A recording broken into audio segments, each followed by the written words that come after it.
The video title description, YouTube just randomly reconnects and cancels the story. So this time, this video, I'll probably rename it after the stream is done, if it let me stream this time. Yo, YouTube, what's going on with your alphabet group? What's up with your servers, bro? You need to borrow some money from Bezos? You know they got it. What a time to be alive, again. October 31st, Hallows Eve, Halloween, Auto 13, something like that. Shout out to the brother Composure Slim and Mr. Now in the previous videos. Hopefully, YouTube stops playing with us. But yeah, what a time to be alive, part 5. Maybe we'll get it right this time. The hell going on with this damn server, boy? I ain't even do nothing. That's how I know it's working now, but I didn't do nothing different. They're goofy.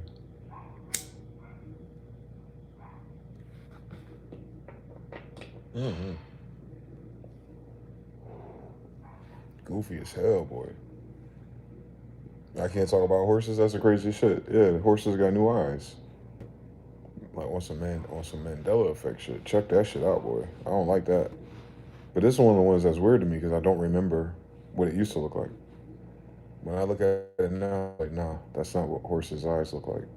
But I can't draw a horse's eye. I've never done that, actually.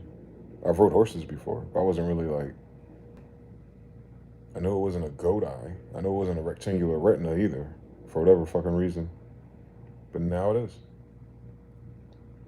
What was the other Mandela effect someone noticed? There was 6 of them, but the horse's eye one was... Oh, the dick giveaway was a horse's eye, but the American Eagle, they said it was just named blah, blah, blah last year, October of 2024. The American bald eagle was just officially named the bird for the United States, right, bro?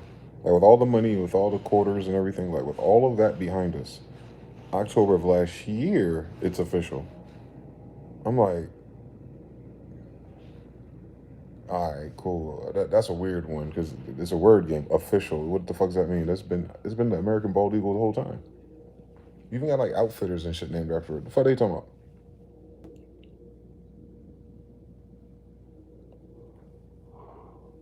There was another one. It's the horse, the eagle.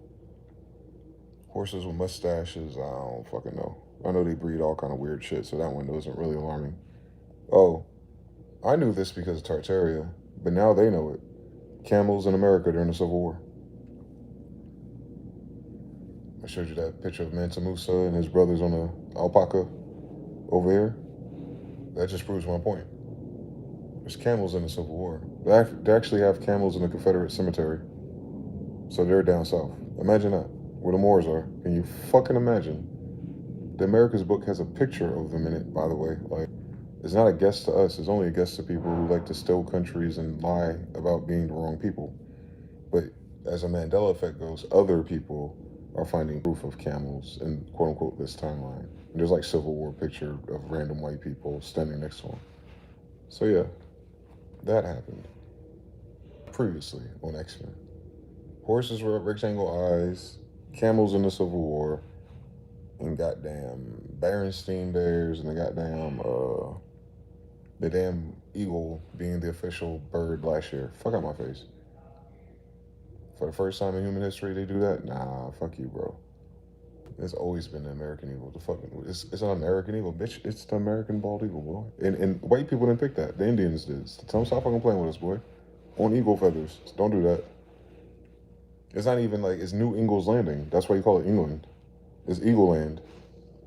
Golden eagle, golden talent. Like it's literally eagles for angels. So the angels just became the official seal of the United States last year. Maybe we're getting somewhere if we're going to do this on the occult ritual side. Maybe they trying to tell us something. Maybe saying the United States is switching sides and letting niggas ride on them. Because it's called New Eagles Landing. That's why it's called New England. New Eagles Landing is what our interpretation of our language is of this place for eagles that landed. Mm-hmm. New Angel Landing. Yep, same story. New Inga Landing. Same story, Mama Inga. Like the whole shit is the eagle, bro. That is it. If you're in America and you're dealing with us on this side of town, we throw up the eagle, bro. The owls are over there in Tartaria, and then wherever the fuck else. Like there's so many of us, right? But at this time, at this daytime, At this daytime, in a recent time, from 1775 until now, in this daytime, it was the eagle. Eagle's Landing. But it's also the eagle in Egypt. So I'm fucking playing with me, boy. The land of the eagle, the golden talent, New Eagle's Landing, and all that shit. That's exactly why Egypt is Egypt. So I'm fucking playing with us, boy. There's, now imagine, there's camels in the Civil War in Egypt. Oh my God.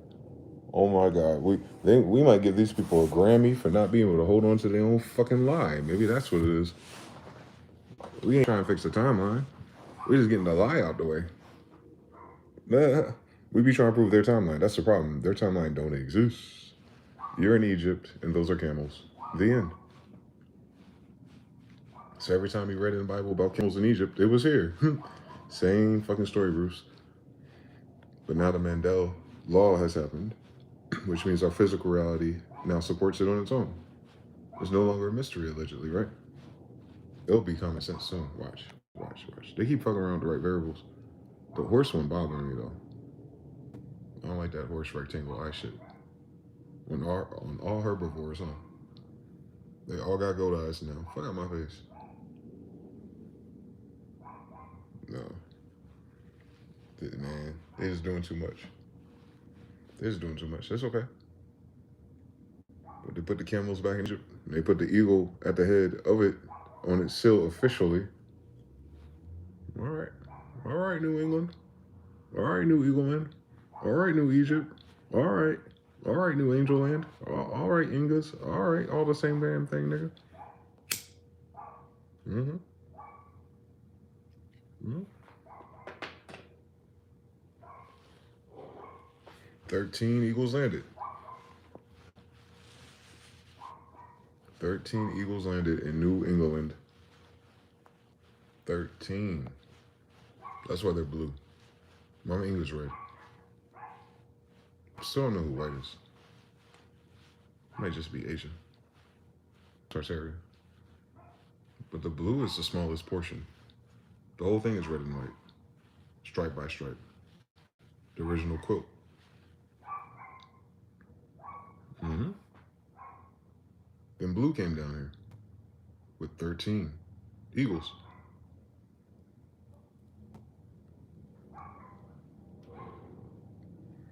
Those are the three kingdoms. Red, white, and blue. Yup. Mama Ingo is red. The Mayans, if you see Mayan God M, he's wearing a bandana. It's red and white. There's a Mayan God M. Way before the United States, we've had this pattern. That's what their fucking problem is. They steal everything from someone else's culture and then add on to it, and then you have to debate where they are before they remixed it. It's not what this problem is. It's a goofy ass story. The red and white is ours, period. We're Mayans, Mayate, Moors, Sanskrita, Hindus, whatever you fuck you want to call it. We were not limited to one space. We are the ones going back and forth, Hebrews. So yeah, we're all over this bitch. But specifically, the ones who are dealing with gods and shit, that's a different story. That's a different subset. That's what America was. It was those people who were still dealing directly with a different dimension, if you will. It's all the pyramids and all the shit they be trying to reverse engineer. The remote viewers see things come from the sky and, you know, all that shit. That is real. That's not real for the whole world, though. So I guess in the person colonizing the world, they try to place themselves in their impressions across the whole world, and that be incompatible, especially if they were never there. So our view of the world in history is always weird because it's through their eyes of just discovering what was already built by someone else who's also still here. Hi, how you doing? My name is DeyZan Smyth. My name comes all the way from Egypt. I'm 13 generations after King James and shit. I have family in Tartaria and India. Same story. I have family here. I have family over what they call Israel, Europe, and everything over there. The Holy Roman Empire. It's like 3 different kingdoms. Yeah, so it's always going to loop like that. 3 kings and shit to visit Jesus. Same story, in fact. You'll say that's Orion's belt. Osiris, in fact. We're back to Egypt.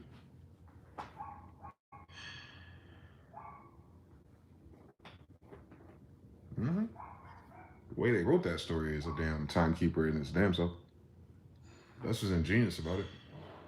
You ain't even gotta know what year it is to know what time it is.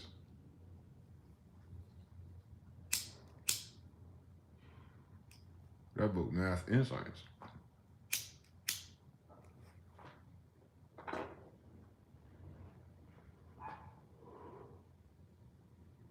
Yep. Were occupied in Egypt. Wondering what happened to the Egyptians. Such a weird story. Such an odd group of people. It's okay though. They're fucking around and finding out lately. So new Mandela effects on the block. Camels in the Civil War. Remember the Suave French soldiers with the Moorish fezzes on? And we're trying to figure out how they get there in camels. All right, Mauritanians. Mind you, these are the types of Moors that come after 1611. Just like these are the type of United States citizens that show up after the Civil War. Don't be mistaken. Everybody ain't your friend because they lived where your grandma stayed. Remember, they the reason why your grandma don't live there. Ain't all the same thing. And then you got other people doing videos about, what did you send me? Who sent me that damn video? Noel or somebody, or actually Sharon Art, somebody. It's like, yeah, these are the people who are the Moorish women, and they had the names of Ducard, meaning swarthy. It's like, yep, Moors, if it's in time period of Moors, you're describing them as swarthy, not black. But they're explaining is that is the family that is responsible for the King James Bible. The girl was like, yep, I just said the women write the Bibles. I know that's right. But he misunderstood that. No, she didn't make up the Bible. She didn't write the Bible. The Bible are little scrolls. They prepared a Bible for King James, their brother.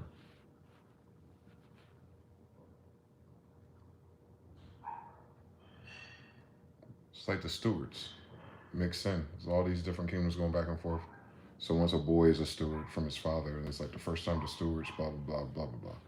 All those are Moors, but yeah, of course, naturally. On King James English, can you fucking imagine? Can you fucking imagine a Moorish king and all the other kingdoms that can write in King James English helping with the Bible are Moors? That's what the news is? That Moors wrote a Bible, like in Shakespeare in King James English, with Othello the Moor. The Moors, the ones who, the Arabic speaking, classical Arabic speaking people, the people with the language that is Hebrew and Greek too, just spin the letters around. We're talking about those people on Sanskrit right before it. We talking about those people who created language are also the same people assembling a Bible based on older language. They're able to translate to King James English. You telling me these people know how to read Hebrew, and you're surprised they're Moors? Nah, we can't settle for that. Not over here. But what I'm saying is they're getting there. Like they're knocking on that door at least. Thank God. About time. They still talking about them in third party. That's how I know they ain't find it yet. They keep saying them or they, like the Moors were like a mystical people that don't exist. Like, nigga. Oh yeah, I found out my family wrote the Bible.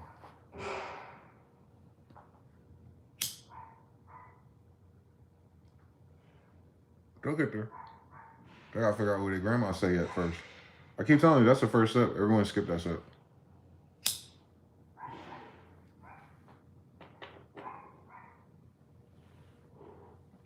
He probably found a grandmother or aunt or something and don't even fucking know it. That's how evil this shit is.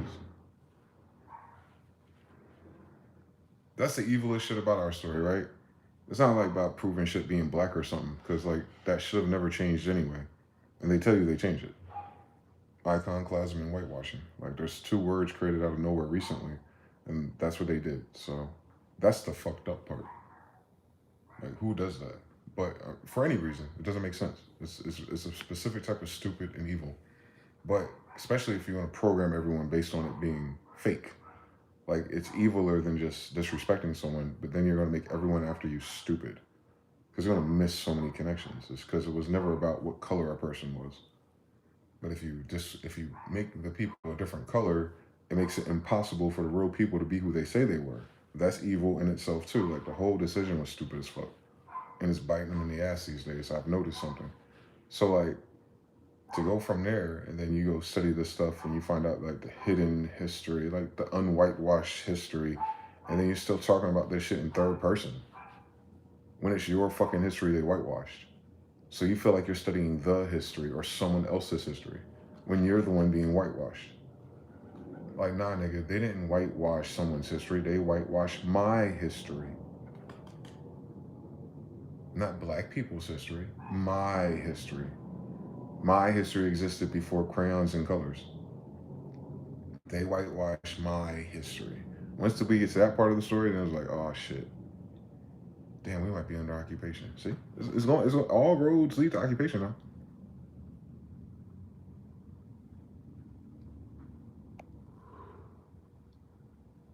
All roads are leading to occupation, finally.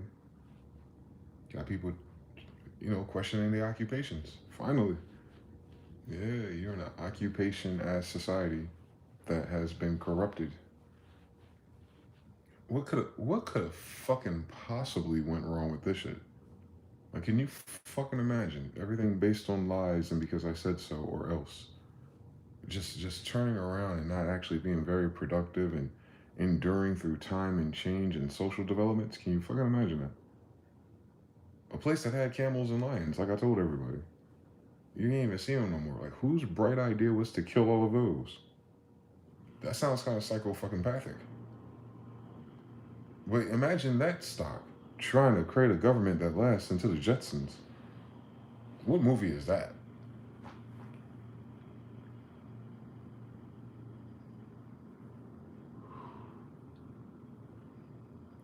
Well, who directed this film? That's the dumbest plot I've ever heard. It don't work in just thinking about it. And now we gotta live through it for ourselves. Ain't nothing to even think about, is it? So, crazy story. Imagine if they just told the fucking truth. We have none of these problems. But because it was a lie, everything else is a lie, making it so much easier to blackmail, extort, and create corruption. Because that's the number one threat. That's the number one threat. And anyone who's not from here, foreign or indifferent, who knows what's going on just a little bit, their threat is, we will throw you to the wolves. If you don't play ball, we will throw you to the wolves if you don't take this 360. We'll throw you to the wolves if you don't. And the wolves is us. Russia threw the United States to the wolves in Israel. What was that, 2 years ago now? Y'all missed something. I know. It's so easy to miss. So much bullshit of corruption becoming exposed. You're finding nothing but corruption. I think most people are still lamenting about where the money and taxes go are missing this. This is the root issue of all of it. Corruption. It's not about who got the money and who can pass it to the left or right. It's like they all got their money because of corruption. The same way the budget is fucked up over there, it's because of corruption. The same way they budget look crazy, unreal numbers. They didn't even sell nothing. Corruption. Got you in portfolios, looking at screens and graphs and dot matrices. And this whole time, none of that says who's involved with this shit. You probably ignored all of the corruption. There was good days and bad days, head ass. No. There's a lot of bad days and a lot more bad days because it's corrupt. This is universal law, man. If the system is getting fucked up, it's because the system is fucked up. So if the system is seeming corrupt, it's because the system is corrupt. Law of gender, man. As stupid is as stupid does, or whatever the fuck his grandmother said. Same fucking story. Universal laws all the way in Forrest Gump. Like, it's there. You see how many type of shrimps he made? He was just changing one variable. Which one was it? Polarity, right? Got coconut shrimp, jumbo shrimp. You know what I'm saying? It's all shrimp at the end of the day. He ain't changed the lobster. And that's a lot of people, wrong with a lot of people talking about shit. They be talking about shrimp when the graph is about lobsters. Corruption. It's done on purpose. That is indoctrination. That's exactly what indoctrination does.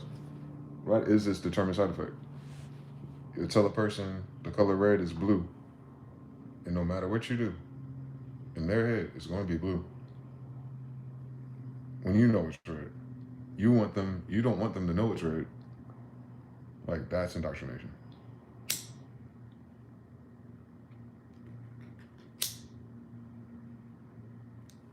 They're all dead. The people with the original glyph, the people with the original codes to do some stupid shit like this, they're all fucking dead. So these people today aren't those who had the mind or the references. They're the beneficiaries. That's why this is more complicated than they make it seem to be. They have no idea what the fuck is going on to begin with. They can't fix the ending if they don't know the beginning. And I don't think anyone you see on TV do. I'll be honest, Charlie Kirk was nowhere near the truth. And he still got up out of here. So imagine. Imagine what type of message that sends. Just imagine. Got everyone else looking crazy. Even Candace Owens like, do look like a lady. But everyone's ignoring the elephant. They keep telling you who these people can't be. They keep telling you these people are behind things. They keep telling you about these people, nigga. All right, let's go back to our Bibles. Then who are these?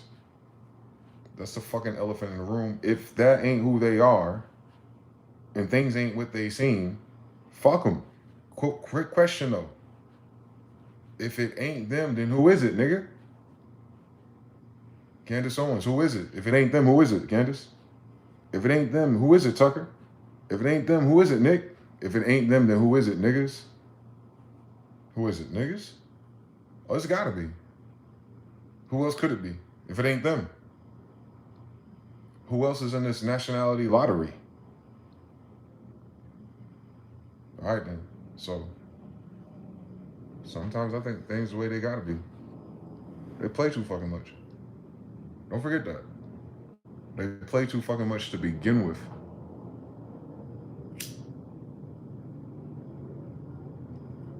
They had this fucked up since the beginning, is what I'm saying.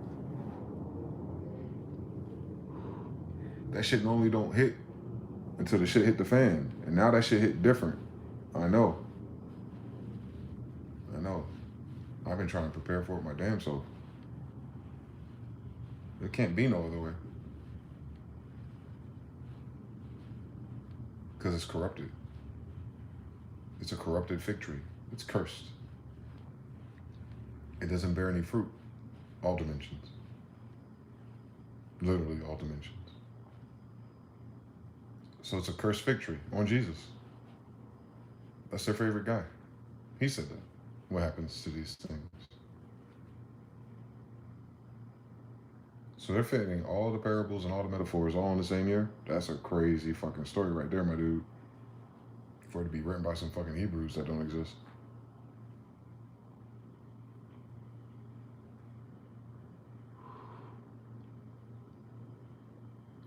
What's there to believe when we have common sense? So, yep. Common sense ain't common. Thomas Paine. Here we go again.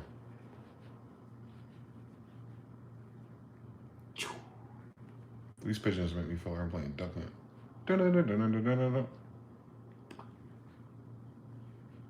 Yeah. The government playing duck hunt in this bitch. That's crazy.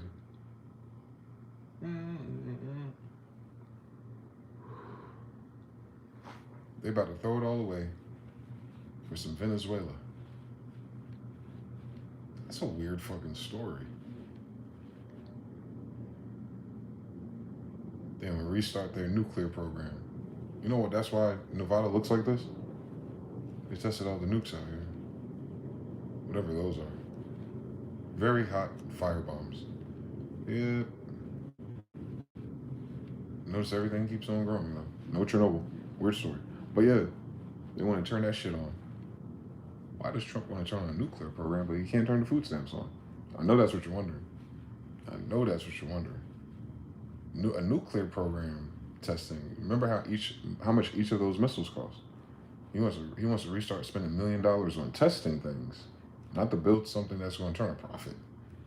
He's trying to create weapons of mass chaos instead of feed the children. Can you imagine the science on this shit? Can you just imagine the science? I'm just talking about purely optics. I know the military got to do what it's got to do, but I'm just saying it's purely optics. Like, wow, that's a lot of money for some nuclear testing, boy. They want to give a blueprint to a nuclear submarine to South Korea, was it? I don't know. North Korea says we already got an ICBM that hits your ass right in the middle of your damn country. Y'all moving too slow. Y'all moving too slow. North Korea already got that missile. And why we keep skipping? Why we going that far across the goddamn ocean? First of all, do we know who's in South America? I could have sworn it was China and Jamaica. Stop playing with me. Could have sworn it was China and Jamaica the whole time. I know this. Hurricane hit there. That's weird. That's fucking weird. They never seen a hurricane like that in years. Shit. What them Chinese ports are, that's crazy. That's crazy. China got to deal with Maduro in Venezuela. That's crazy. That's crazy. That's crazy as hell. We worrying about what North Korea might do.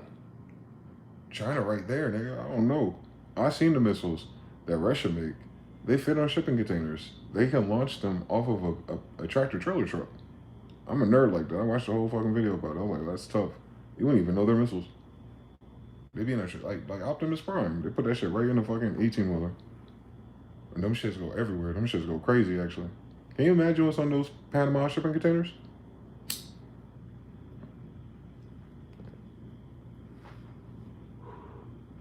United States ain't got no jurisdiction over those.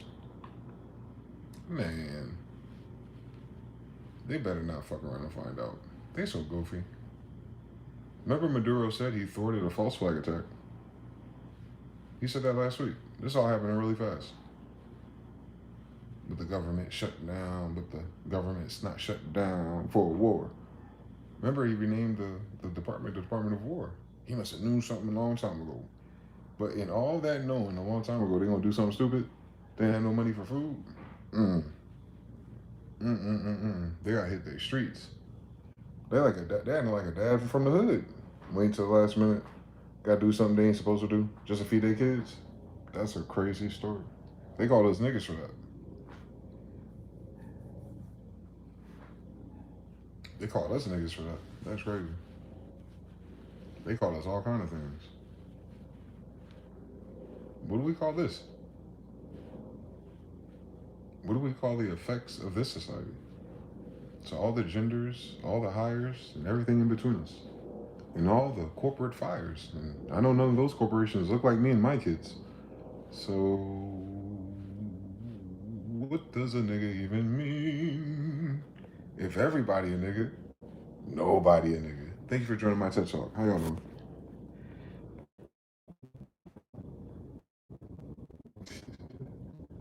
Well, replay check-in. Mr. Now, we back.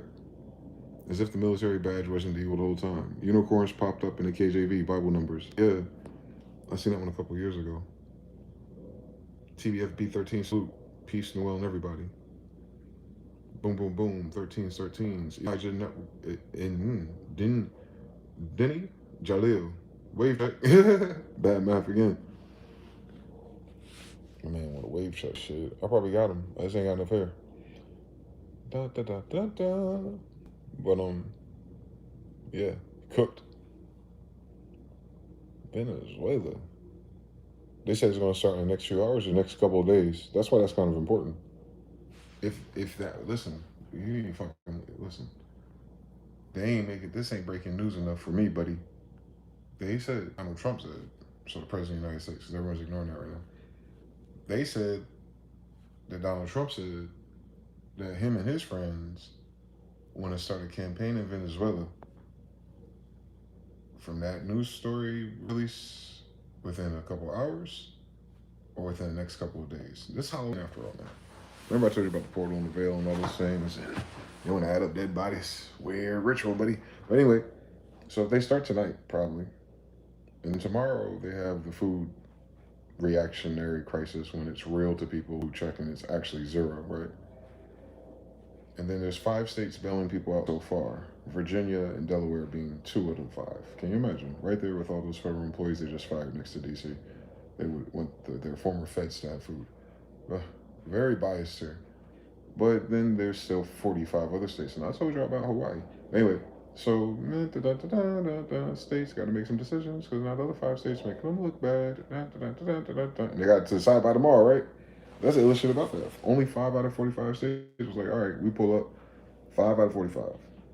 5 out of 45. 1 out of 9. Did you hear what I said? 1 out of 9 people in the room said, fuck it, let's feed the children. That's an important thing to do. Running a government of people where the government exists to take care of people and nothing else. Can you fucking imagine the science on this? That the government only exists as a HOA for society. And that's it. Like it was not founded to be its own thing. It was founded to make sure that the people can people and create more people. And all this other shit is a side quest. A dummy mission actually, because there is no rewards at the end of the way they have done this shit. Besides greedy enough to have negative charge debt on a fucking computer screen that means something that only they can access, I guess. Like, shut the front door. So, yeah. So, between now, that tomorrow morning, and then, or actually tonight at midnight, all coast, right? So, in the next 12 to 24 hours, just in the next 20, just in the next 48, you know what I'm talking about? Things could look really different than from today. And I'm just saying, like, I guess this video is going to be an interesting marker. As of now, it's a sunny and cool day in Las Vegas, Nevada. I do not see the Halloween spirit enough. But it is what it isn't. And it's Saba Saturday. Now, these niggas want to strike Old Jerusalem on a Sabbath. Nah, that ain't going to go the way they think it's going to go.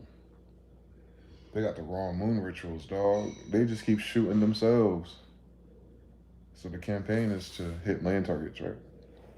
We already got all Marines out there on the Caribbean, which is weird that the hurricane was there while our military was there. And we sent our biggest warship. That's how you know shit's serious. That just shit take a lot of gas, I bet. Our biggest warship, our biggest one, our Titanic warship that be in Europe. They brought that shit back home. Prince Andrew ain't got no throne.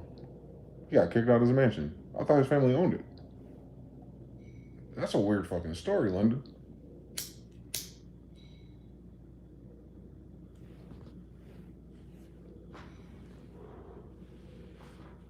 So anyway, yeah, between now and sometime, if Trump and them are crazy enough to strike targets within Venezuela, now all these poor farmers and fishermen on boats still, goddamn. But if they hit internal targets, going after their energy, supply depots, StarCraft shit, you know they have all the oil and gas that they're pumping. I think they're dealing deals directly to Russia and by proxy China, obviously, for whatever extent. Which, if they're going to a war campaign, that oil becomes very valuable, even more so, right? To have a steady supply of energy just for transport. So that's happening now with old school Tartaria. Russia and China are already down there. So when they do this, it's not a matter of like, oh shit, one of these countries might respond and, you know, make it through the seas and the Coast Guard and all these things and blah, blah, blah. And, you know, you got time to recuperate, which the Marines are going to have to do. And I don't doubt that our military is competent enough to do something when it's just. But I don't see what's just about this. This is some King Ahab shit. Real life. This is literally King Ahab shit. This is the King Ahab story. Parallel to our dimension, if you will. The variable wise, definitely. I'm like, nah, don't do it. Yeah, it's easy. On paper, it should be easy. United States versus Venezuela, come on now. Let's be reasonable. But for whatever reason, in my spirit, and I've been listening, been doing these videos for a long time. Like, no, I don't think this is the one they want to do. Not Venezuela. There's some crazy shit going on in Brazil right now, part 2. Very convenient. Very convenient. Very convenient. At the same time, some weird CIA was just caught in Venezuela, but at the same time, some weird shit going on in Brazil. The so-called cartels that are always banking with who's and always trained by you know who's are going against the local police of Brazil. At the same time, Craig, can you fucking imagine? Right down the street from Venezuela, at the same fucking time, there's some social calamity distress with cartels. Like, all right, here we go. You saw them fist fighting in the Parliament of Mexico over cartels. They were fist fighting each other. These old men were fighting each other about no, we're not intervening with cartels with our forces. They know where our families live, nigga. The fuck you got going on? You gotta stop listening to these white people. They will not protect you. Same story, so you imagine. So yeah, man, we'll find out in a couple hour days or something. I don't know. This week, nigga. This is what the streets told me. Like we'll know. Like I'm telling you, it better not. Listen, if I had to vote, this better be a proxy stage war, not one of the real ones, boy. Because they really, really hit somebody over there. Mm-mm.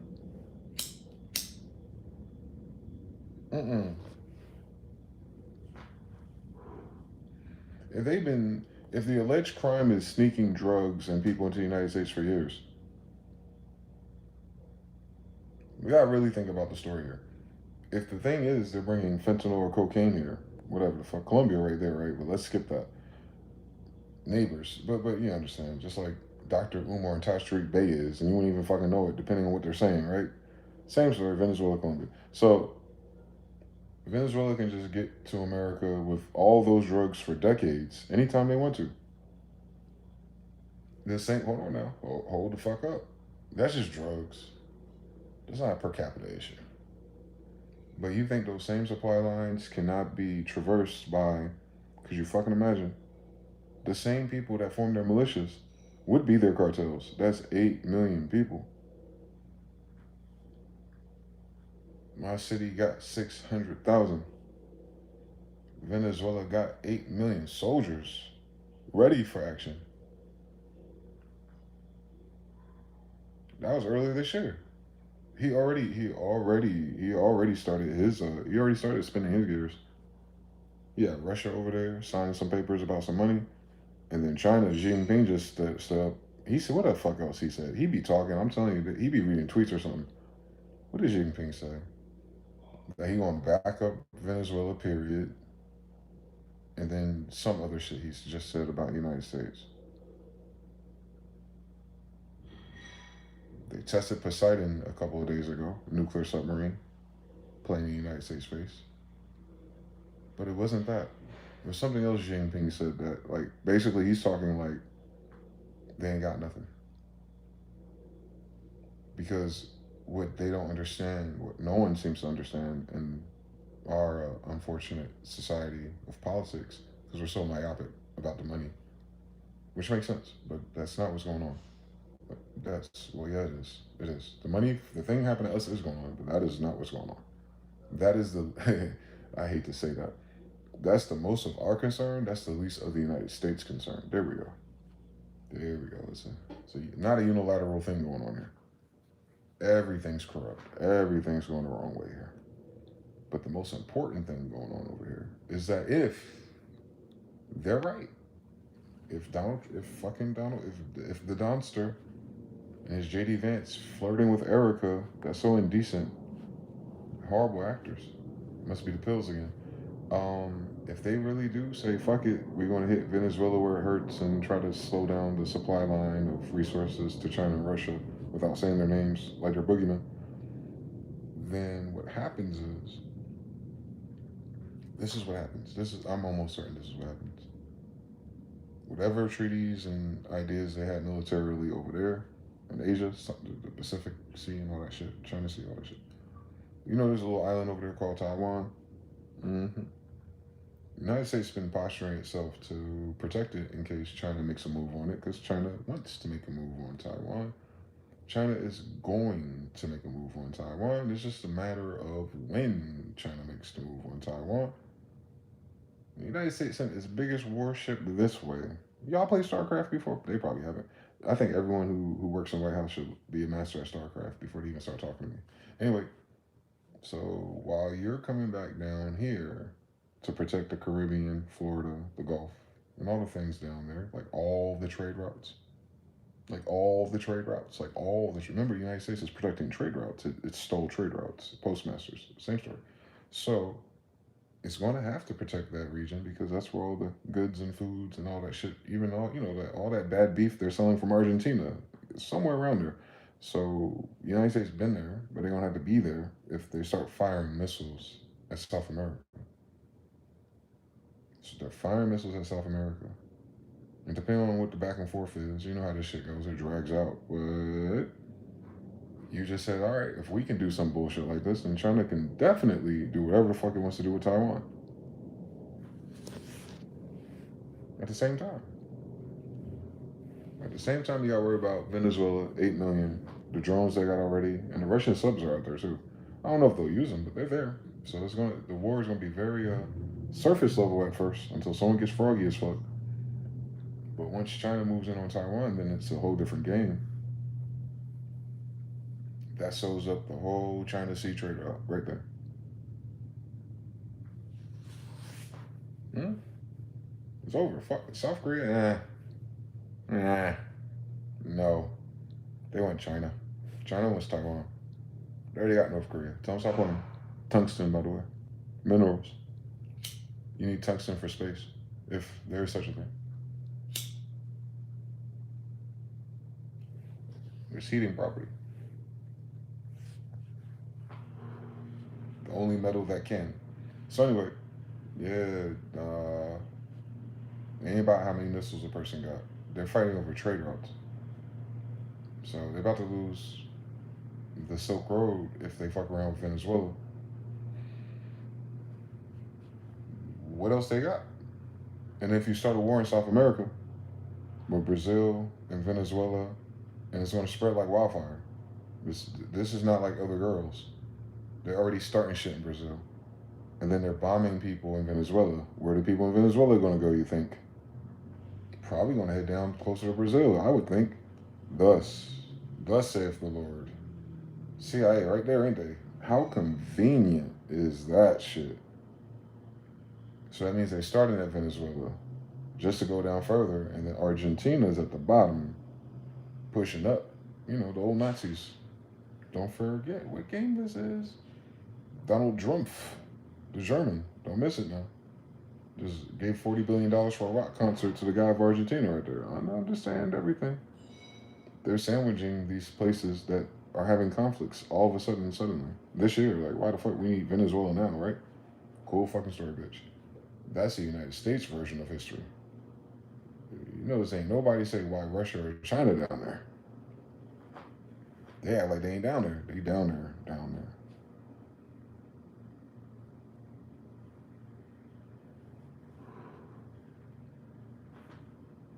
Them submarines are down there, down there. Those ICBMs are down there, down there. Those drones, they're down there. The problem is for all of us is that they try to false flag Venezuela, acting as if Venezuela hit some ships our side for us to rush right in. Maduro just said that. He caught the agents. He stopped the actual false flag operation, similar to the Gulf of Tonkin, similar to Pearl Harbor. Those two events put the whole United States into a World War scenario, by the way. So Maduro just said he stopped a World War scenario from happening by catching these agents. These ain't the only agents, but those are the agents he caught. That just happened, and ain't nobody talking about it. That's weird. Because, you know, if that had happened, you'd be in the middle of a fucking world war. So the United States is trying to provoke a fucking world war. I hope you don't miss anything. So if you're hungry, if you're criminal, if you're desperate, if you're anything, what really happens during the world war, dude? Let's start the draft, bitch. They trying to draft your ass to fight a war they just came up with because they can't do math or add or tell the damn truth about shit. So they're going to create these social conditions so that you can throw your sons into the military for a chance for your ass to eat so they can fuck around with some South Americans on Old Jerusalem? Man, fuck out my face. Please tell me that's not what they're doing. Please tell me that's not what they've been doing this whole time. False flagging up the conditions to encourage people to go to a world war. Because they ain't got no money. The same way they did it 1933, by the way. They're literally going bar for bar the same playbook, but running out of time. So it's like Operation Warp Speed. They're trying to like speed it all up to that, that moment where the powder kegger is. But the problem is they can't just start a World War III and have their citizens on board with it, because what's the reason? Why the fact that your government and these billionaires here in the United States can't feed you mean we need to go kill other people is what I'm saying, if you understand the math going on here. Like, they think that people are gonna be like, yeah, World War, industry and jobs and soldiers and training and boats and missiles and, all of a sudden someone got something to do. And then they send all those people all around the world. Obviously Taiwan, obviously China Sea, obviously Taiwan, obviously going to need way more people over there, right? Because China right there with 1 billion, right? So obviously you're going to need some presence over there if you're going to hold down Taiwan. And then South America. Now you're in cartel territory. You're in cartel territory. That's a little bit different. That's a slightly different. We're talking about people with tanks and RPGs already. We're not talking about people in a desert with arrows, spears, bad AK-47s. Now we're talking about people who are actually in their government too. So family things. You understand everything part two.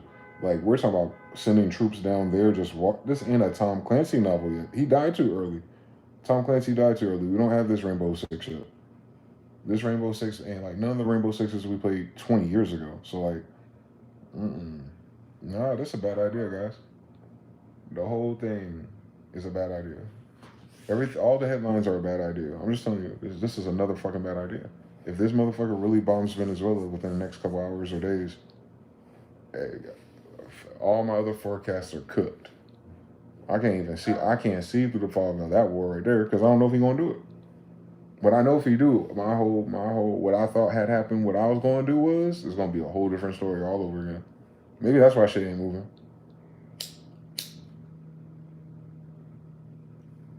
There's like a checkpoint that gotta happen first, and this is it. If you got starving people, and then you're bombing Venezuela on the same week, this is on during Thanksgiving month, Black Friday month, nah, that's a bad mix. That's a bad mix, boy. I swear, he better. Someone talk, and I know it's not him. It's all of them. It's the military. It's the Pentagon. It's all of them. So they're shitting me, man. They're already firing so many fucking people. They fired a lot of millennial men. They fired a lot of white boys. They fired a lot of white boys. And why are these white boys here? Because their fathers are the ones that immigrated through those wars. They sending soldiers back home with new uniforms on who never been here. You better stay the fuck woke. So, like, what they're signaling is, like, when it's time for them to drum up the war machine, these patriots genetically are going to activate and join their war machine. Because fuck it, ain't no jobs, the bitches ain't shit, we can't feed, the food costs too much. Why not? It's not just like going into war for patriotism and to defend yourself and for hoorah, fuck yeah, fake history. No, it's more like going to war because there is nothing else. And these people want to die anyway. So imagine if they live and get benefits either way. It's like blowing off steam. Wake your ass up. So yeah, man, that's nasty work if that's what they've been doing.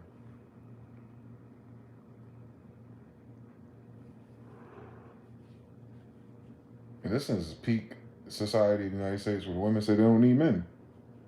So imagine how many people want to be Private Ryan to come back home to a notebook with like 50 other names in it. Nah, ain't gonna go the way they think it go this time, Chief. That lie don't work no more, man. People got TVs. It's different.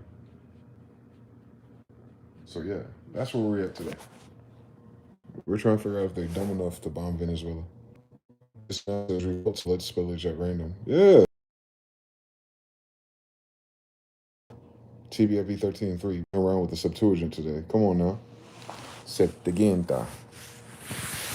For real, man. I got mine, and I got the New King James just in case I miss something. Isaiah especially. But yeah, man, fucking pissing me off. I don't even know what to do, bro. I don't even know which way to go with that. Like, it ain't even about where to go and what to do after that, man. It's like brace for impact. Because, bro, they're gonna hit us back. In the United States history, meaning the Service Corporation, it's never been hit back locally. In all of its history. It stopped a false flag from Cuba to Florida, so it never got hit. And Maduro just stopped another false flag again. The United States has never been hit. But it's running out of its, divine protection, if you will, because we're here. It's running out, though. If it provokes these people, and it blows up these people, and it blows up innocent people, you know how these games go. You're not hitting military targets. You hitting buildings and shit. Oh, you hanging out with Israel. You know what I'm talking about? They've been hanging out with Israel. You know what I'm talking about? So if they start doing that kind of weird shit and said, oh, yeah, the fisherman that never had drugs on a boat, yeah, he was hiding in a hospital. You know what I'm talking about? We talking about that shit right there. That's been going on all year, by the way. We talking about that shit right there. If that's what I'm talking about. If that come about within the next couple hours or over the next couple of days, boy, I'm telling you something. I'm telling you something.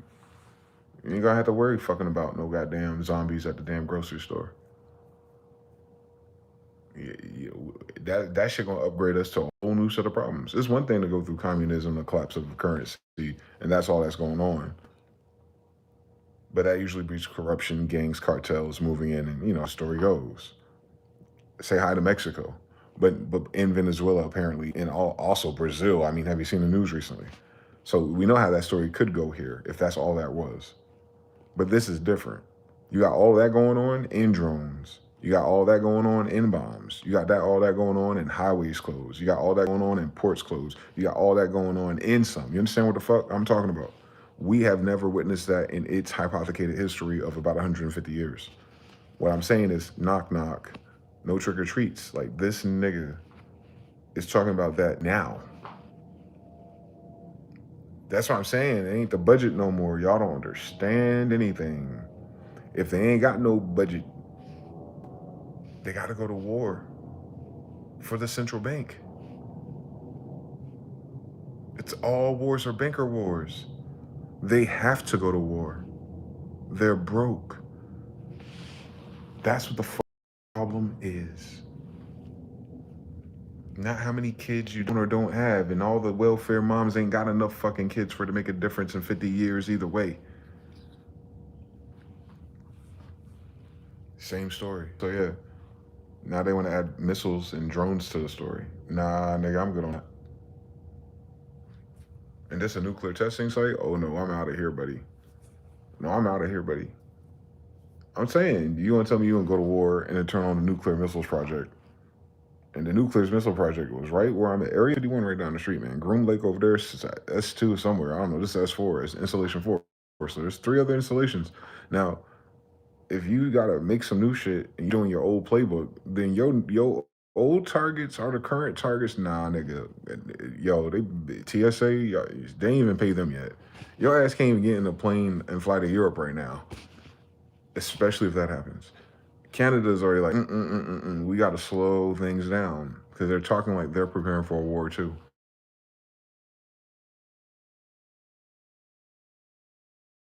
It as economy. Canada got to go to a war too then. Japan curved Canada to talk to Trump and all kind of weird shit going on. I don't know what type of axis of allies this is. But I'm telling you something. This is a war. It's always the same shit. They're playing a full scenario. YouTube's on this bullshit end. This app is on this bullshit. Oh, it should stop in a second. 1, 2, 3. It should be back in a second. Just hit that 1.5x real quick.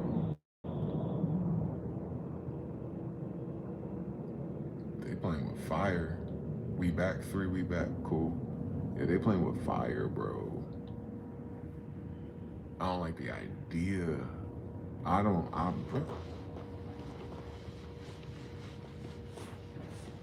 They look, and they said all these rich people just moved to Florida. Can you imagine this story? Can you imagine the fucking story? That the richest people was over 100,000 of them. So like 100,000 millionaires kind of story. Moved to Florida because the cost of living in New York is kind of fucking ridiculous, or they got a cool memo. But if they hit Venezuela, then they're definitely gonna hit fucking Florida, bro. They're definitely gonna hit fucking Florida, bro. So all these people thought they were getting away from one problem, and they're gonna move right into a fucking war zone. Can you imagine the social media commentary?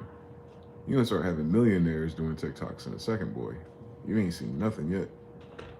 You don't realize how broke all these influencers really are in a second, boy. That shit funny to me. You about to have some millionaire influencers. That shit gonna be weird. Because they gonna be reporting live from Florida, nigga. We need the National Guard. Didn't he activate like a 500 National Guard per state? Well, some light ass numbers. But maybe 500 per state. Capitolium? Maybe that's like their, capture the flag ass niggas. Oh, these niggas playing King of the Hill out in this motherfucker. They playing Call of Duty fucking Modern Warfare 1 in this bitch. Nah, sir. That's not what's gonna happen in this conflict. Because you're talking about just soldiers on the battlefield. No, we got people, angry people, hungry people, fat people, cartels, trafficking people, the zombies, the drug people. Oh, can you fucking what's gonna imagine?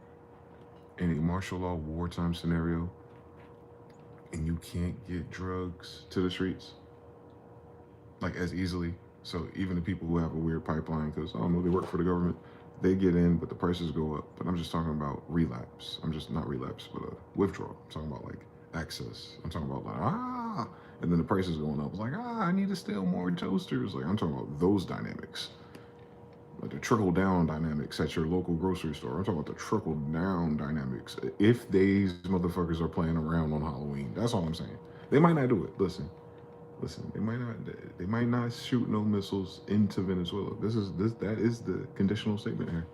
This is a DraftKings bet, over under missiles into Venezuela, or anything that resembles a false flag or some other conflict that still does the same thing. It's going to drag us into a war with Venezuela because we're killing their fishermen and they're not killing ours. And you understand? And that somehow turns into a war with Russia and China by proxy in the Gulf of America with the Department of War activated. And people homeless already, losing jobs already, and hungry. See those three variables I just added right there? That was fucked up normally. And none of that should have happened this year anyway, because they got the money. But now you know they're not using the money for that because they've been funding Israel and Ukraine in a war already. So now they're going to a war with Venezuela. So that means they've been funding this World War III already. Thank you for joining my TED Talk. Thank you for joining. We in World War III already. Ain't that a bitch, guys? They don't want y'all to panic though, so you can keep going to work until you get fired for the AI to be ready. But they want to do AI and data centers during a World War scenario. That is the craziest thing about life. Because they really think no one's going to punch them in their fucking face. They really think they got that much clout for some reason because all the cool movies they made. But this is real fucking life. They better leave Venezuela alone, bro.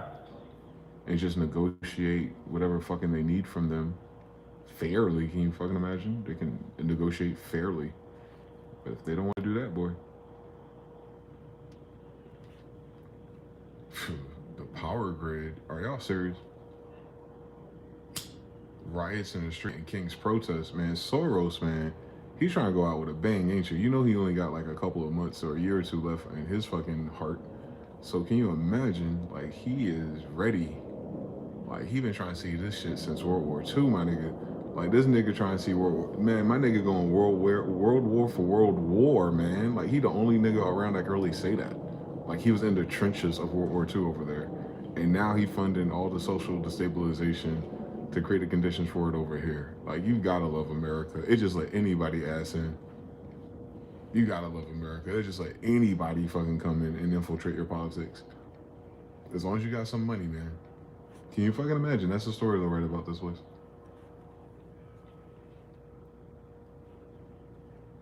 That's crazy. Let's see what ChatGPT says.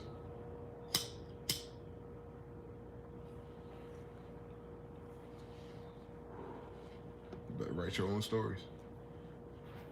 You better write your own stories. LOL, they think we're gonna finna go fight for them. That's hilarious as fuck. So, that the audacity is off the fucking hook. Yes. But a lot of people will fight for them. YNs. Especially they mama hungry.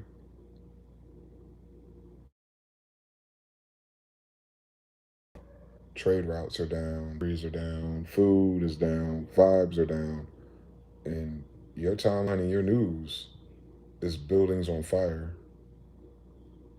And then the numbers you start to see is like how many soldiers died yesterday.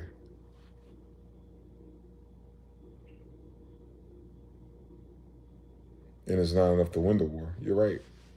But maybe that's the scarier part about this story about a World War III anyway. The United States didn't win any of the first two without being hit directly.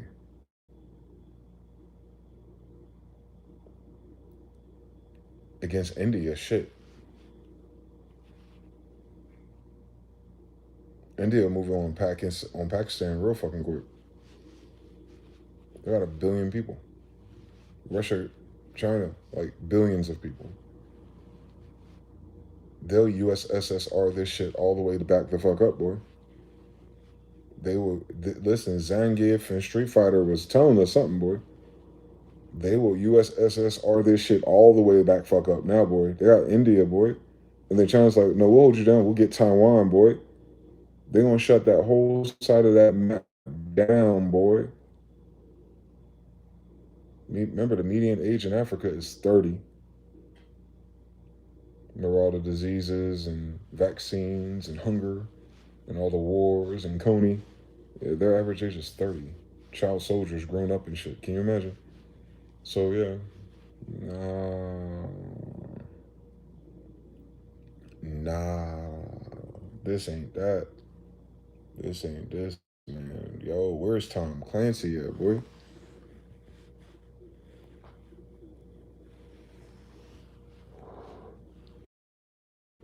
They've been simulating on the old console. They're simulating this situation in the old world. They didn't get the updates. They didn't get the patch updates. They got the audacity wrong. That fucks up every time. You didn't do your resistances right. Nah, you didn't do your resistances right. They didn't do their resistances at all. I don't think they go into a boss battle that don't take physical damage. That's crazy. I want to do it. Mm-mm. Nah. Especially when you started the shit down there, allegedly with the CIA. All those hungry people ran to the United States, and those are the ones who are on the benefits. Did you know there's 2 million people, illegal people, in Section 8? Isn't that crazy? Just on paper. Like, there's 2 million people that Section 8 is paying rent for, federal government tax dollars. You know the story. But they're accounting for who they're paying rent for, and they know they're illegal, but they're paying for them. But you have homeless people who are not illegal, but you don't have a Section 8 or Section 8.5 for them. I thought that was a wild story. 2 million is a lot. That's a lot of apartments and houses.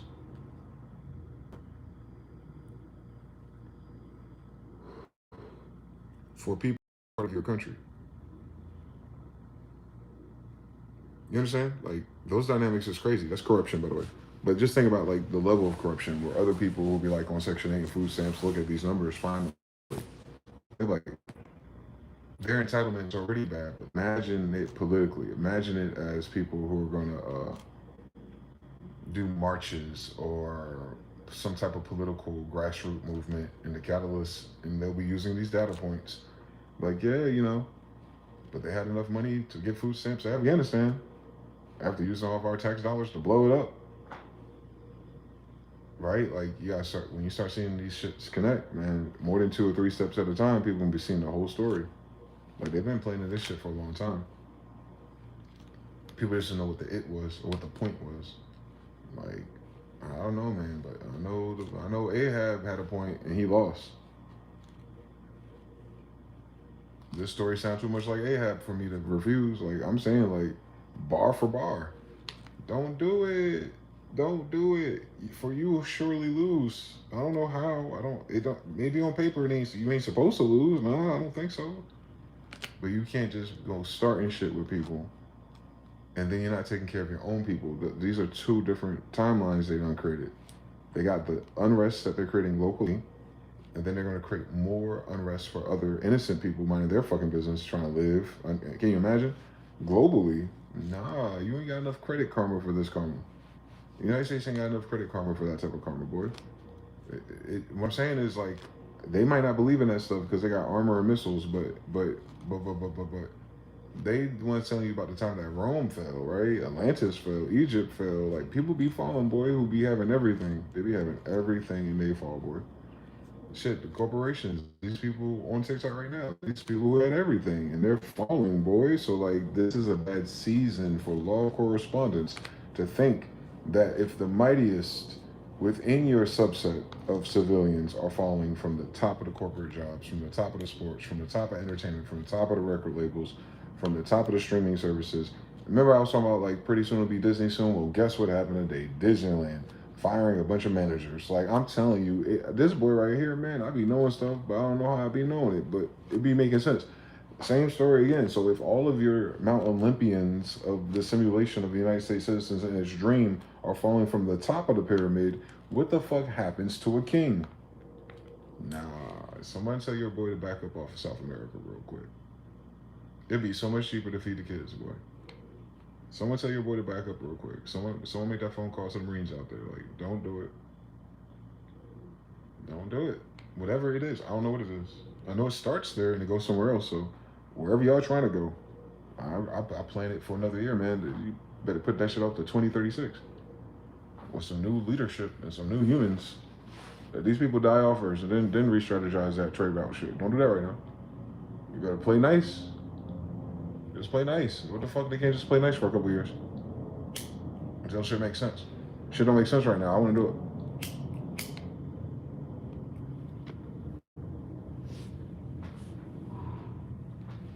Today's price is not yesterday's price. Mm-mm. Today's rights are not yesterday's rights. And today's wars are not yesterday's wars. As the brother Shogun said, the audacity for the people here who are going to have to suffer again and live through that. Like, there is no win. They will do a military thing, but then lose their society. So it's like, what's the point of doing the military thing then? You're not going to have people agreeable enough for your society to rebuild itself unless you really, really, really hope China. Sorry, that's the funniest part. Or Elon, that's even the funnier part. Or someone does automation drones and robots and AI in enough time for everyone that matters not to die, migrate, or just go fucking Mad Max, like create communes that are separate from the federal government. Don't forget, we lived through this through the Civil War now. Everybody was not part of the United States or the federal government then. So, you know, these states, if you will, breaking apart. But not even on a state level, on people level. Like people's breaking apart. Mm-hmm. Once you don't have the federal government unifying laws, roads, cities, or states, that community shit disappears overnight. I know it sounds weird. Y'all haven't been around immigrants or something before. That's weird. But yeah, like as soon as the rules change in favor of someone else, the newcomers go with the winner, if you will, the benefit, the greater benefit package. So if communities have to buckle down and circulate whatever it is, resources, talent, maintenance more than anything, just maintaining what they have during a war scenario, yeah, it ain't gonna be all that kumbaya, my lord, fly me out, just going to a place to check out a game or concert. That whole type of life dies. I mean, they're doing it right now at airports. It's low key. Like, they're shutting down airlines for real. Like, what I'm saying is that limits the amount of people who can move at once at a time where, if any of this kicks off within this next month, A lot of people want to leave, especially those targeted cities. Like he just shut down a lot of flights going from Los Angeles to Mexico. So hear what I said. It's not about Mexicans getting here. It's about Mexicans going to Mexico, or the white people going to Mexico. Like they're making it. And it's used the number 13, which is bad luck for them. So 13 airlines from LA to Mexico cut off right now. We talking about Venezuela, but why is he cutting off flights to Mexico? So that means that border situation. So when the war kicks off, or whatever the conflict, martial law, Jade Helm, all the things plus one plus 13, I guess. Whatever it is, they're already making it so that not just that people can't cross the border in because they're kicking people out with ICE, right? So they're creating a vacuum the other way. So they're sending out people they don't want here because I told you a lot of soldiers cross the border. But then they're going to make it the audacity meter for mainly people who can afford to, high white people, y'all first. Y'all be the first in line with the golden tickets. And they're going to make them, they're going to limit their ability to get out. And they're going to limit their ability to exist across borders because of the social, how humans change in a wartime scenario. Like, go back to your country type of thing. So it's not just like pick up, leave, and start a barista, in Mexico City. It'll be a whole different narrative if the Mexicans in your country can't get back home to their families, but your ass is over there.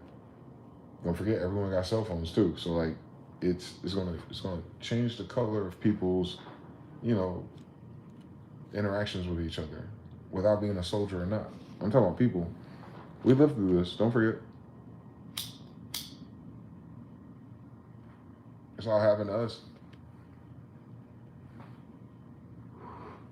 You keep getting overwhelmed with so many different conflicts and peoples and rules and changes and shortages and famines. Like, it'll wear you out. Our people wore the fuck out. So we weren't even going to jump on a plane to go nowhere for real. We might just get away from where the fuck the targets are. Easy. But we'll still be in the United States for the most part. And then the ones who can afford to leave the country at the last minute. That's what I'm saying. Like, they're going to make that very, well, I mean, if it's your last, it doesn't matter how difficult it is. If you can do it, do it. Because what the fuck? You know why you're leaving. So yeah. They're anticipating on people leaving is what I'm saying. For some reason, Los Angeles. 13? Mm-mm. They're talking to somebody's Masons. They put 13 on Los Angeles. Nah. Los Angeles to Mexico, 13 air flight. And everything about flight is being challenged too. Wow. As above, so below. Yeah, if these airliners are reporting tourism and all the shit you expect to hear when the economy across the world sucks. But if the airliners are doing this and Trump is behind it and FFA ain't getting paid on top of it, remember FFA was there because of 2001 shit and terrorism, allegedly. Remember Colin Powell on behalf of his best friend BB? Yeah, that was all his idea, by the way. In case you haven't caught up. So yeah, I think they only got another. When is rent due again? The 5th? Mortgages the 15th? 2 weeks. So in 2 weeks, the airline things are going to change again. Because those people will never come back to work.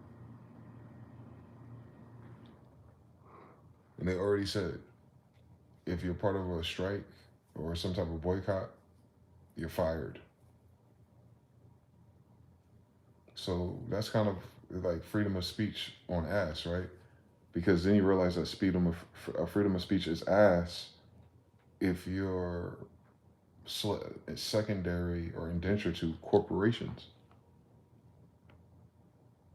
That's a corporate policy. You can't use your freedom of speech. You can't be part of this corporation and use your freedom of speech. So you have to leave this corporation, which means you also have to leave your paychecks behind, and then you got to leave all the things you acquire behind, and then you can say whatever you want outside looking homeless. Like, that's kind of fucked up. Like, that's crazy that constitutional people kind of overlook that little scenario right there. But they don't care. That's what I've learned in our generation. These people don't give a fuck about righteousness or what's supposed to be. They care about the benefits that they get. So yeah, that's gonna be a weird fucking story because if you shut down these airports and TSA members don't come back to work, especially by the 5th. And whoever in those tribes had food stamps nearby, you know, and then have to figure that shit out without getting paid.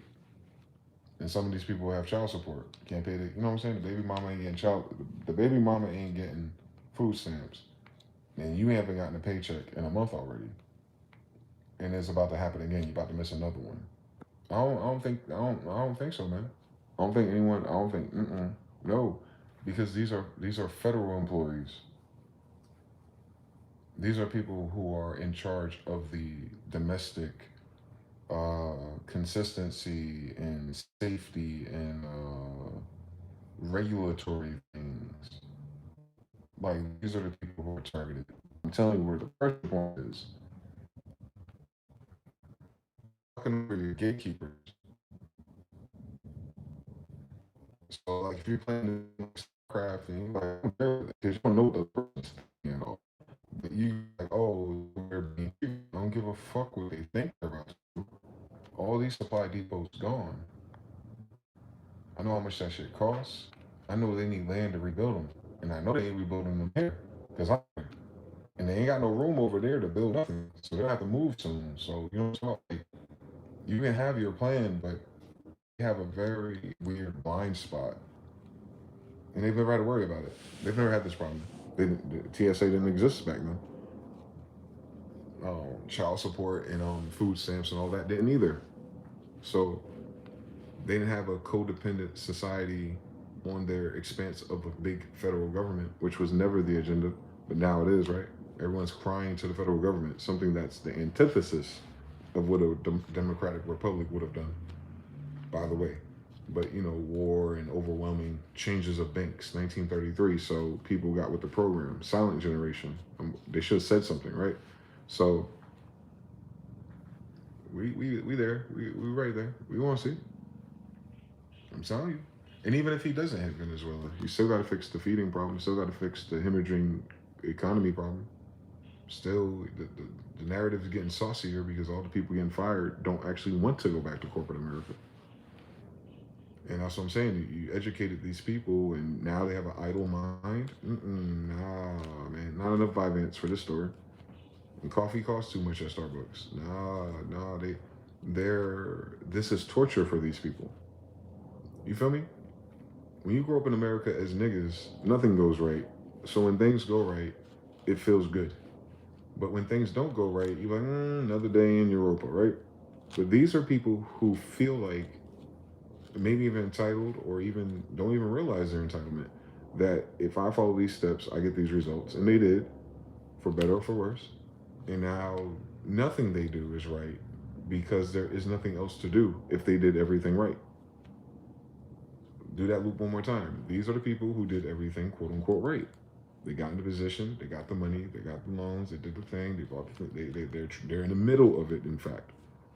Now they're taking them out of that spot, and they can't keep none of those things they acquired so far. That's the illest shit about math.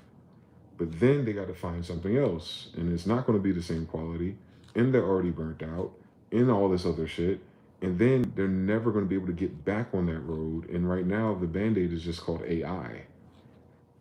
Now, you got fired way before AI was ready, though. So that means they had time, right? So yeah.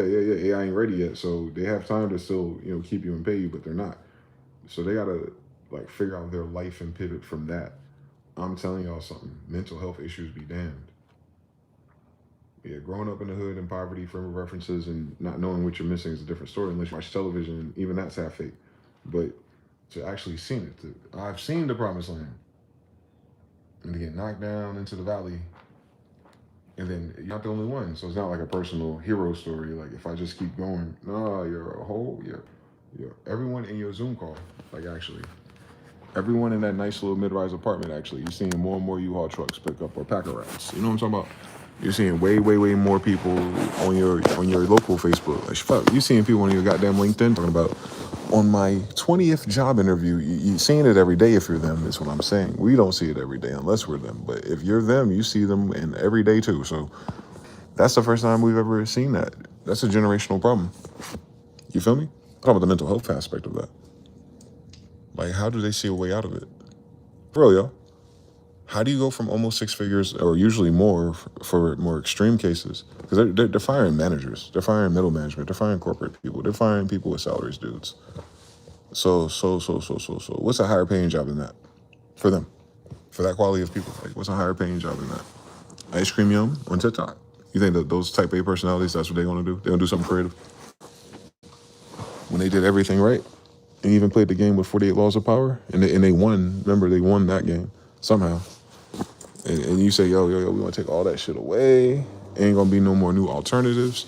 And everyone just like you want the few jobs left, so you know you're gonna shave off so many people. Either way we do this because of positions. So I haven't thought about those people just yet, man. It's a sad fucking story.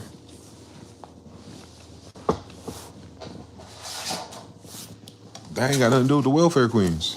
I'm talking about the people who actually went to school and got the damn job and did the damn things. What they gonna do now? If AI is the end of it anyway, then that's the direction this country wants to go. When isn't that their last rodeo? We've never had that problem before. We had a professional class of people be completely axed. And then there is no alternative, guys. There's 7 to 10 corporations left. At that standard, I mean. Per capita, guys. Per capita. Like, it's a lot of people like that. That means there's a lot of people who'll never be that again. What do they do in your society at that point?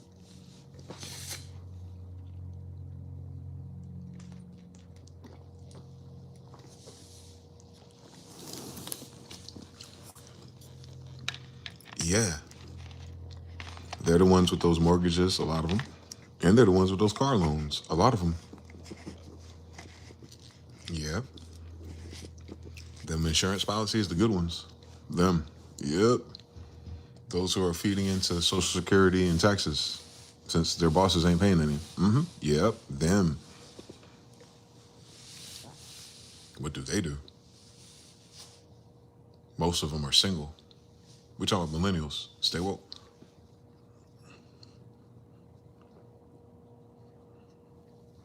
Yep. In my community alone, 25% of the kids have a 2-parent household. That's 1 out of 4. So that means most of the people are single. More than half, but I'm just saying, like, most. Let's do at least half. Half the people that they're talking about are single. And yeah, they can't do that by themselves without that job. That's a lot of girls, man. Don't forget, you keep narrowing down what the fucking problem is. We talking about mental health. Like, I'm talking about Karens. You know what I'm talking about? They're Karens because they got those jobs. I'm telling you something now. And they can't just flex the system and get on food stamps and Section 8 all of a sudden either. No, I'm not even talking about their pride. I'm talking about, like, they can't. It's horrible. These people needed, those attitudes, but then they can't get it because the line too long for all the people that been at it. You know what I'm talking about? Maybe they know somebody in the federal government they can get, fucking whitelisted and get higher up. I don't know. But that's just a small percentage. Everybody else, don't move. You feel me? Like, we in that scenario. That's a different scenario than just going to war with somebody. That's different. That's totally different. I haven't read about this one before. But everything go wrong at once, and then you go to war? Shit.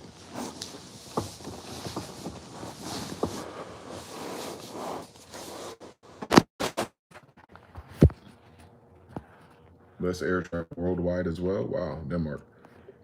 Or just ordinary people. Maybe they should take it slow. TBFB, I'm telling you, guerrilla gospel peace, brother.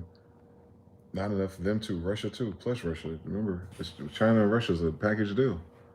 And 2.5, they got India too. So, remember, people that collected all your data for like the last 2 decades, who did all your tech support, who reset all your passwords, who scammed all your emails, those guys, they're on their side too. Yeah. Like the Indians from India, those guys.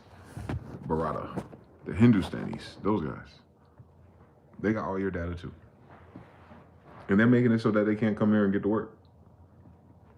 Like, the United States fired the Indians That is crazy. Indian citizens. There we go. They're firing Indian citizens. So they gotta go. You heard what I said? They fucking up the vibes again. All them Indian cuisine restaurants gotta go, bro. That's crazy. Turmeric in your food line gotta go, boy. All at once. All in 2025. Imagine. They're very communal people too, boy. You send some of their people away, they all just gonna pack it up and leave. I'm telling you. Very patriarchal. They're not trying to be independent. There's a few that will, but that is not what it's never the exception you gotta worry about.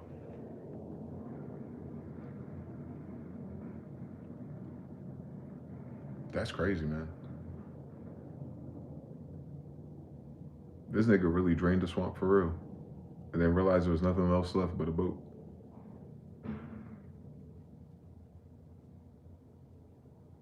That's poetic. What's going on in Denmark, Arut? Please tell me it's not just us.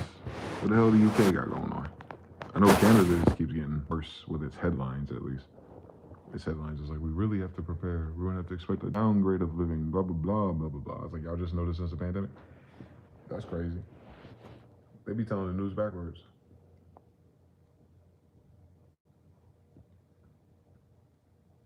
This shit been like this. Where the fuck have people been?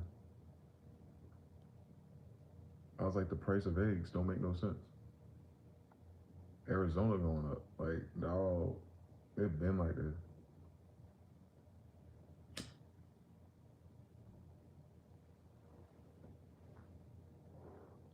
These shits used to be 79 cents. In Charlotte.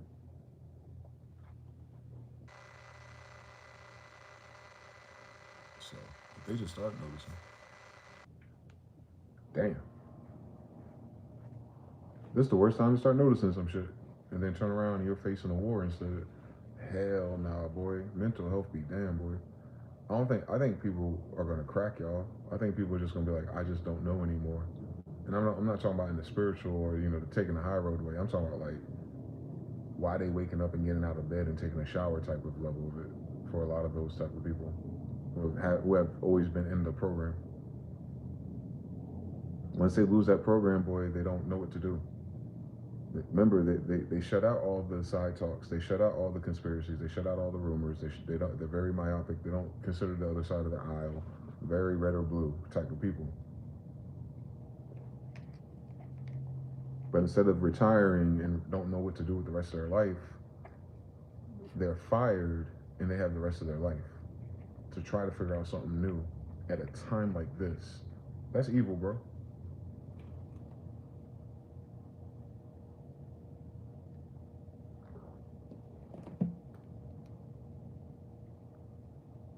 And that's all your people that are in the age of the draft. Don't sleep.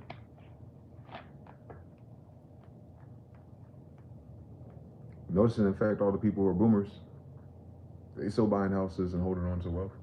It only affects the younger generation. Now think about it. We already have a population collapse crisis with math. Now imagine if your next whole generation of people, after the boomers are out of here, that whole tier of society doesn't exist represented number-wise. You can't refill us. We're born already, right? So 21 and up. So 20 to 44, right?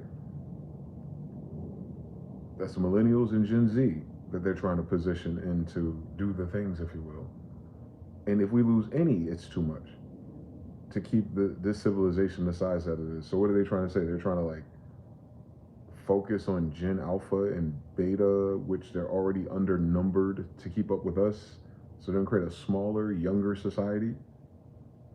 But these niggas want to live to 100 or something? Like, the fuck going on? That's like a 25-year if for these niggas. It's a 30-year if. So what I'm saying is every decision they're making, and if it turns into a war and they're using this age group for war, it's a lose no matter what. Even if you win, you lose. You don't have the people. So it's, you feel me? Like, Every strategy is already going to change what today is in terms of the composition of the United States. Like, it's the point of no return for real. It's going to change the whole face of everything, no matter what they do. But this route is stupid.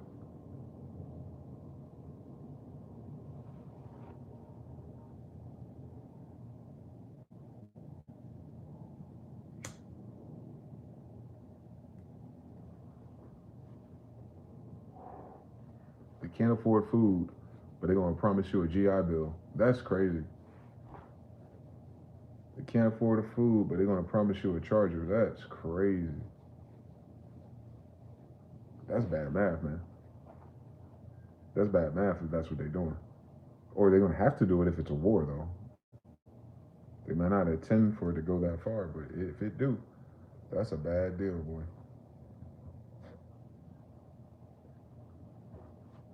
That's some orange, that's some banana peel shit right there, boy. That's Mario Kart. That's a disaster. Skywalker, we after, boy. They crazy as hell, boy. What did Noel say? Mr. Now says they were too busy being boomers to worry about that. Other gens would have to do. Okay, boomer meme meant it's over for boomers. Noel says not counting the 2040 natural disasters and flooding. Oh yeah, Earth has, or Europa has plenty of surprises for us in terms of the cycle of nature itself too. Yeah, and we're already dealing with natural disasters, flooding, and fires that have not stopped. So we haven't even finished repairing the last ones, type shit. And then they projected to get worse. So it's like, As Amori says, almost most of the younger generation seen how the U.S. treated their veterans like trash. The homeless, especially, right? In the intense cities, going to high school, you're like, oh my God, they're veterans. These people, man, I'm telling you, they're not thinking about the people, the shit, the emotions, the empaths, and the pixie indigo generations be thinking about. I'm telling them boys eating lead chip paint or something, boy. It uninstalled those empathy genes if they ever had them.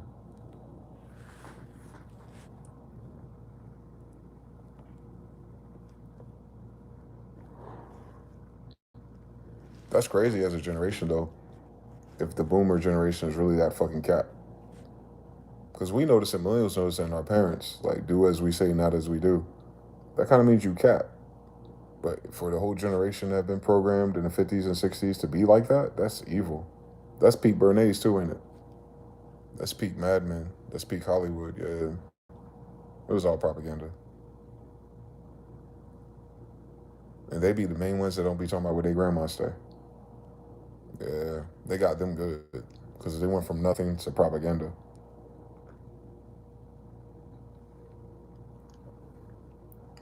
Integrated schools, yeah, they got them good. They're brainwashed. Boomers. They're first generation integrated brainwashing. Quite literally. They're like the CIA's first project. But it's not today's CIA, it's the older CIA from then. That's why it's kind of like, they lost the plot or something. Yep.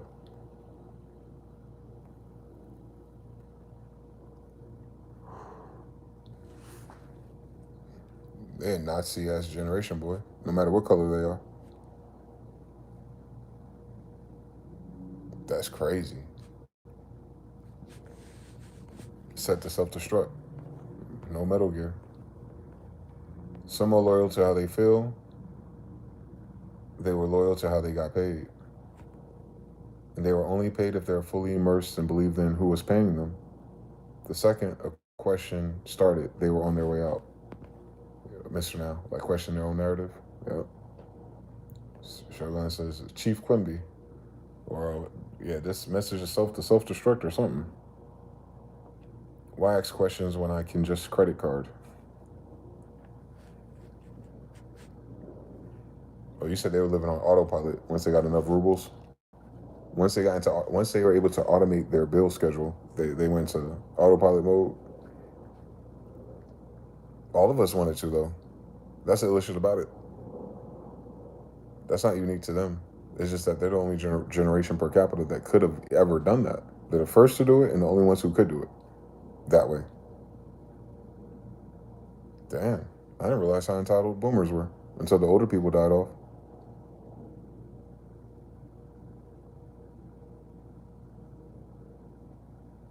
Yeah. Boomers were like 30 years ago. So we weren't looking up, you know what I'm saying? The adults in the room weren't boomers. The adults in the room were the silent generation and older. Wow. Even Granny Smith of Granny the Green Apples. She died yesterday, allegedly. Sure as God made green apples. I wonder where my grandfather got that from. Her evil ass. It's not her quote. But she took a monopoly on apples or some dumb shit. But God made green apples, not Granny Smith. That's crazy.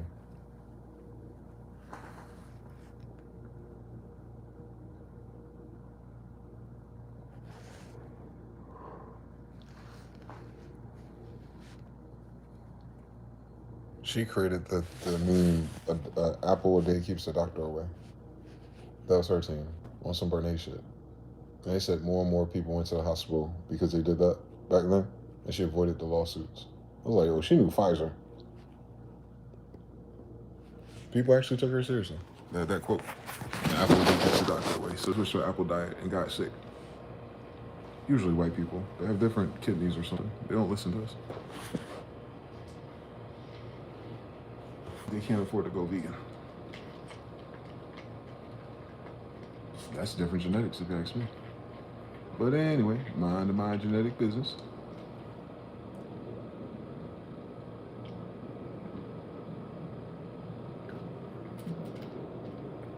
For real. That organ trafficking market be skipping their organs for some reason. Why? There's more of them. Why would you skip their organs if there's more of them in supply?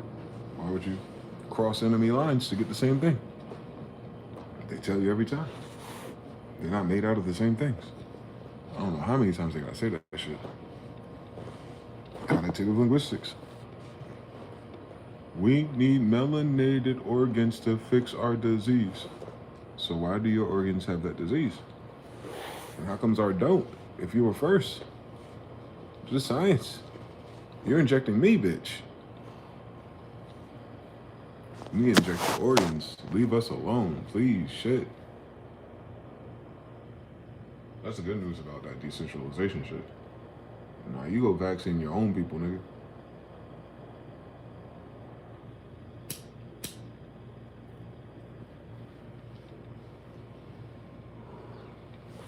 Yeah, I can't ever trust their vaccines ever again.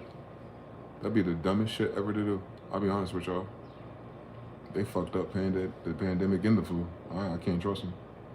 Like, can't. Like, ever. Me or my kids. Like, never. We're gonna have to, like, Dr. Savy some outbreaks. But I don't know anyone I've been related to ever been caught up in an outbreak anyway, so. Yeah. Stop letting so many fucking weird people in this damn country with outbreaks then. Since you can shut down all the flights from Los Angeles to Mexico for no stated reason. Cut it out.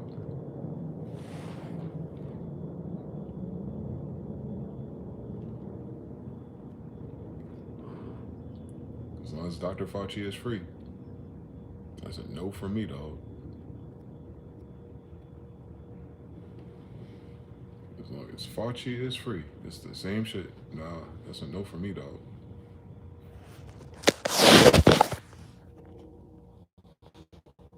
If they managed to do it, it meant that no one else could have after. It's like a world record. Once you beat it, no one below it is world record level. Yes. Yep. Good man. They peaked. The United States is peak. So that means it's on the way down. Damn it. They just had to use our lifetime like this, boy. Like, out of all the times they could have fixed some shit, they wait till the last damn minute. They wait till our midlife crisis to want to act up. That's some bullshit. They did it 20 years ago with 9/11. Like, they just won't stop. They just won't stop, boy. And I think that's why the world is going to stop them.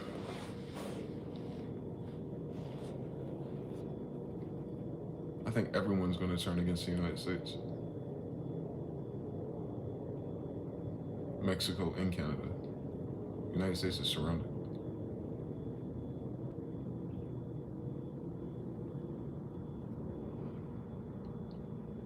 If a bomb touches Venezuela, it might as well touch all of South America. They're surrounded. The United States is surrounded. If it's cutting off flights to Mexico, they holding hostages. I've seen enough Tom Clancy films to know how this shit go on a macrocosm. I get it. They're doing it in a macro. They're sending a word. That 13 told me everything. The Masons are playing the game now. Mm-hmm. The Masons are doing that. That government, that Pentagon shit, that's Masons. I'm telling you. I see their codes. They're the military industrial complex, I think. I think that's what this is. I'm pretty sure that's what this is. I told you, Rome, the Rome Bank or the Vatican Bank wanted all their assets back during the pandemic. It was like September of 2021. So yeah, they already defunded those secular order things. They call them national securities, but not securities like securing something. Securities like bonds. They're national securities, like 501c3 churches. Those are securities. So they're already not funding those things from that bank no more. So yeah, the Templars are in the building as usual.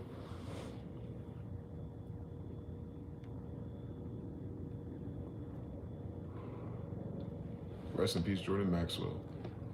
He shit. That nigga, man. He be rolling in a wheelchair right now for real. Where's David Icke at, boy? He gonna say one of these motherfuckers are reptilian. I know it now. I know it. Don't forget, the whole backstory is of the agenda of the New World Order. It is reptilian. They be copying everything but the alien part of it. Thinking you dealing with people. That's crazy. That is not what none of their narratives were. Even Jordan Maxwell. When they talk about the NWO agenda, they are not talking about people, boy. That's why I hate these new TikTokers. They stop at martial law. Like, nah, if you think it's following that story, they're following the reptilian agenda. I need you to understand what they're saying to you. Someone from not this planet, nigga. They're the ones that are trying to martial law you, not your elected officials, nigga. As if we don't have enough to worry about. That's a weird hidden layer that's really not hidden all the fucking time. We just don't hear it because we don't believe. I know. Cognitive linguistics is a bitch. They gonna find out though. They about to find out quick. Cause all this shit corrupted.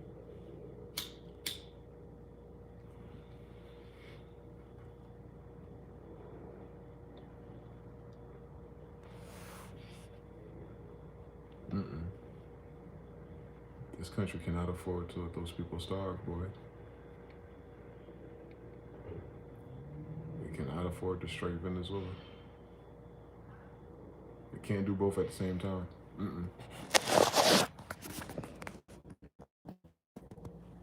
Because they fucking with everybody's money. Yep.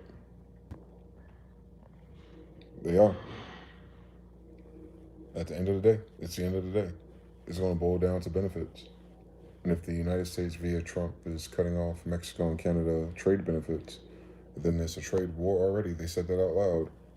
But if it turns into a physical war, then that North American Union Defense Compact, Golden Dome Alliance, whatever the fuck Trump had going on, that won't make a damn difference, man. Because Canada's going to have to pander to its people before it experiences a civil war. Mexico is going to have to pander to its people because of the cartel presence. And then Central and South America, I mean, shit. On Venezuela, like, they going to be acting different. Salvador, especially. He been speaking up. Yeah, El Salvador, he been speaking up. So, you'll see. If Nicaragua needs its locals, yeah, the militaries from them neighboring countries will show up. They're right next to each other. Same water, Bruce. Same Panama Canal. They all benefit from that. So you'll see. It'll be I don't even know if that's a world war if everyone's trying to stop the United States.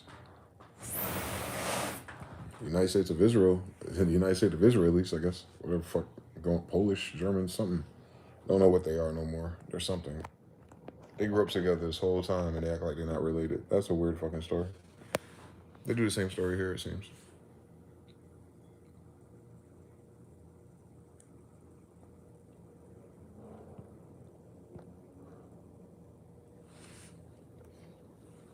What else going on the timeline? What the refresh thing? What the refresh gonna be? We don't need a refresh on this beat. Damn. Donald Trump about to get hit with that Ahab curse, boy. He better slow down.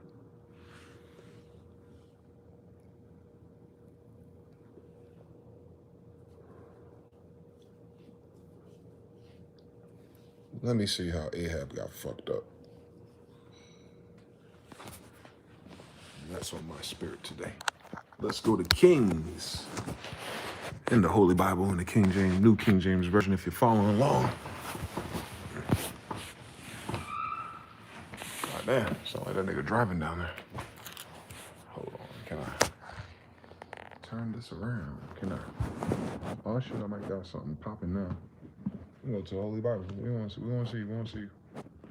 see what the big homie that God said back then. And see if it mirrors. Where's Kings? One Kings. There's two Kings. Let's see if I can figure out what the fuck that means. Kings 1.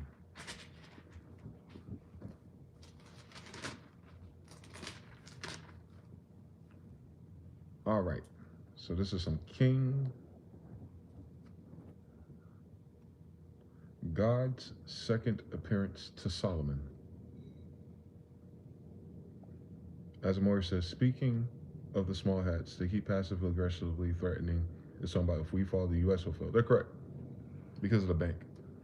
They're correct. They're correct. If we fall, they fall. If they fall, we fall. They got the same bank. Kings 9:1. Read. And it came to pass, when Solomon had finished building the house of the Lord and the king's house, so 2 buildings, and all of Solomon's desire which he wanted to do, that the Lord appeared to Solomon the second time, as he had appeared to him at Gibeon. And the Lord said to him, I have heard your prayer and your supplication that you have made before me. I have consecrated this house which you have built to put my name there forever, and my eyes and my heart will be there perpetually. Now walk before me as your father David walked, in integrity of heart and in uprightness, to do according to all that I have commanded you. And if you keep my statutes and my judgments, then I will establish the throne of your kingdom over Israel forever, as I promised David your father. So mind you, that promise or that covenant with David is about is him crowning him as a bloodline emperor, like a bloodline. You shall not fail to have a man on the throne of Israel. But if you or your sons at all turn from following me, so it's conditional, and do not keep my commandments and my statutes, which I have set before you, but go and serve other gods. Remember, it starts there. Like, well, if you start serving another god, lowercase g's, and worship them, then I will cut off Israel from the land which I have given them. And in this house which I have consecrated for my name, I will cast it out of my sight. Israel will be a proverb and a byword among all peoples. And as for this house, which a lot of people say, which is exalted, everyone who passed by it will be astonished and will hiss and say, why has the Lord done this to this land and to this house? Then they will answer, because they forsook the Lord their God, who brought their fathers out of the land of Egypt, and have embraced other gods, and worshiped them and served them. Therefore the Lord has brought all of this calamity on them. So that's us in the story. Apparently, that may have happened in recent time. I can imagine. Okay, so we got 16, sometime after 1611, it seems. But this is also going to happen to the United States, which is a separate entity from us. Keep that in mind. They got their own little cogwheel that they're on. Now it happened at the end of 20 years when Solomon had built two houses, the house of the Lord and the king's house. Hiram, the king of Tyre, had supplied Solomon with cedar and cypress and gold, as much as he desired. That King Solomon then gave Hiram 20 cities in the land of Galilee. That's where Jesus come from. Then Hiram went from Tyre to see the cities which Solomon had given him, but they did not please him. So nigga ungrateful, he didn't like him. So he said, "What kind of cities are these which you have given to me, my brother?" He said, "What are those?" And he called them the land of Kabul, as they are to this day, as of the writing. Then Hiram sent the king 120 talents of gold. And this is the reason for the labor force which King Solomon raised, to build a house of the Lord, his own house, the Milo, the wall of Jerusalem, Hazor, Megiddo, and Gezer. So a bunch of them, walled cities. Pharaoh, king of Egypt, had gone up and taken Gezer and burned it with fire, had killed the Canaanites who dwelt in that city, and had given it as a dowry to his daughter, Solomon's wife. So Solomon inherited the land of Pharaoh, king of Egypt at that time, and Solomon got with his daughter, an Egyptian. So Solomon, Judah, Jerusalem, Israel, again, as time moves on, finds himself with another Egyptian on Hagar and Abraham. So if Solomon again has a Pharaoh's wife, and she's Egyptian on Sheba, right? And he has a baby with her, what'd that baby become? Same story again, ain't it? All right, anyway, and don't forget, you got a whole bunch of kingdoms, the Canaanites. Trying to figure out where all these black people come from. Stop fucking playing. Anyway, Solomon built Gezer, Lower Beth Horon, Baalath, Tadmor in the wilderness, and in the land of Judah. There we go. All the storage cities, supply depots that Solomon had, cities for his chariots, and cities for his cavalry. Mind you, this is the man with magic carpets now. So he got some industrial revolution going on Israel. And whatever Solomon desired to build in Jerusalem, and in Lebanon, and in all the land of his dominion. All the people who were left of the Amorites, Hittites, Perizzites, Hivitites, and Jebusites, who were not of the children of Israel, meaning Jacob wasn't their granddaddy, that is, their descendants who were left in the land after them, whom the children of Israel had not been able to destroy completely, so survivors, from these Solomon raised forced labor, as it is to this day, as of the writing. But to the children of Israel, Solomon made no forced laborers, because they were men of war, and his servants, his officers, his captains, commanders, his chariots, his cavalry. So the slaves, if you will, were the ones who were the construction workers, masons, Canaanites, Tubal Cain. I know everything, right? They used to be giants. Don't sleep. They were used because Israel was going after giant cities. Stay woke. So these hybrids, they were in the workforce. The Israelites, like I said, cons, they stayed in the army. Everybody a damn slave if that's the case. Stay woke out here. Others were chiefs, all right, Indians, of the officials who were over Solomon's work on Carlos V. 550 who ruled over the people who did the work. But Pharaoh's daughter came up from the city of David to her house, which Solomon had built for her. So, the city of David is Solomon's father, by the way, right? Then he built the Milo, I guess, for her. Now, 3 times a year, Solomon offered burnt offerings and peace offerings on the altar which he had built for the Lord. And he burned incense with them on they call it the altar, al-tar. That's very interesting, more. That was before the Lord. So he finished the temple. So he had an altar. We're talking about a magician and a sorcerer. King Solomon also built a fleet of ships at Ezion-Geber. So he had a naval force, which is near Elath, on the shore of the Red Sea, in the land of Edom. Then Hiram sent his servants with a fleet, seamen who knew the area, to work with the servants of Solomon. And they went to Ophir and acquired 420 talents of gold from there. 420 now, stay woke. And they brought it to King Solomon. Now, when Queen of Sheba heard the fame of Solomon concerning the name of the Lord, she came to test him with hard questions. She came to Jerusalem with a very great retinue, with camels and bore spices. I just told you camels were in the Civil War. Very much gold and precious stones. And when she came to Solomon, she spoke to him about all that was in her heart. So Solomon answered all her questions. There was nothing so difficult for the king that he could not explain it to her. And when the queen of Sheba had seen all the wisdom of Solomon, the house that he had built, the food on his table, the seating of his servants, the service of his waiters, and their apparel, his cupbearers, and his entryway by which he went up to the house of the Lord, there was no more spirit in her. Then she said to the king, "It was a true report which I heard in my own land about your words and your wisdom. However, I did not believe the words until I came and saw it with my own eyes. And indeed, the half wasn't even told to me. Like, you don't know the half. Your wisdom and prosperity exceed the fame of which I heard. Happy are your men, and happy are these your servants, who stand continually before you and hear your wisdom. Blessed be the Lord your God, who delighted in you, setting you on the throne of Israel, because the Lord has loved Israel forever. Therefore he made you king to do justice and righteousness." So Solomon's a judge. He's also a Christ. If you haven't picked up on that, but we'll get there one day, since this is like Jesus' granddaddy. All right. Then she gave the king 120 talents of gold, 12, 120, spices in great quantity, and precious stones. Oh, she a crystal chick. Because when she was from Egypt, though, on Sheba, right? On Solomon and Sheba. Can you imagine the story here? Remember, she the one magic carpets too now.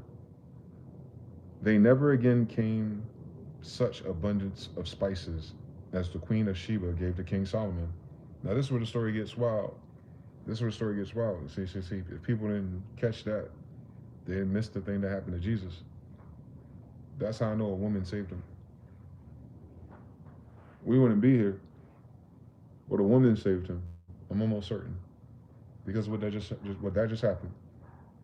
As of the writing, the person writing and documenting this is like, yo, she brought the illest spices, whatever that means. It could mean species too. Stay woke out here. Very similar words with these translators. A book about agriculture and planting humans, but we'll keep it for food. It was abundant, and you can use them for altars and all kinds of things. You know the story. You've been to. She brought a botanica. There it goes. She brought a Costco botanica to the neighborhood.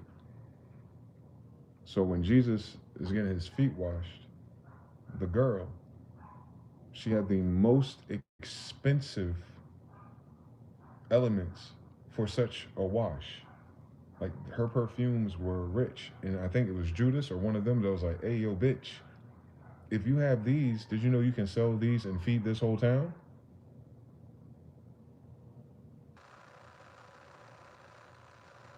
She was rich. She wasn't a prostitute working for a loaf of bread. If she could feed a whole town with a fucking foot scrub. Correct. She was a royal too. And it's in that book, but it's not highlighting that, right? But if you understand who he is, a king of kings, then who is she trying to be? And then you go back to Solomon, his granddaddy, and it's the same kind of story. Different gender, but the same exact degrees. Like a woman that has a lot of her own things coming to see a king to see if it was true. The Mary Elaine, who obviously has a lot of her own things, coming to see Jesus to see if it was true. And then by her doing what she did, she acknowledged that he was who he said he was.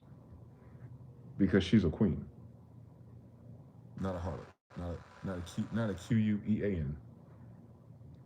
There's a difference. She's a queen, and they called her a hussy. Can you imagine? Now do the Edamon on queen. You'll see the same story. So anyway, she was up there. Her ingredients tells you she was up there. No one in that town can afford what she had. So she wasn't a lady of the night. If the town itself that would be paying her to be a lady of the night cannot afford to have it, so she got her shit from somewhere else. Exactly. And they're doing it again, just like Sheba. Can you imagine? I'm telling you, law of gender. It's always going to show up in pairs. Hmm? I know it. Anyway, check this shit out though. She gave him $120 of gold, all the spices for Botanica, and also the ships of Hiram, which brought gold from Ophir, brought great quantities of almug wood and precious stones from Ophir. And the king made steps out of the almug wood for the house of the Lord and for the king's house. Also, harps and stringed instruments for singers. We're talking about Judah, by the way, right? Anyway, there never came such almug wood, nor has it been like this seen to this day. Now, King Solomon gave the queen of Sheba all that she desired, aye, whatever she asked for, besides what Solomon had given her according to the royal generosity, imagine science. So she turned and went to her own country, she and her servants. The weight of gold that came to Solomon yearly was 666 talents of gold. So everyone talking about Revelations and the devil and the carbon and 66666. Solomon was making 666 talents of gold a year from this little operation he got going on there. And the weight of the gold came to Solomon yearly at 666 talents of gold. I wonder if it's symbolism. And besides that, from the traveling merchants, from the income tariffs of the traders, from all the kings of Arabia more, and from the governors of the country, you know, King Solomon made 200 large shields of hammered gold. So this is not a Bronze Age, Copper Age story. 600 shekels of gold went into each shield. They were a baller's army. He also made 300 shields of hammered gold, with 3 minas of gold into each of those shields.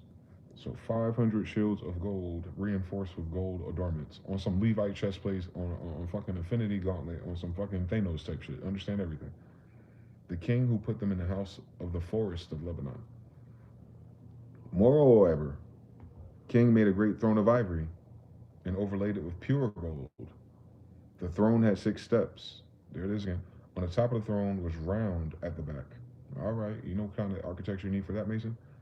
There were armrests on either side of the place of the seat, and 2 lions stood beside the armrests. I'm telling you, this ain't where they think it is.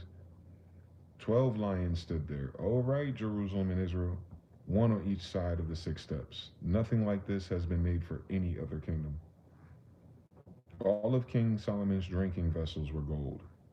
All of the vessels of the house of the forest in Lebanon were pure gold. All of the house of the forest. Not one was silver, for this was accounted for nothing. So silver was accounted for nothing in the days of Solomon. So we're talking about forex. For the king had merchant ships at sea with the fleet of Hiram. Once every 3 years, the merchant ships came back bringing gold, silver, ivory, apes, and monkeys. Isn't that interesting? So King Solomon surpassed all the kings of the earth in riches and wisdom. That apes and monkeys thing is very interesting to me that they accounted for that. Why that was so specific. So he had his own zoo. Or Michael Jackson, right? Anyway, now all the earth sought the presence of Solomon to hear his wisdom, which God had put in his heart. Each man brought his present: articles of silver and gold, garments, armor, spices, horses, mules, and a set rate by the year. Mules, that's very interesting. Jesus rode in on a donkey. And Solomon gathered chariots and horsemen, and he had 1,414 chariots and 12,012 Israel horsemen, whom which he stationed in the chariot cities and with the king at Jerusalem. So there's a king at Jerusalem, but Solomon is royal, imperial. He's above that, but he's still lacing the king of Jerusalem. Can you fucking imagine? The king made silver as common in Jerusalem, Salem, as and the king made silver as a common thing in Jerusalem as stones, and we know that's Peru, South America. And he made cedar trees as abundant as the sycamores which are in the lowlands. Don't tell me those trees are in goddamn Amazon rainforest. I won't fucking flip the fuck out. Also, Solomon had horses imported from Egypt and Kaveh. The king's merchants brought them in to Kaveh at the current price. We don't know what the current price is whenever they wrote this. Now a chariot, oh, they about to tell us. Now a chariot that was imported from Egypt cost 600 shekels of silver. So 600, there goes our six again, of silver for a chariot. And a horse is 150. Thus, through their agents, they exported them to all the kings of the Hittites and the kings of Syria. So they try and United States some shit with these weapons, right?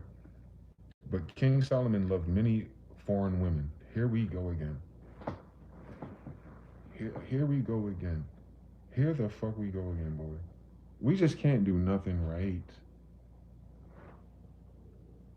This nigga had the cities. He had El Dorado. He built El Dorado. That's why they keep saying that fucking word Hiram, Hiram, Hiram and Mabiff. Oh, Mason ass niggas. On Brazil, nigga. And foreign women. Here we go again. We can't have nothing with these bitches, boy. I don't even got to finish reading that chapter. I know where they going with that.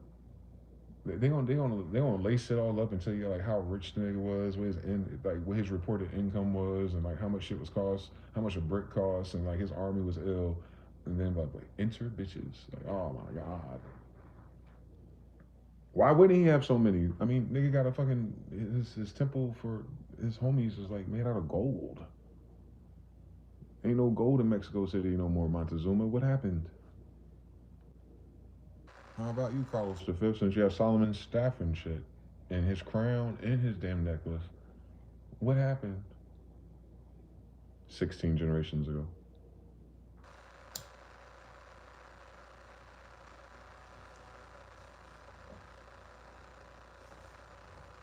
We had all that shit up until the 1500s.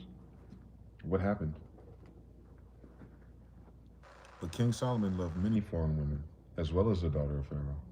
So he had Sheba and some side bitches. Women of the Moabites, all right, more. Ammonites, all right, more. Edomites, someone's cousin. Sidonians, and the Hittites. These are black people. From the nations of whom the Lord has said to set children of Israel, you shall not intermarry with them, nor they with you. Well, that's interesting. He told the 12 tribes of Israel to stay separate from those tribes. But King Solomon was like, I'll take one of each. Because he's the King of Kings. You feel like he can do it. You shall not. So this is to the children of Israel. This is not for kings. This is for anyone in Israel. So it's the genetic part of it. You shall not intermarry with them, nor they with you. Surely, and this is why, surely they will turn away your hearts after their gods. So that's a black on black crime right there. All black people ain't got the same God. Can you imagine science will try and figure that shit out today? Solomon clung to these in love. And he had 700 wives, allegedly. Princesses, that's a lot of fucking kingdoms. And 300 concubines. That's a grand total of 1,001. And his wives turned away his heart. Oh my God. I mean, can you imagine the fucking, can you imagine the peer pressure on 700 and 300 women? And they all baddies. I don't think we have that many baddies on Instagram. For it was so, when Solomon was old, that his wives turned his heart after other gods. And his heart was not loyal to the Lord his God, as was the heart of his father David. For Solomon went after Ashtoreth, the goddess of the Sidonians. Ooh, Ashtoreth, like Asheroth. And after Milcorn, the abomination of the Ammonites. Also, everybody got their own little deity popping. Can you imagine people out of Egypt? Solomon did evil in the sight of the Lord, and did not fully follow the Lord, as did his father David. Then Solomon built a high place, here he goes with the bullshit, because he's making all that money, for Chemosh, the abomination of Moab. Remember, Moab is where Lot went after Sodom and Gomorrah. So Judah, right there. So whoever those people were that repopulated, they was on some bullshit. Remember, Lot wasn't the father of Israel. But that's their cousins, though. Don't miss it. On the hill that is east of Jerusalem, obviously. And for Molech, and this is the one you hear about in Bohemian Grove, which is in California last time I checked, the abomination of the people of Ammon. And he did likewise for all his foreign wives, who burned incense and sacrificed to their gods. So he's trying to keep these bitches happy, and lost his way.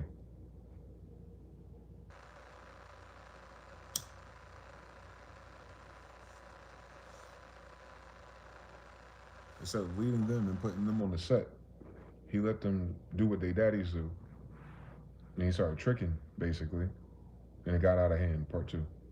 So the Lord became angry with Solomon because his heart had turned away from the Lord God of Israel, who had appeared to him twice. So the audacity of this nigga, right? And had commanded him concerning this thing that he should not go after other gods. But he did not keep what the Lord had commanded. Mind you, Solomon is the one with all the sigils, the seals, and the demonology and all that shit.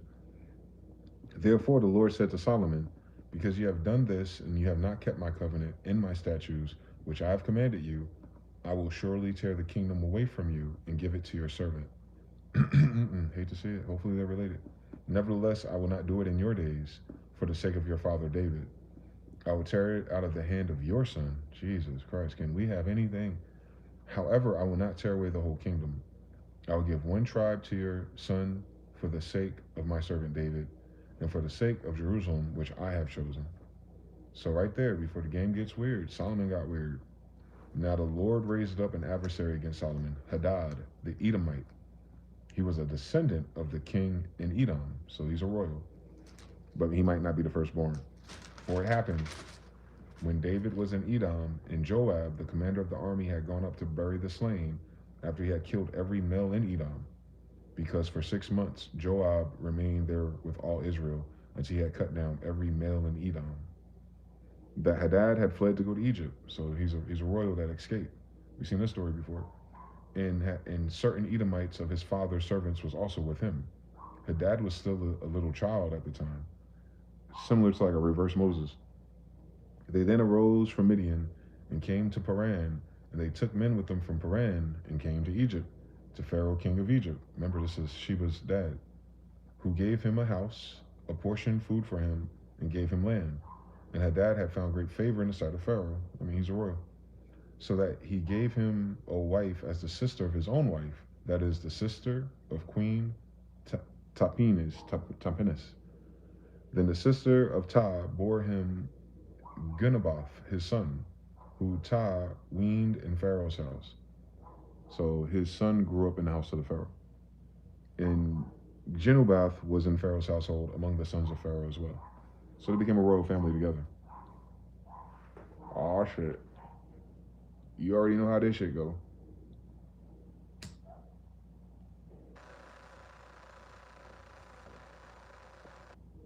I already know where this shit going. There's a stranger in his wife's house. So when Hadad had heard in Egypt that David rested with his fathers, and Joab, commander of the army, was dead, Hadad said to Pharaoh, let me depart that I might go to my own country. So the guy that had killed all the firstborns of Edom when he was a kid, that guy is dead now. And he wants to go back, now that he's an adult or older. Then Pharaoh said to him, but what have you lacked with me that you suddenly go seek to your own country? Let my people go, part 3, right? So he answered, nothing, but do let me go anyway. He said, I got a hunch. And God raised up another adversary against him, Rezon, the son of Eliada, who had fled from his lord, Hadadezer, the king of Zobah. So he gathered men to him and became captain over a band of raiders. Oh, these some YNs, some jaguars. When David killed those of Zobah, and they went to Damascus and dwelt there, and resigned in Damascus. So we near Jerusalem, ain't we? He was the adversary of Israel all the days of Solomon, besides the trouble that Hadad caused. So Hadad's situation, so Hadad's about to cause some shit, and this guy's causing some shit. And he abhorred Israel, and then he reigned over Syria. Oh God. The Solomon's servant Jeroboam, the son of Nebat, an Ephraimite from Zerida, whose mother name was Zurah, a widow, also rebelled against the king. So now it's happening within his own family, because Ephraim is one of them within Israel, but they're saying Ephraim, his grandfather. And this is what caused him to rebel against the king. Solomon had built the Millo and repaired the damages of the city of David, his father. The man Jeroboam was a mighty man of valor. And Solomon, seeing that the young man was industrious, made him the officer over the labor force over the house of Joseph. Remember, Joseph ended up becoming one of the assistant type pharaohs of Egypt at the time, but he was an Israelite thrown into the pit. So they're talking about the family that continued after him, these guys. He made him a house over the labor force from that bloodline. Now it happened at that time when Jeroboam went out of Jerusalem that the prophet Ahijah, the Shilonite, met him on the way. And he had clothed him with a new garment, and two are alone in the field. So they're having a private meeting. And then Ahijah took hold of the new garment that was on him and tore it into 12 pieces. Oh, here we go with the symbolism. That sounds like a ritual to me. Have you heard it, witches? And he said to Jeroboam, take yourself 10 pieces. And thus says the Lord, the God of Israel, behold, I will tear the kingdom out of the hand of Solomon and give 10 tribes to you. But he shall have one tribe for the sake of my servant David and for the sake of Jerusalem, the city which I have chosen out of all the tribes of Israel, because they have forsaken on me and worship Asheroth, the goddess of the Sidonians, a woman. Or maybe God is a woman, man. This jealousy thing, look, looking weird in the light when you think about it, though. It look weird in like when you think about it, because they're saying he ain't just worshiping a different God, he worshiping a woman, and that God, our God, might not be what we think it is now. And Shamash, the god of Moabites, and Milcom, the god of the people of Ammon, and have not walked in my ways to do what is right in the eyes and keep my statutes and my judgments, as his father did, David. However, I will not take the whole kingdom out of his hand, because I have made him ruler all the days of his life for the sake of my servant David, whom I chose because he kept my commandments and my statutes. But I will take the kingdom out of his son's hand and give it to you, 10 tribes. So like the whole lost tribes of Israel, like all whole shit about Tartaria. Hi, how you doing? And to his son I will give one tribe, that my servant David may always have a lamp before me in Jerusalem, the city which I have chosen for myself to put my name there. So I will take you, and you shall reign over all your heart's desires, and you shall be king over Israel. Then it shall be, if you heed the command that I command you, walk in my ways and do what is right in my sight, and keep my statutes and my commandments, as my servant David did then I will be with you and build you an enduring house, as I built for David, and give Israel to you. And I will afflict the descendants of David because of this, but not forever. Can you imagine? So it's a transfer of ownership. It was a new 360 deal. You know, you got, because Solomon went reprobate with the bullshit, Israel got backdoored. But he said temporarily.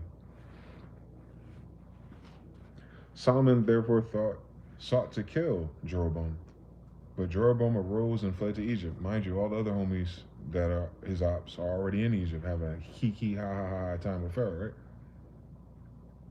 And then Shishak, king of Egypt at this time, I guess, and was in Egypt until the death of Solomon. So he's there the whole time.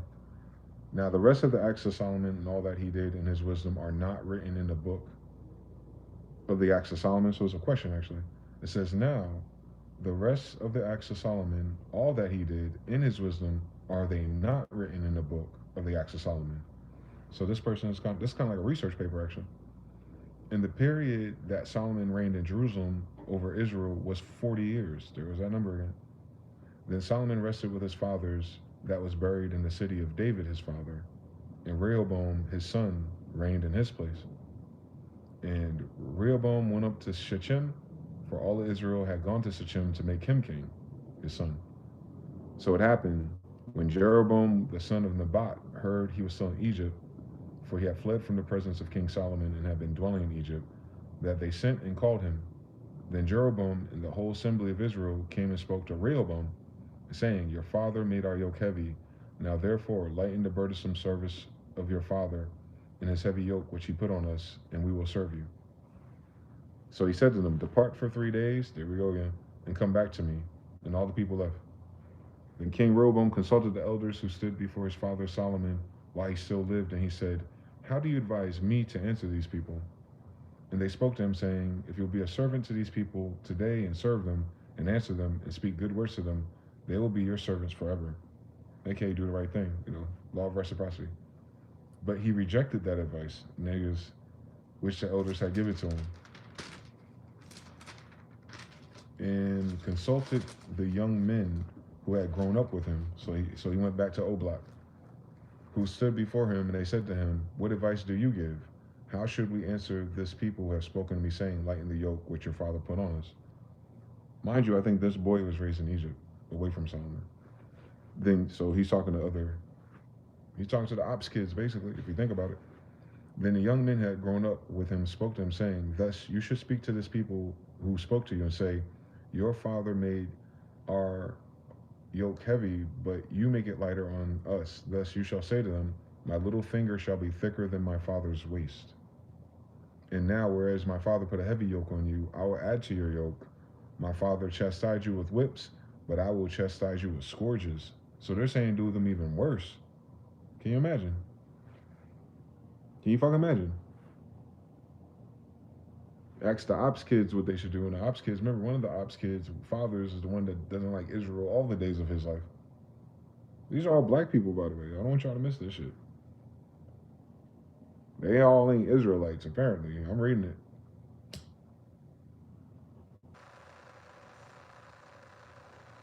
And that's why you would classify all of them as Moors. So you know they're not anyone else. But within Moors, there's Israel. Same story, part two. Anyway, the young men who had grown up and spoke to him says, do the dumb shit. Make it worse for him. So Jeroboam and all the people came to Rehoboam the third day, as the king had directed, said, come back to me on the third day. Then the king answered people roughly and rejected the advice which the elders that knew his father had given him. And he spoke of them according to the advice of the young men from his hometown, saying, my father made your yoke heavy, but I'll add to your yoke. My father chastised you with whips, but I will chastise you with scourges. aka, do what I say. So the king did not listen to the people, and the turn of the events was from the Lord, and he might fulfill his word, which the Lord had spoken by Ahijah the Shilonite to Jeroboam the son of Nebat. Now when all of Israel saw that the king did not listen to them, the people answered the king, saying, what share have we in David? We have no inheritance here. In the son of Jesse, to your tents, O Israel. Now see to your own house, O David. Wow. So Israel departed to their tents. On some Indian shit, can you imagine? But Rehoboam resigned over the children of Israel who dwelt in the cities of Judah. Then the king Rehoboam sent Adoram, who was in charge of the revenue, but all Israel stoned him with stones, and he died.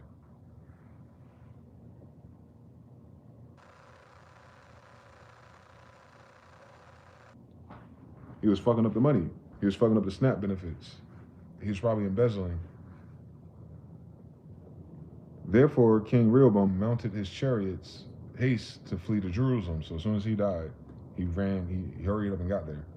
So Israel has been in rebellion against the house of David to this day, whenever he's writing. Now it came to pass, when all of Israel heard that Jeroboam had come back, they sent for him and called him to the congregation, and made him king over all of Israel. There was none who followed the house of David, but the tribe of Judah only. Wow. And when Rehoboam came to Jerusalem, he assembled all the house of Judah with the tribe of Ben. Judah and Ben traveled together. Shout out to the 13 colonies of New England, right? 180,000 on Benjamin Banneker. 180,000 chosen men, 18, who were warriors, all right, Khan, to fight against the house of Israel. Oh, shit. Everyone was kung fu fighting, boy. And to fight against the house of Israel, that he might restore the kingdom of Rehoboam, the son of Solomon. But the word of God said to Shemaiah, the man of God, saying, speak to Rehoboam, the son of Solomon, the king of Judah, to all the house of Judah and Benjamin, and to the rest of the people, saying, thus says the Lord, and quote, you shall not go up or fight against your brethren, the children of Israel.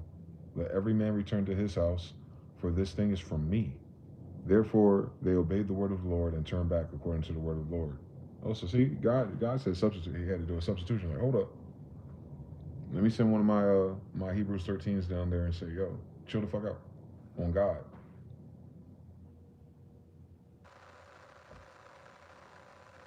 This is a civil war. Then Jeroboam built up Shechem in the mountains of Ephraim and dwelt there. So he got away from everybody, obviously. Also, he went out from there and built Penuel. And Jeroboam said in his heart, now the kingdom may return to the house of David. If these people go up to offer sacrifices in the house of the Lord at Jerusalem, then the heart of this people will turn back to their Lord, Rehoboam, king of Judah, and they will kill me and go back to Rehoboam, king of Judah. Wow.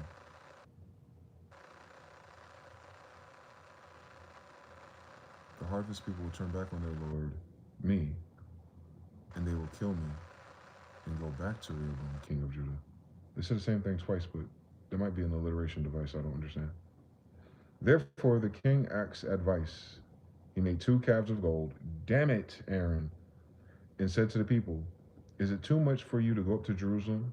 Here are your gods. Here are your gods, O Israel, which brought you up from the land of Egypt. Remember? This is a throwback to Baal. And he set up one in Bethel and put the other one in Dan. The missing tribe of Dan, the Scythians, the Tartar clans. Now this thing became a sin, obviously. And for the people went to worship before the one as far as Dan. He made shrines on the high places and made priests from every class of people. Priests, sorcerers, who were not the sons of Levi. The sorcerers of Israel. Imagine. Black magic. Can you imagine? Shit's about to get hectic. Jeroboam ordered, and remember, mind you, this is Solomon, demonology, seals, and rings son doing this weird shit. Because his mother is different. Keep that in mind. She's Egyptian. Jeroboam ordained the feast of the 15th day of the 8th month, like the feast that was in Judah. It's like that feast. It ain't that feast. Don't miss it. He's doing everything backwards. And offered sacrifices on the altar. And I bet you there's a goofy ass Hebrew Israelite to this day doing this shit. So he did a Bethel, sacrificing to the calves that he made, golden calf, false god worship.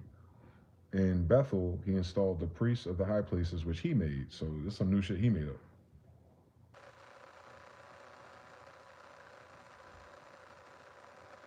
Mirroring his hometown.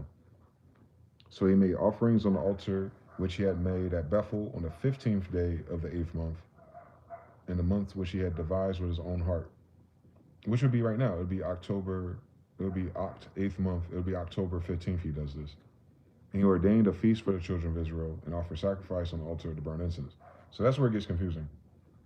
These children of Israel at this time in 1 Kings, after Solomon dies, are being misled by spiteful, bitter people. But it's really, in terms of fault, it's Solomon's fault for expanding too far and wide and not keeping his self aligned with the purpose. But then he's a leader of these men. He's gone. Now he's the legitimate son, if you will, taking over. Now he's leading them to the old ways. The reason when it's symbolic of them being led into captivity because they learned all of this magic and all this bullshit when they're in captivity with Pharaoh back then. Like, you know what I'm saying? This is like the prequel to this shit. Yeah, or the sequel, or the loop, basically. It's so if you read the earlier stories, you understand like they back on their bullshit again. After getting a David and a Solomon, they're back on the same bullshit that had them miss the promised land the first time. Those 40 years. Hence why I think they re-invoked the 40 years in Solomon's reign. In fact, it's very interesting. And behold, yeah, they did. They did sacrifices and burnt incense. And behold, 13, Kings 13, a man of God went from Judah to Bethel by the word of the Lord, similar to Jonah. And Jeroboam stood by the altar to burn incense. So he's pulling up on him while he's doing his thing to some other god.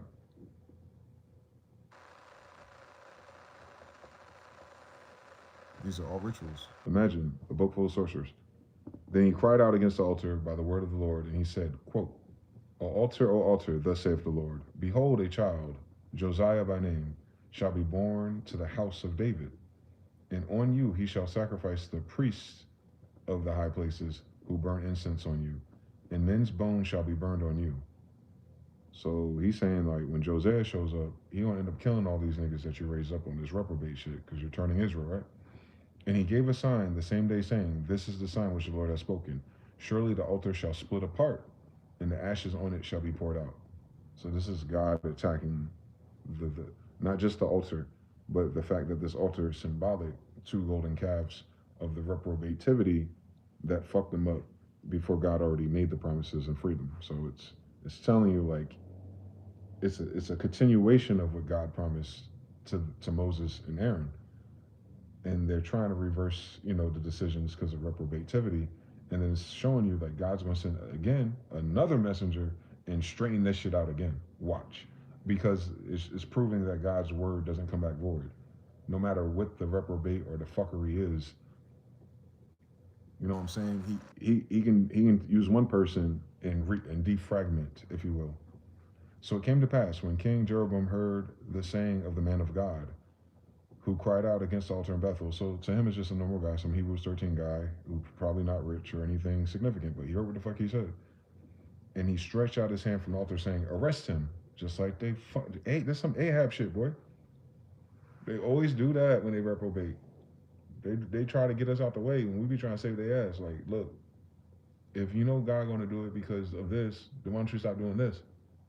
You got time, nigga, until that damn altar cracks in half.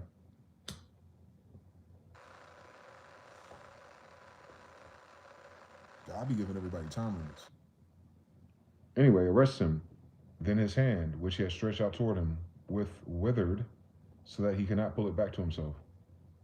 The altar was so split apart. There it is. As soon as they touched him, touch not my anointed. As soon as they touched him, the altar was split apart, and the ashes poured out from the altar according to the sign which the man of God had given him. So he said, "I just warned you by the word of the Lord." Then the king answered and said to that man of God, "Please entreat the favor of the Lord your God, and pray for me, that my hand may be restored to me." So he gave him a little hand, like Scary Movie. That sounds like sorcery to me, my niggas. Anyway, so the man of God entreated the Lord, and the king's hand was restored to him, and it became as before. Very similar to Thanos' glove, if you understand anything about art symbology. Then the king said to the man of God, "Come home with me and refresh yourself, and I will give you a reward." So he had him fucked up. Then that shit played out in real time, and he's like, "Oh, never mind. Let me get this nigga a Nike Tech and some Air Forces real quick." But the man of God said to the king, "If you were to give me half your house," he's stacking, "I would not go in with you. Okay, you can't pay me to fuck with you after what you just pulled. Nor would I eat bread nor drink water in this place, to not be in the counsel of the wicked." This guy is judging him. "For so it was commanded by me by the word of the Lord, saying, You shall not eat bread nor drink, nor return by the same way you came." So he went another way and did not return by the way he came to Bethel. So he followed his instructions. Now an old prophet dwelt in Bethel, and his sons came and told him all the works that the man of God had done in the day of Bethel. They also told their father the words which he had spoken to the king. So another prophet from back in the day, probably Solomon's cohorts, he heard about this new kid that showed up on the block, a new Hebrews 13, and his sons is telling him about it. And their father said to him, "Which way did he go?" Let me talk to this little nigga. Where he at? For his sons had seen which way the man of God went, who came from Judah. Then he said to his sons, "Saddle the donkey for me," on Jesus.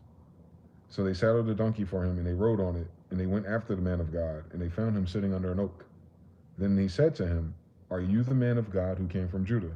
So he's asking him, similar to how they were asking Jesus, "Are you the one who did all these things that my sons are telling me about?"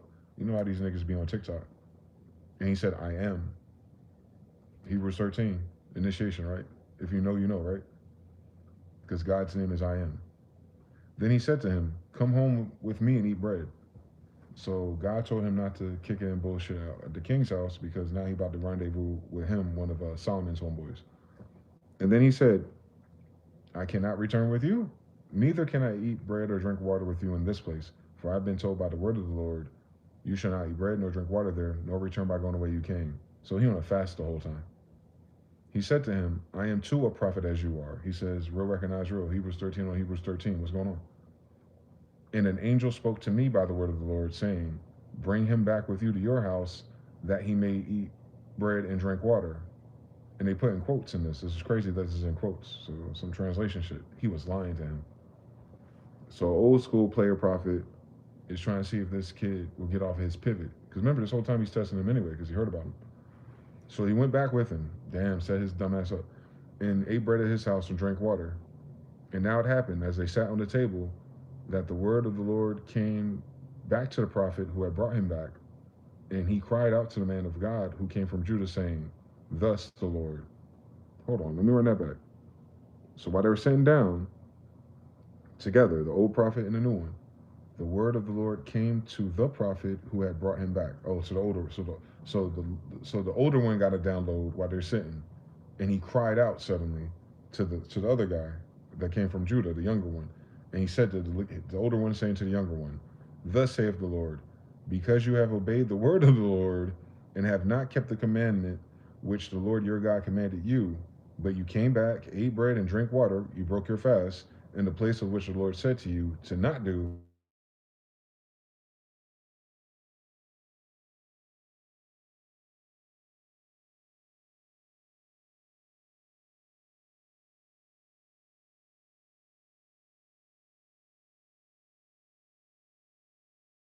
Am I still here?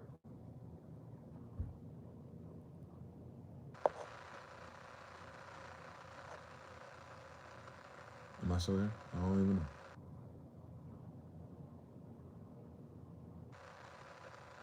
I am here. Okay. That was weird. What did he say? Noel said something about the fat girls making the club go crazy. Some are lured to how they feel, some are lured to be pissed, self-destruct, because they fucking with everybody's money. Small hats. Mr. Now says, nope, I went on a research mission last night. Off advised accounts chain from half baddie to baddie skill trees. But it was so sparse, I couldn't even believe it. The algorithm sent me a Vixen account for consolation after that research had failed. 333 here. I'm telling you, the only baddies left that are trying are on threads. And it's sad. When he was gone, wait. So he God told him one thing, and the old school prophet lied to his ass, got him set up. And then God told him for not listening, your corpse shall not come to the tomb of your fathers, so you won't be buried in your homeland. That's sad. So it was after he had eaten the bread and after he got drunk, and he saddled the donkey for him, and the prophet whom he had brought back, when he was gone, a lion had met him on the road and killed him. And his corpse was thrown on the road, and the donkey was just there standing next to it. The lion also stood by the corpse, so that's symbolic in itself. He's between a horse and a lion. And so Leo and Sagittarius. And there men passed by and saw the corpse thrown on the road, and the lion standing by the corpse. Then they went out and told it in the city where the old prophet dwelt. So they started gossiping. So the old prophet got his ass killed, it seems. Now when the prophet who had brought him back from the way heard it, he said, it is the man of God who is disobedient to the word of the Lord. Therefore the Lord had delivered him to the lion, which had torn him and killed him, according to the word of the Lord which he had spoke to him.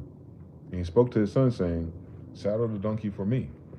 So the old prophet lied to him, said that he got a word from God, which is why this prophet broke, you know what I'm saying? He was like, this is an older guy, more experienced. He said, this is what the message was, got his ass killed. Now the older guy about to get on a donkey. Saddle the donkey for me. So they saddled it. Then he went and found his corpse thrown on the road, and the donkey and the lion standing next to it. The lion had not eaten the corpse nor torn the donkey. And the prophet took up the corpse of the man of God, laid it on the donkey, and brought it back. So the old prophet came to the city to mourn and to bury him. Then he laid his corpse in his own tomb, and they mourned over him, saying, alas, my brother. So it was after he had buried him that he spoke to his son, saying, when I am dead, then bury me in a tomb where the man of God is buried. Lay my bones beside his bones. For the saying which he cried out by the word of the Lord against the altar in Bethel and against all the shrines of the high places which are in the cities of Samaria will surely come to pass. So he kind of realized like he was the real deal. He was testing him by lying to him to see if he was the real deal.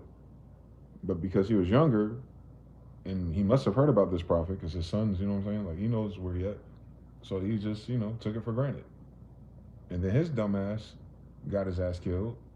And then he was like, when I die, go ahead and bury me next to him. Because of the way he died, and he saw the symbolism. He saw the lion. The lion didn't touch the donkey. So he knew it was divine, if you will. And he goes, shit. Then all that shit that he said that's about to happen is going to happen. Because he knows the signs.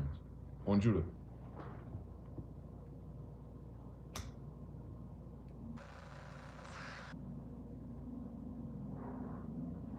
That's what I'm saying. Be careful with these damn boomers, boy. After this event, Jeroboam did not turn from his evil way, but again he made priests from every class of people for the high places. So he made royal high priests that were not royal.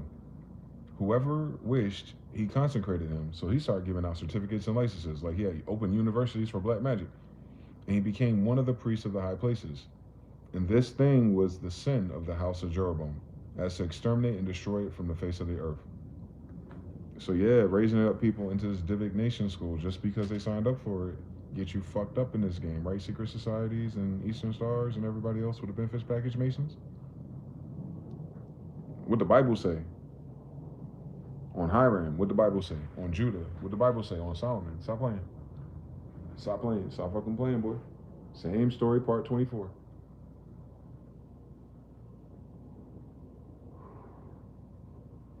And that's what I'm noticing about this is that these stories have a very similar sine wave pattern.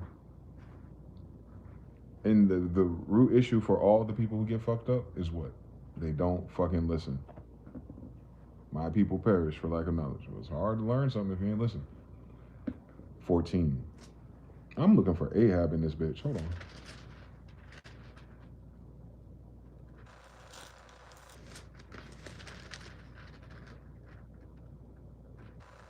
We getting close.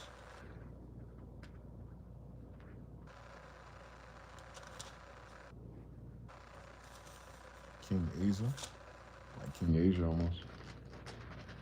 41 years. Rehoboam, son of Solomon, reigned in Judah. 41 years old when he became king. He reigned 17 years. Where the fuck? Where my boy Ahab at, man? Where my boy Ahab at? I know he's showing up sometime soon. God is a jealous God. I seen it again. They said it again. Like, look, y'all keep playing. There goes Ahab. I found you. I knew he was coming up. He in 18. Where else you at, boy? Where he show up?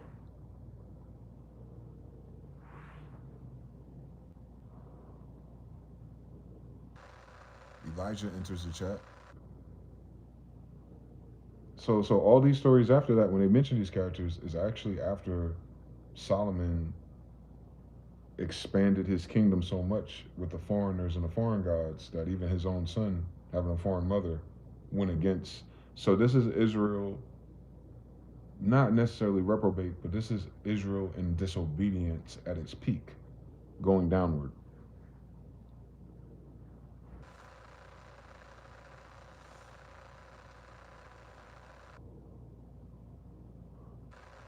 There goes Ahab. Right there at the end of 16.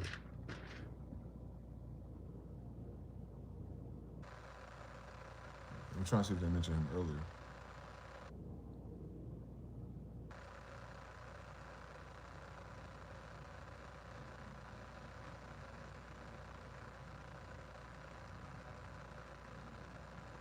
The rest of all the acts of Asa, all his might, and all that he did in the cities which he built, are they not written in the book of Chronicles of the kings of Judah? So the book of Chronicles is about the tribe of Judah. But in the time of his old age, he was deceased in his feet. So Asa rested with his fathers and was buried with his fathers in the city of David his father. Then Jehoshaphat, his son, reigned in his place. Now Nadab, the son of Jeroboam, became the king over Israel in the second year of Asa, king of Judah. So it's a king of Judah, very specific bloodline, don't miss it, giant. And then the king of Israel, which is what Jeroboam took over, who's David's son, with the Egyptian chick. So now his grandson, basically. So this is Solomon's grandson, Nadab. So he became king over those 10 tribes of Israel for 2 years. And he did evil in the sight of the Lord, and he walked in the way of his father, and in his sin by which he made Israel sin, right? Because he's raising up all these priests. Then Baasha, the son of Ahijah, the house of Issachar, conspired against him. And Baasha killed him at Gibbethon, which belonged to the Philistines. And Nabab and all his Israel laid siege to Gibbethon. Baasha killed him in the third year of Asa, king of Judah, and reigned in his place. So Baasha took over. So this is black on black crime. And it was so, when he became the king, that he killed all the house of Jeroboam. So all of David's kids with that Egyptian woman's people. He did not leave Jeroboam anyone that breathed until he had destroyed him, according to the word of the Lord, which he had spoken by his servant Ahijah the Shilonite, because of the sins of Jeroboam, which he had sinned, and by which he had made Israel sin, because of his provocation with which he had provoked the Lord of God of Israel to anger. He gave him so many chances, and then he knocked off his entire fucking bloodline.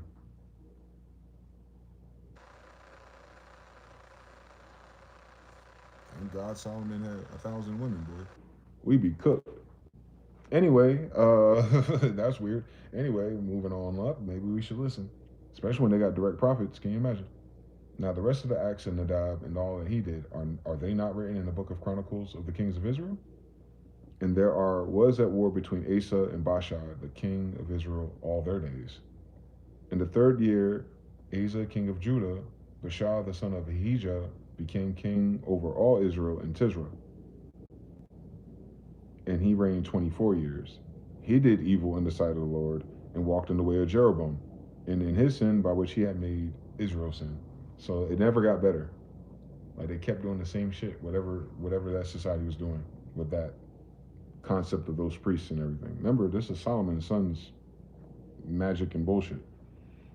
Then the word of the Lord came to Jehu, the son of Hanani, against Baasha, saying, insomuch as I lifted you out of the dust and made you rule over my people of Israel, and you have walked in the way of Jeroboam and have made my people of Israel sin to provoke me to anger with their sins, surely I will take away the posterity of Baasha and the posterity of his house, and I'll make your house like the house of Jeroboam the son of Nebat.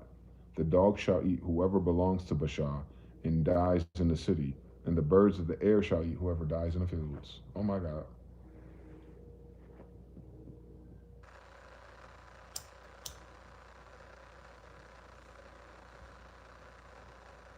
So I notice when preachers and stuff be cherry picking their exegesis on this, they be like saying like people it causes people to make arguments like, well, why would God do this or why would God do that? And no one answers why. The answer is very clear. These guys, God be giving them a gazillion fucking chances at the top of the human pyramid, and they don't fucking listen, and they go back to worshiping other gods and doing black magic. It's always the same answer. Now, the rest of the acts of Baasha, what he did in his might, are they not written in the book of the Chronicles of the Kings of Israel? So Baasha rested with his fathers and was buried in Tirzah. Then Elah, his son, reigned in his place. We want like the fourth generation. This is a great grandson of somebody now. And also the word of the Lord came by the prophet of Jehu, the son of Hanani, against Baasha and his house, because of all the evil that he did in the sight of the Lord, and provoking him to anger with the work of his hands, and being like the house of Jeroboam, because he killed them. In the 26 years, Asa, the king of Judah, Elah, the son of Baasha, became king over Israel, and he reigned 2 years in Tirzah. They're not making it to 40 no more, I've noticed. How his servant Zimri, commander of half of his chariots, conspired against him as he was in Tirzah, drinking himself drunk in the house of Arza, steward of his house in Tirzah. And Zimri went in and struck him and killed him in the 27th year of Asa, king of Judah, and reigned in his place. This is a Game of Thrones, man.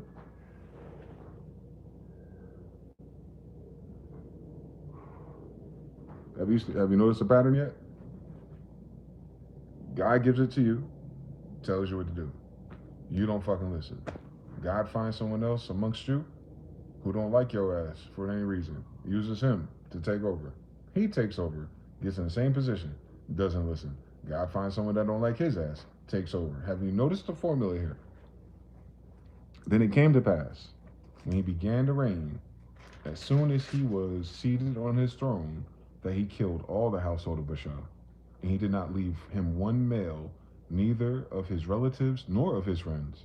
Thus Zimri destroyed all the household of Baasha, according to the word of the Lord, which he spoke against Baasha by Jehu the prophet, for all the sins of Baasha and the sins of Allah his son, by which they had sinned and by which they had made Israel sin, in provoking the Lord of God, Israel, to anger with their idols. That's the answer. God is killing them for idol worship.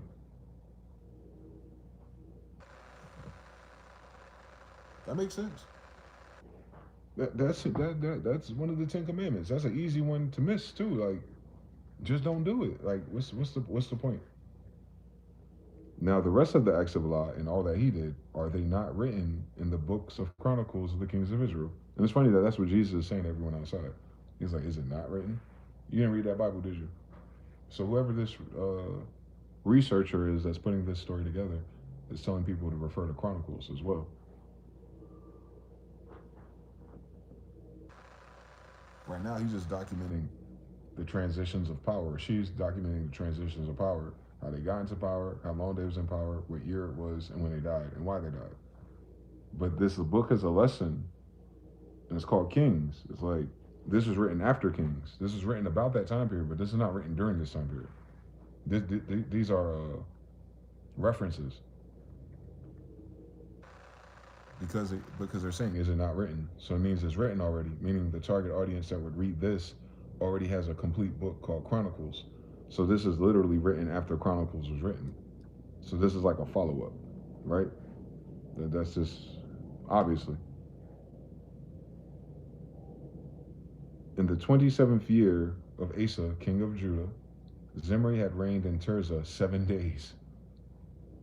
And the people were encamped against Gibbethon, which belonged to the Philistines. Big niggas, right?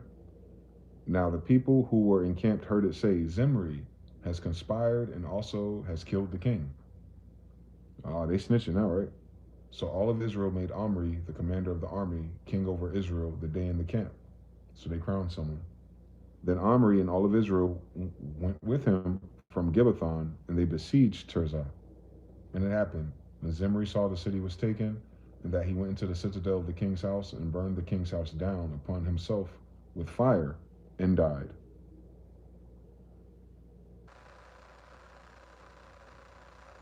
So did he kill himself? The fuck? Why he burned that house down? Because of the sins which he had committed in doing evil in the sight of the Lord, and walking in the way of Jeroboam, and his sin which he had committed to make Israel sin. God worship, magic, channeling other deities. So I don't think he burned his house down on purpose. But in burning down the house, his fucking ass, his goofy ass, killed himself in his own fire. He was scared because all his people that could have saved him probably was killed already. We've seen this story before. 3, Mr. Now. Azamori 333. Roderick, how you doing, Tenant? Now the rest of the acts of Zimri and the reason he committed, and the treason, he committed treason because he set up the king. So the treason he committed is it not written in the books of Chronicles, the kings of Israel? Then the people of Israel were divided into 2 parts. Half of the people followed Tibni, the son of Ginath, to make him king, and the other half followed Omri, the commander they made a king for that battle. But the people who followed Omri prevailed over the people who followed Tibni, the son of Ginath. So Tibni died, and Omri reigned. So Omri got 2 bodies already. All right. In the 31st year of Asa, king of Judah, 4 years later, Omri became king over Israel and reigned 12 years. 6 years he reigned in Timrah or Tirzah, and he bought the hill of Samaria from Shimmer for 2 talents of silver. And he built on the hill and called the name of the city which he built Samaria, after the name of Shimmer, owner of the hill. So landowner. He named it female, right? He named the land over a female. Omri did, of course he did. Omri did evil in the eyes of the Lord and did worse than all who were before him. So he did all this cleaning up just to be a dickhead. For he walked in the ways of Jeroboam, the son of Nebat, and in his sin by which he had made Israel sin, provoking the Lord of God, Israel angry with his idols. Now check this out. This is a snowball effect. How one bad apple spoils the whole bunch. Because these are all people growing up within these 30, 40 years after Solomon, after his son takes over, after his son puts all these new people who sign up for benefits to be these things, and these are their children or their society, and they keep doing the thing that they're indoctrinated with rather than doing the thing in which they get their title from, right? So, shout out to the United States. Hopefully they learn something, right? Now, the rest of the acts of Omri which he did, and the might that he showed, are they not written in the book of Chronicles of the kings of Israel? So Omri rested with his fathers and was buried in Samaria. Then Ahab, there he is. So Ahab, his son. Ahab is his son. I was waiting for it. So Ahab, his son, reigned in his place. In the 38th year of Asa, king of Judah. Remember, Jerusalem seems not to be in this story too much about going crazy. Well, how come he ain't stepping in with these niggas? Ahab, the son of Omri, became the king of Israel. And Ahab, the son of Omri, reigned over Israel for 22 years. Now Ahab, the son of Omri, did evil in the sight of the Lord, we know that, more than all who were before him. So he was the worst of the worst. He was worse than Omri. Omri Jr. was worse than Omri. Can you fucking imagine the snowball effect going on here? And it came to, but he had 22 damn years, and it came to pass as though it had been a trivial thing for him to walk in the sins of Jeroboam the son of Nebat, that he took as a wife Jezebel, the daughter of Ethabal, king of the Sidonians. So Jezebel, a Sidonian, Sedona, Arizona. Let's do the science real quick. But anyway, so we say these hoes got a Jezebel spirit. So they're the product of Jezebel and Omri. Apparently now, what they sons like? Is Omri a YN? He worse than his father Omri a YN. Can you imagine the story here? And he went and served Baal. Here we go again. And worshipped him. On Sidonians, on Jezebel, he's worshiping Baal, the dragon. Don't miss it. Then he set up an altar for Baal in the temple of Baal, which he had built in Samaria, which his grandfather, his other daddy, bought it and whatever, man. They fucking up. And Ahab made a wooden image. Ahab did more to provoke the Lord of God of Israel to anger than all the kings of Israel who were before him. In his days, Heel of Bethel built Jericho, remember the walls of Jericho. He laid his foundation with Abiram, his firstborn. So Abiram, similar to Abraham, is his firstborn son. And his youngest son, Segub, he set up in its gates, according to the word of the Lord, which he had spoken through Joshua, the son of Nun. And Elijah, the Tishbite of the inhabitants of Gilead, said to Ahab, as the Lord of God of Israel lives, before whom I stand, there shall not be dew nor rain these years, except at my word. So if he can speak rain into existence, that sounds like sorcery if you ask me. And this Elijah, the big homie. Then the word of the Lord came to him, saying, get away from there and turn to the east, hide by the brook Cherith, which flows into the Jordan. And it will be that you shall drink from the brook, and I have commanded the ravens to feed you there. So the birds are going to bring him food. They know how to do that. So do pigeons. So he went and did according to the word of the Lord, for he went and stayed by the brook of Cherith, which flows into the Jordan. The ravens brought him bread and meat in the morning, and the bread and meat in the evening, and he drank from the brook. And it happened, after a while, that brook dried up, because there had been no rain in that land. So he predicted a famine. Then the word of the Lord came to him, saying, arise, go to Zarephath, that belongs to Sidon, and dwell there. See, I have commanded a widow there to provide for you. So he got him he got him a leftover woman that's lonely, that's gonna hold him down when he moved to that city.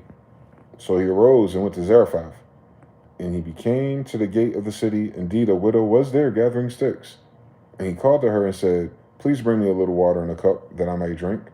And as she was going to get it, he called to her and said, please bring me a morsel of bread in your hand. That nigga thirsty. So she said, as the Lord your God lives, I do not have bread, only a handful of flour in this bin, a little bit of oil in a jar. And see, I'm gathering a couple of sticks that I may go and prepare for myself and my son, that we may eat it and die. That's some November 1st type shit. And Elijah said to her, do not fear. Go and do as you have said, but make me a small cake from it first, and bring it to me. And afterward make some for yourself and your son. For thus says the Lord of Israel, the bin of flour shall not be used up, nor shall the jar of oil run dry until the day the Lord sends rain on the earth.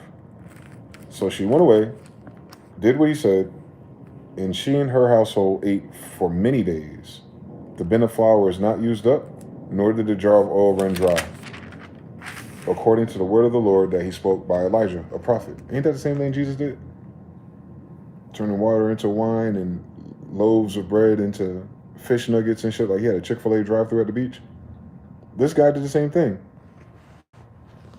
Elijah did the same thing. OG did the same thing. I'm telling you guys, that qualifies as sorcery, man. You just gotta know what your source is. And this whole book, Kings, is talking about people who got the source fucked up. Don't miss it. Now, it happened after these things that the son of the woman who owned the house became sick. So her son became sick. So his stepson. And his sickness was so serious that there was no breath left in him, or COVID. So she said to Elijah, what have I to do with you, O man of God? Have you come to me to bring my sin to remembrance and to kill my son? She paranoid, so she got PTSD. You know how she's healing, so she feels like something she did in her past, because her husband dead, she on Section 8 and food stamps, and now her son's sick. So she's asking this prophet, like, so what did I do? Like, are is this happening to my son because you have made a judgment on me? Which tells you something very specific about these people. Like, why did that go to her mind first that he could do something, anything like that? Make someone sick. And he said to her, "Give me your son." So he took him out of her arms and carried him to the upper room where he was staying and laid him on his own bed. Then he cried out to the Lord and said, "O Lord my God, have you also brought tragedy to the widow with whom I lodged by killing her son?" So he don't know what's going on. And he stretched himself out on the child 3 times and cried out to the Lord, "O Lord my God, I pray, let this child's soul come back to him." On some Lazarus shit. Then the Lord heard the voice of Elijah, and the soul of the child came back to him, and he revived.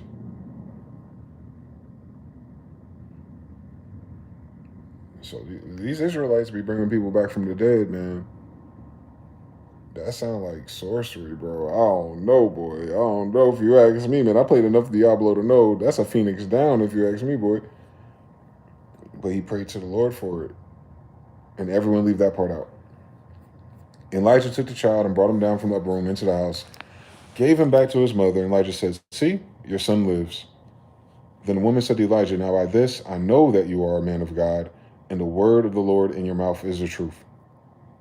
And it came to pass, after many days, the word of the Lord came to Elijah in the 3rd year, saying, "Go present yourself to Ahab, and I will send rain on the earth." So it was a 3-year famine. Mm-hmm. So Elijah went to present himself to Ahab, and there was a severe famine in Samaria. Didn't see that coming. And Ahab had called Obadiah, who was in charge of his house. Now Obadiah feared the Lord greatly, so Obadiah wasn't as reprobate. For so it was, while Jezebel massacred the prophets of the Lord, so this is his wife, that Jezebel spirit, she was going on a tirade, killing the real ones, because she's not from the main tribe. Remember, his grandfather, whatever, had a whole bunch of fake priests. So they're killing all the bloodline ones. Obadiah had taken 100 prophets and hidden them. So he kept 100 of that bloodline alive, 50 to a cave, and he had fed them with bread and water. And Ahab had said to Obadiah, "Go into the lands of all the springs of water, and to all the brooks. Perhaps we may find grass to keep the horses and mules alive, so that we will not have to kill any of the livestock." So they divided the land between them to explore it, split half troubleshooting. Ahab went one way, and Obadiah went the other way by himself. Now, as Obadiah was on his way, suddenly Elijah met him, and he recognized him, and he fell on his face and said, "Is that you, my Lord Elijah?" So falling on the face of somebody that got that glow now, don't miss it. And he answered him, "It is I. Go tell your master Elijah is here." El is in his name, by the way, on Hebrews 13. So he said, "Now I have sinned, that you are delivering your servant into the hand of Ahab to kill me. As the Lord your God lives, there is no nation or kingdom where my master has not sent someone to hunt for you. And when they said, 'He is not here,' he took an oath from the kingdom or nation so that they could not find you. And now you say, 'Go tell your master Elijah is here.' And it shall come to pass, as soon as I am gone from you, that the Spirit of the Lord will carry you to a place I do not know. So when I go and tell Ahab and he cannot find you, he want to kill me." So he don't want to do this shit. He's like, "Bro, these niggas been looking for you the whole time. Jezebel been killing all you niggas off. I got 100 of you niggas hidden in rocks next to water and bread and shit. And now your ass show up suddenly with your magical ass, and you want me to go tell him that you here." Remember, we on 2 different sides of this field. And I have a feeling if I go find him and bring his ass all the way back over here, your ass ain't gonna be here. And the fact that your ass ain't gonna be here, he won't feel like I'm wasting his goddamn time, and we have bigger problems. Are you serious, nigga? Basically is what he said. "But I, your servant, have feared the Lord from my own mouth." He said, "But I'm going to do it because I'm a real nigga. Was it not reported to my Lord what I did when Jezebel killed the prophets of the Lord? How I hid 100 men of the Lord's prophets, 50 to a cave, and led them bread and water? And now you say, 'Go tell your master Elijah is here. He will kill me!'" Exclamation point. They arguing now. Elijah said, "As the Lord of the hosts lives," oh shit, that's very specific now. Hebrews 13. "Before whom I stand, I will surely present myself to him today." He said, "Bro, you got my word."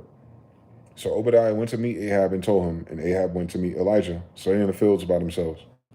Then it happened when Ahab saw Elijah, and Ahab said to him, "Is that you, O troubler of Israel?" And he answered, "I have not troubled Israel, but you and your father's house have." He's like, "You got this game fucked up, boy. In that you have forsaken the commandments of the Lord, and now you're following Baal's commandments." He's like, "Don't forget you, the king of Israel, stupid. Now therefore send and gather all Israel to me on Mount Carmel, the 450 prophets of Baal and the 400 prophets of Asheroth who eat at Jezebel's table." So that's goddamn 450 times 400. Goddamn, that's 850. That's 13 right there, if you know anything about math and science. So Ahab sent all the children of Israel, and mind you, these are all prophets, and gathered the prophets together on Mount Carmel. And Elijah came to all the people and said, "Oh, he's about to tell them about themselves. How long will you falter between two opinions? If the Lord is God, follow him. But if Baal,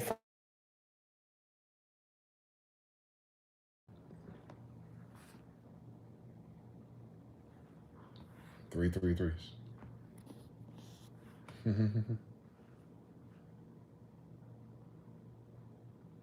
Waiting to see. See. No. Oh, we are back. New kind, aka Get Better Double O GG.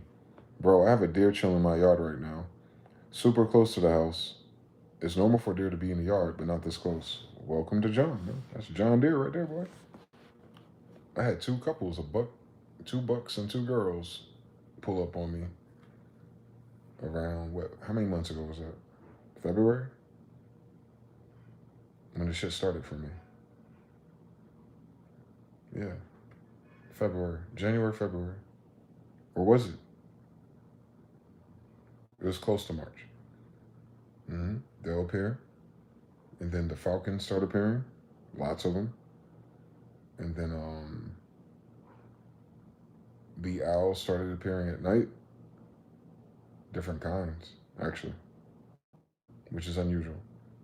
And then the pyramids appeared at the end of the street, 9 of them, or at least. Then the Skyrider that same day. Then the deer showed up, which is very unusual for two boys to be together, let alone two couples. And then what else do God be doing? It'd be so silly. He be forgetting I'm Indian, but they didn't raise us Indians. Uh, it's something else that happens when these loops start. Red and blue, of course, like police sirens type of patterns emerge in your environment if you're paying attention. Lots of green, lots of references to Gibraltar, Gabriel, pyramids, triangles, deltas, all the same story. Masonry. You see it under them emblems. What else? What else starts to happen? The grounding of airplanes. And we're going through grounding of airplanes quite literally, but this time masked as financial. What else happened? All the weird weather patterns and floods. That hasn't stopped all year, by the way. Very interesting. Fires. Uh, like I said, they're cutting off people at Disneyland. 100 or 1,000 managers, corporate, corporate employees at the park. And then, what else happened in March and April? That's just smacking them again. Technically, January 22nd to be specific. It was January 25th, and then February 22nd, then March 16th. April, I don't know. April was chaotic for me. May was more like sad. June was like, all right, starting a new path. But that summer is when everyone else started to notice like life's been lifing all the way until July or August. It's just fewer and fewer. It tapered down to people using that line. Then I was asking people what was going on, and they were like, the people in their life are showing their true colors, is the average answer. And then we snuck into August, July, yeah, August, September, which has been Trump, Trump, Trump, Trump, Trump, Trump, Trump, and then all other shit in my story arc, just trying to stay alive and survive on the Bee Gees. And then September to now October, the social political issues stirring up again, from the Kings to the food stamps to now obviously the Department of War restarting a nuclear program and potentially striking Venezuela for no fucking reason. That's worth it, I should say. But yeah, if the deer are showing up as you're listening, or like I said, the feathers start falling on your head, that's just it just is. It just is. I don't know what it means, but I just know it just is. It always is what it is. Thank you for the confirmation, because you said something to me. You know me? You know what I'm saying? Like, I get it. Oh, trust me, that's been my symbol this year. Those deer? Oh, yes. Oh, yes, I do. I said to somebody, it had to be before March, because I haven't seen them since March. I had told somebody, because I had manifested their missing cat. But before that happened, the reason why I knew I can do that is because I manifested a deer. I live in an apartment complex, and there's a creek. So, of course, deers will follow waterways and can show up, but they typically don't, especially not because you said so. So, I remember telling this person, and I don't know how people are in their head, they'll express or respond to you, but I don't think people be clicking. I don't think it's clocking to them that I be saying this shit, and it happens. So, I told him, I was dead ass. I closed my eyes, I visualized the deer show up, and I just let it go. It wasn't that big fucking of a deal. I just don't know why motherfuckers think I just be saying shit. I'm talking about this is a person that was in person. And then sure as God made green apples, opened up the back door to smoke a black and mild. And the deer was like as close as you can be to my back door at the tree line. I had 3 trees in my backyard, like 10 yards away from the door. He came all the way up there. And as soon as my eyes rendered that it wasn't a dog and it was a deer, and my brain switched over to like, oh shit, it's a deer. He turned around and he ran all the way down the pavement. And I said, holy shit, there's a deer right here. Close as shit, running away from me. Yo, the deer manifested.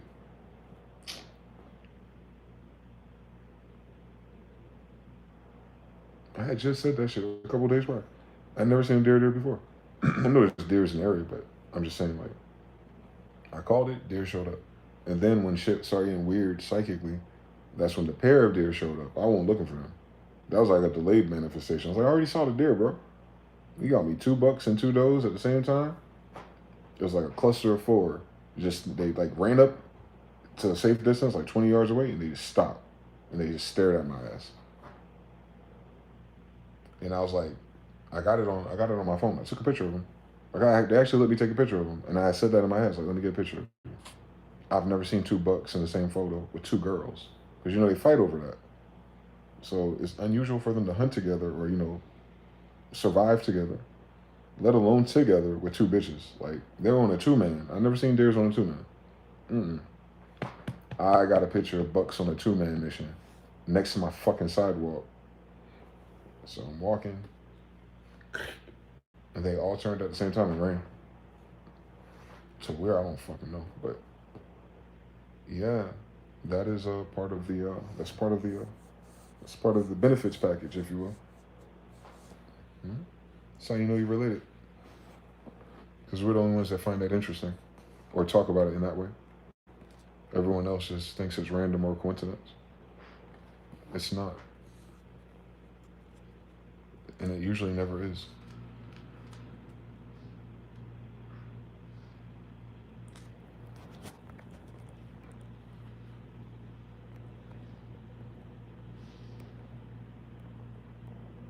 We back, Mr. Now. Harut, we back. Oh shit, they out there trick or treating. That's hilarious. Get Better says something is going on. I can't put words to it. They usually run off when you close, but he ain't moving. Jonathan Lee says, peace, peace. DeyZan in the trap checking in. Future replay gang squad. Jonathan Lee, catch y'all live on the next one. Lucifer sometimes representing hunting deer as a stag. Oh, I know. Now I know. Oh, I know. Now I know.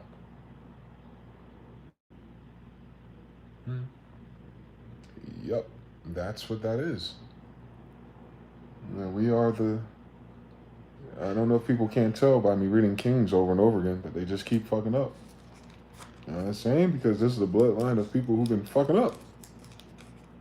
And that is definitely, uh, yeah. But they're fucking up but they're fucking up to their own standard because they're writing the standard after the fact.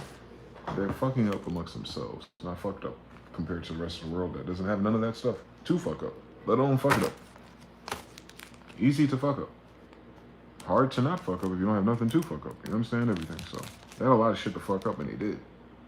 And that is because of Lucifer, not the devil.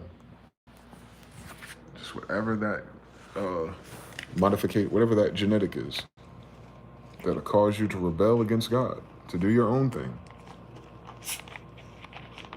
That's what started this story. But, you know, metaphorically, I guess.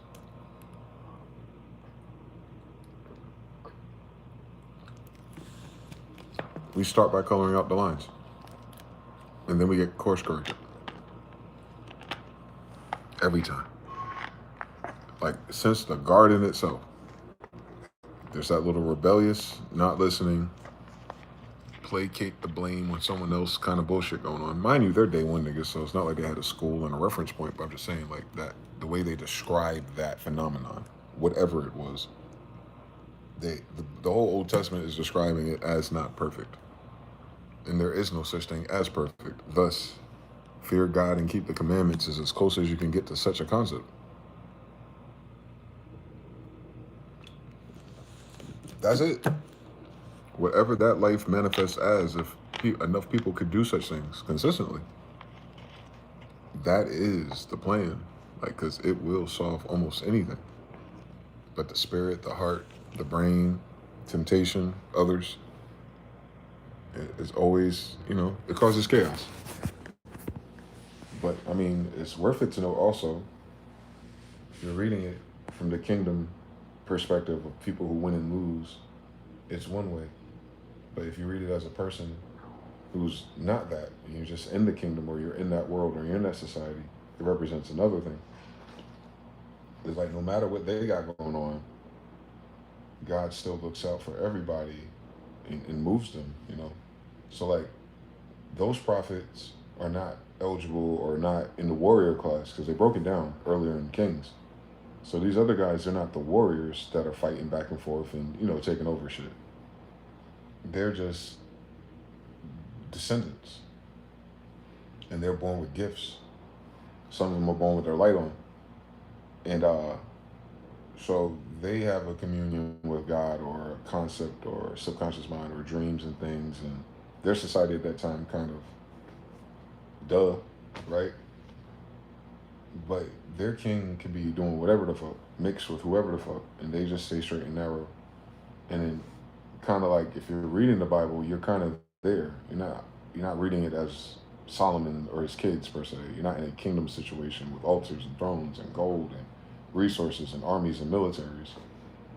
So obviously that's not today's story. Like that's not the perspective of the modern era reading that. You're reading it as one of the prophets. Or one of the people that are fucking listening. You know what I'm saying? Like the ones trying to do right. So you find that in that story. That despite the kings not doing right, despite the kings setting these ordinances and you know electing these foreign priests to do God knows what type of businesses and ideas, that you still have the choice to do. It goes back to where's your grandmother from, and what did God say? If you can just figure out where your grandma stay and what did God say, everything will be namaste. And it just keeps saying that over and over and over. Most of us are not namaste. Most of us don't know where grandma stay. And that's everything ain't okay most of the time. It's a learning lessons, it's climbing, it's fitting.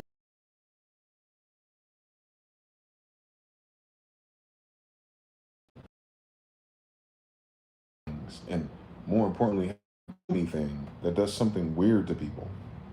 Like they get bored from acquiring and creating and acquiring things, and then they start like getting into the weird shit, you know, pizza parties, hot dog parties at the White House with 50,000 hot dogs at midnight at the White House, like weird things, or Lady Gaga and Mariah Abramovich type shit. They call it spirit cooking, weird things. Comet ping pong, Podesta emails, you'll see weird things. Hunter Biden, his laptop, doing gas deals with Ukraine, but in his laptop, you'll see some strange things and not just crack pipes, like over and over and over. It's exhaustive. So you'd think that society would stop creating those hierarchies, but somehow here we go again, 2025 and shit, whatever year it really is from them. So it's like, we're not that far away from those people, man.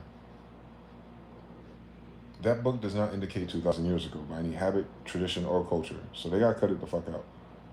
I know Genghis Khan is anywhere between our timelines, 12 and 1400. And I know they added time to their history to put more characters and events in to make sense of something. Whether over there, somewhere up there.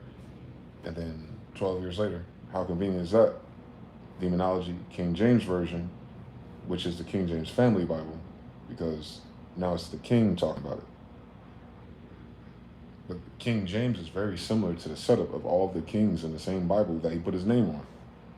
They are aware of what's in their Bible, but it reflects that type of society even as of 1611.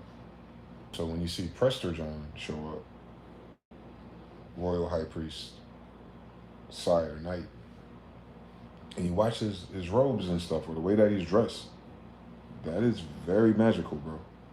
That's not just a king that's rich and flexing. No, he's a magician, a rabbi, or he had to be a rabbi because he's a Jew, but he's like Levite. He's a different type of king. He's a different class. Remember, at that time they're making classes. Everyone could be a sorcerer. Most people that's not normal, and that's what the fuck was wrong with them niggas. Everybody ain't got that calling, but anyway, because they're copying, they're copying and pasting. They're copying Solomon, right? They're all trying to be Solomon, right? That's basically what that starts. So all the way down to one of his grandsons, Hakata Khan. Mm-hmm. So Hakata Khan is Prester John. Prester John is Hakata Khan. Hakata Khan is John. John, Hakata, Prester John. Same story, same time period, same family, same Bible, same English. And apparently, we try to do Kings 3 again. And somewhere after 1770, man, here we go again. But this time, this daytime, it is not me this time. I know, I read the pattern. Nah, that ain't me, boy. I'm not in none of those positions on that ladder, and I ain't got shit to do with Beelzebub, Baal, or someone's bald-headed daughter telling me some other shit. They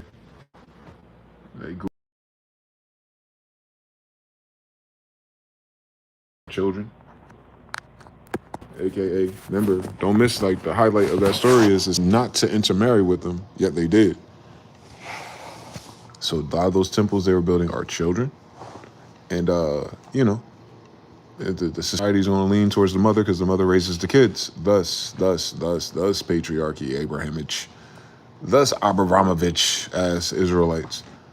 You keep giving the ball to the woman. That Eve gene is strong in some Luciferians. I tell you, boy. I tell you, that Eve, that Evelyn gene, that Venus gene, that morning star gene, that come on now, on Allah or something. That's feminine. I wonder now.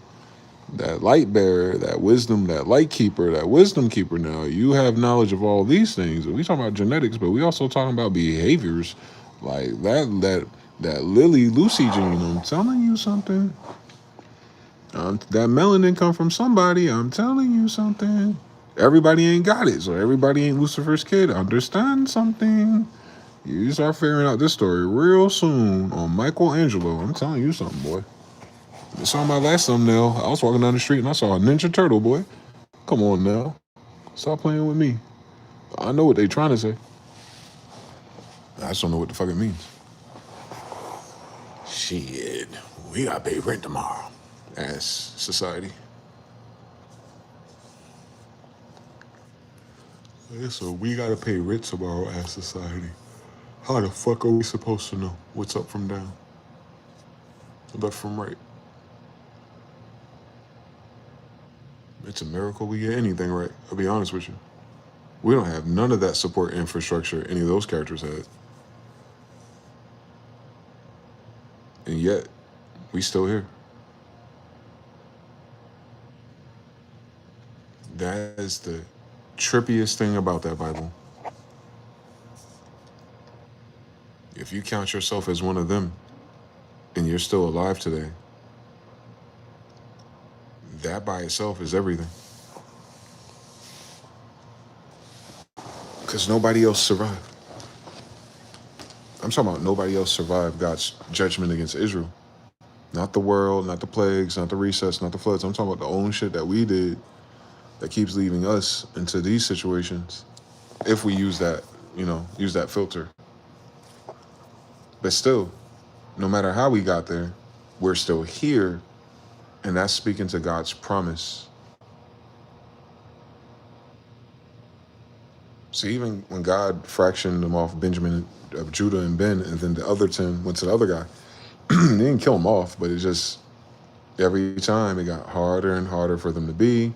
And because it got harder, they started turning to foreign gods for relief. And then that didn't work no more because the sacrifices and things to Baal would bring harvest, but then God sent no water. So it was a famine. So it's stunting on the fact that those priests and those gods don't work for them. They forgot where their grandmother from. You understand? Egypt. So it's you know what I'm saying? It's like God will show you one light at a time type of thing. And if you miss all of those lights, then it's a fucking surprise we're even alive type nigga. You know what I'm saying? Because most people don't see the signs anymore. Most people don't do this much work giving a fuck about some shit that's invisible, that people don't really believe in, and that people call you crazy for. Like, and that's exactly what they said in the Bible too. That's the funniest thing about it. That's why that shit don't get to my head. Like, I don't give a fuck what nobody think for real. I'll speak some shit and it'll land. You feel me? On HebreWCon, I'll be talking about the God of Egypt's bird and it'll show up on me. I can't nobody tell me nothing about that shit right there, boy. I got too many damn pictures. So it's interesting. The more I read it as an adult after it happened to me, oh my God. Remember, I've read these things off and on my whole life, like, but with a different they let us on, like they indoctrinate us, so it's a different lead. And I'll read it and then I'll have more questions like, what the fuck does this mean, right? And now I know what it means. Like, oh yeah, duh. That book ain't about everyone's a fuck up and a sinner because you don't go to heaven or hell or something. It's actually not starting that way. It's starting with people who know what the fuck to do and are tremendously powerful and are tremendously free and are tremendously magical, and has always a foreign element that somehow or another gets to their head or their, the weakness, if you will, wanting to share and trick off on everyone else.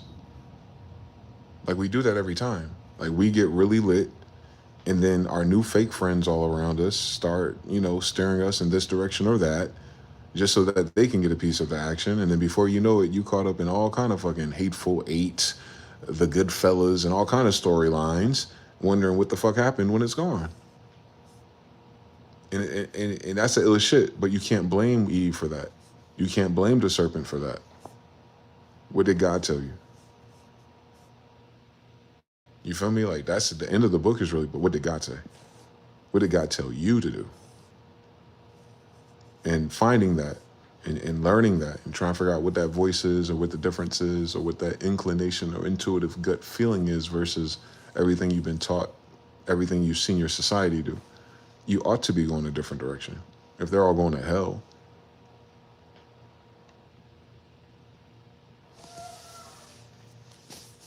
they're marching straight to hell, aren't they? I don't care how cute she is or how many views or likes they get. You already know what it is. And that's not me casting judgment. That's just the math of the science here. Where else they gonna go? They ain't going to heaven. You saw how he did Solomon and his kids? Now imagine if that is such a lottery, like they're not even got a ticket for the lottery to go to heaven. So because you know what I'm saying, people just be saying shit. Remember when all of them lost their things? This had nothing to do with casting them to hell or heaven at all. It's just them losing a covenant or inheritance promise to their sons.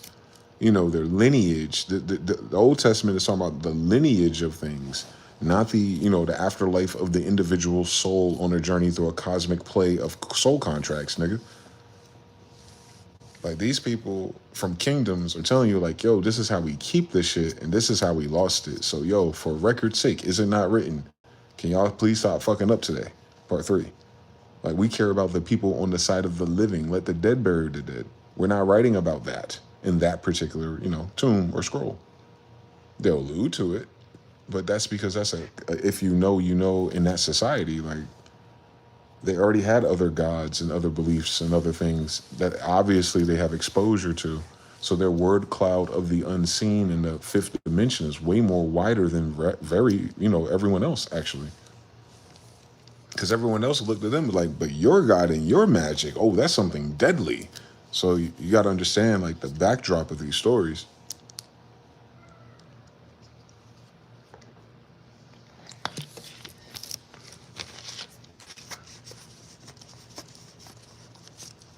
On Lord of the Rings, if they were Israelites, all those kingdoms of the tall people, the little people, things like that, they're on the Bible. They just have tribe names.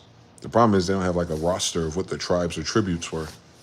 You have to pick it up as you read references to them and all kinds of other shit, and then study their habits and traditions when they show up in the rest of the world, or if something's ascribed to them, and hope that it's right and go, oh, they're like A, B, C, and D. Oh, these are like C, D, E. Okay, I see the difference. And then I know who I am, so it's just a reference. Like, okay, I can see. I know what a Semite means, so I can see. I saw the Vladimir Putin collection of paintings of us. Oh yeah, I can see. They look just like us in those paintings. They look just like us in those paintings. Those afros and connected beards and everything. That is uniquely American. So what we say. But why is our paintings in Tartaria?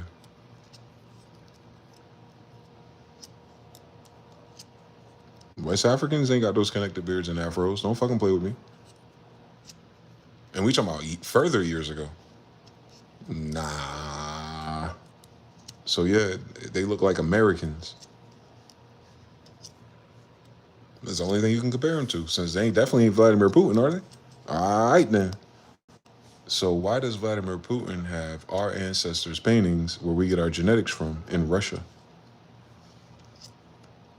So that must mean we didn't come from fucking Africa at the very least. You only got from 1611, Bruce. So a lot of you are like Russian Americans, which is the funniest thing about life, isn't it? You're not African Americans. You look like the Israelites from Tartaria. You're Russian American. You're Tartarian American. Whatever the word should be based on the system. But what I'm saying is they got you from the wrong coast, bro. Your pictures of people who look like us, tall, skinny, afros, and beards, they over there, boy, on no white Jesus. You understand everything? They the ones with the black Madonna Jesus, too. The ones that look like you. None of them paintings in West Africa, bro. None of them. None of them that look like that. So your ass came from Russia? Ain't that a bitch? Your kingdom was in Russia. Can you imagine that shit? You niggas some Russians, boy. That's the craziest thing about this story. Rosia, Rose, Red Cross, Rosie Cruz. Yeah. Yup. That's you, Aladdin. It just wasn't called Russia then.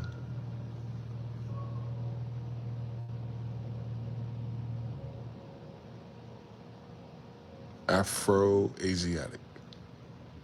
Russia's in Asia. Wake your ass up. Afro-Asiatic, Semite, Jew, Judah, Jerusalem, from Tartaria, Russia, China, Mongolia. But it's an empire. It's the whole fucking thing, Bruce. No competition.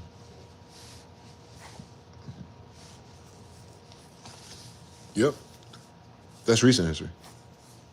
That's where we were recently. So you know what I'm saying? They stuck enslaved in African American stories this whole fucking time. You in Mama England, and Russia and China and Mongolia is your other homeland. That's both sides of the water, Bruce. And you paying rent to somebody who from neither side of it. That's a crazy fucking story. That's a crazy story right there, boy. Yep. That's the basis of why Israel's stopping Ukraine. I'm sorry, Russia's stopping Ukraine. Ukraine is pretending to be Israeli Jewish people. And Vladimir Putin is in the land thereof, Tartaria, and he has the paintings in the other churches and whatever jewels and gold and all the things that would already verified it, right? But when he decided to show that shit to the world himself, like out of his hands, he showed, like not attributed to, not a headline. No, he himself went on camera. And then he did a whole fucking podcast interview with Tucker Carlson, giving you the damn rundown history of the families. And Tucker Carlson had no idea what the fuck he was describing. I guess they don't teach Russian history in America. They start with the USSR, they don't go far enough. It wasn't always called Russia.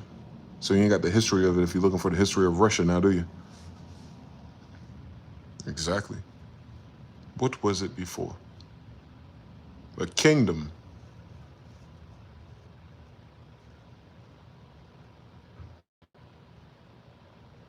Thus,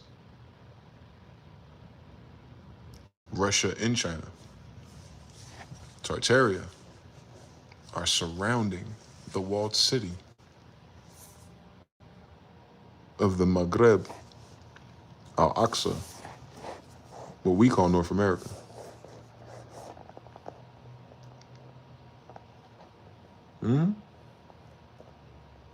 I'm telling you, Trump knows. Trump knows who we are. I don't know what he's gonna do with that information, but he knows.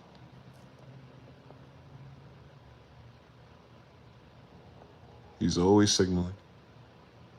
And all these headlines are signaling too. You saw the numbers that we came across in Kings. Those are the same numbers that show up in your headlines these days. Don't miss it. That's scary. I was reading Kings 13, boy. Parking 13 airlines, all right.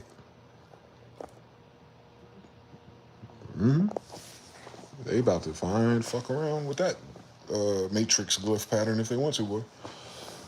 31 L's, boy. 13 colonies, boy. I know it now. They rewinding the sands of time on their ass. I know it. So a 3-year famine. All right, snap. All right now.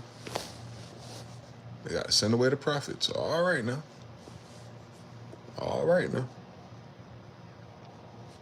Yep. It's damn near the same story.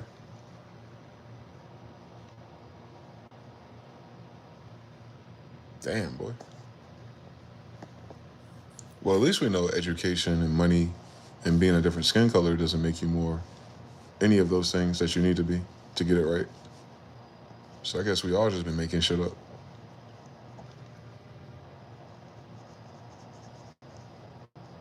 That's the funniest thing about humans. Everything that we do today, we made up.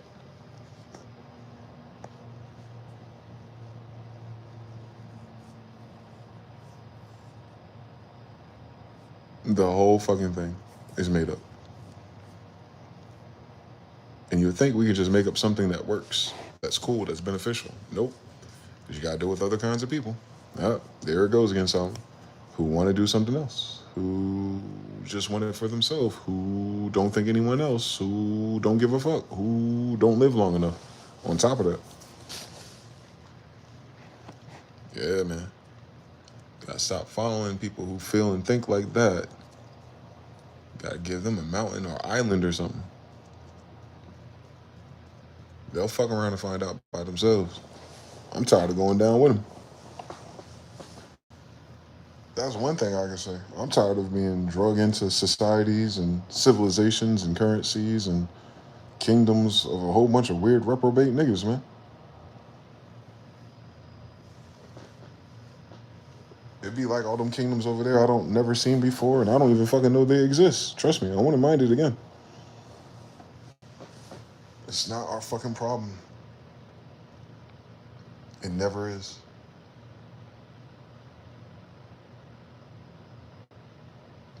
Can't save them because we haven't saved ourselves yet. And they definitely ain't coming to save us. They can't save themselves yet. So imagine quantum entangled to nothing. Quantum entangled to the same outcome. The truth. The truth leaves them with nothing. Don't miss this shit.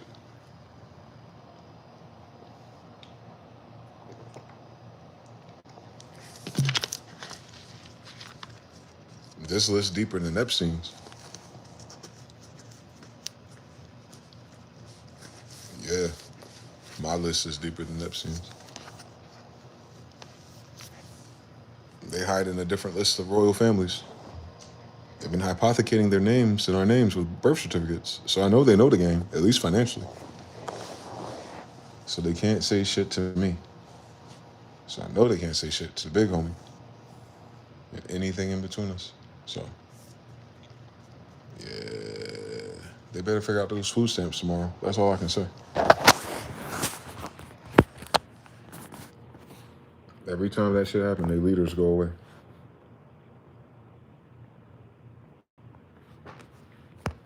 Tartaria, come on now. 333.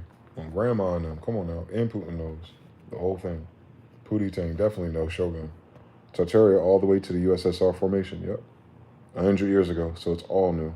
Just like the paintings of the emperors that came and visited the colonial people of the Americas in the late 1800s, early 1900s, and you still see it. And then all of a sudden, you don't see it no more. Titanic. Mr. Now says, yep, Trump was early in the conferences talking about these Indians you got in the reservations don't look like the Indians to me at all. Correct. So he saw some pictures. Walking around the White House in that George Washington Museum out there in Virginia.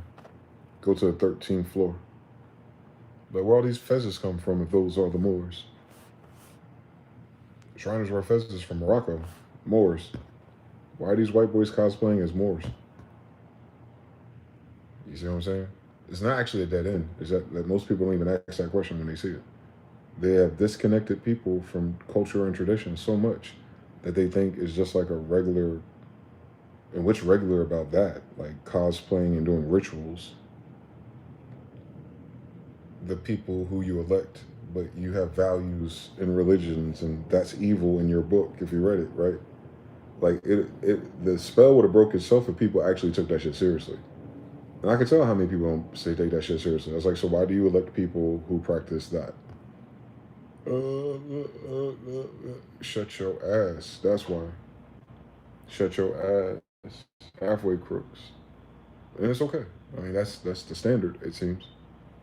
It's to not take it seriously. It's to take it serious enough for you to win a chance at a benefit after you die, I guess. Which is weird. Why would you worry about after you die if you haven't figured out how to fucking live yet?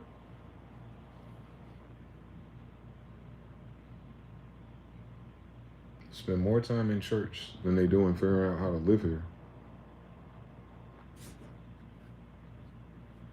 And church don't teach nobody how to live here.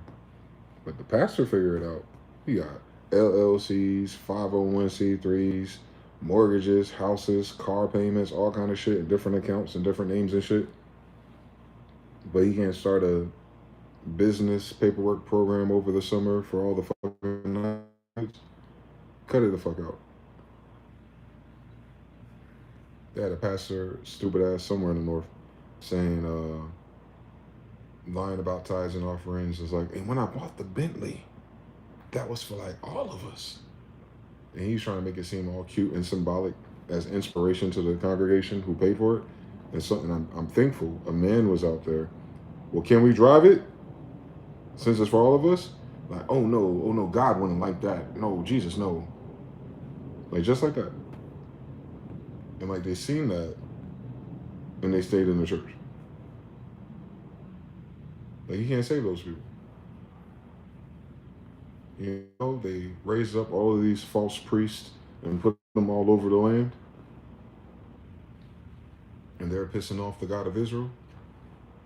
So when you see all these videos of those same pastors locking their doors and commanding for tithes and offerings because 1,000 ain't enough, you're like, what is that doing? And that's uniquely black people. A whole book full of them. In the different factions and denominations that do the shit bullshit, Molech, Baal, everything else but the God of Israel. Cool fucking story. Cool fucking story. Why they in my grandmother's land then? Cooler fucking story.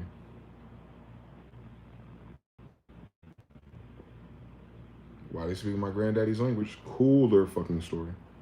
Feel me? This is equal opportunity. They got this fucked up. So, I'm just going to do what I'm supposed to do. Lord willing, figure that out for myself, right? It ain't about being perfect. It's about not being fucking stupid.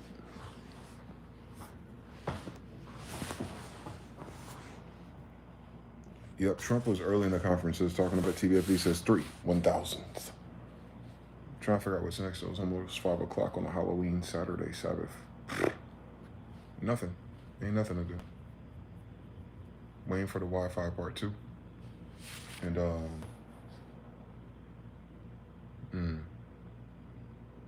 feel like I should eat something different rather than what I have. I'll find out. I don't fucking know. But we'll find out tomorrow, guys. I don't know. And then the news cycle won't begin until like Tuesday for real anyway. So we got like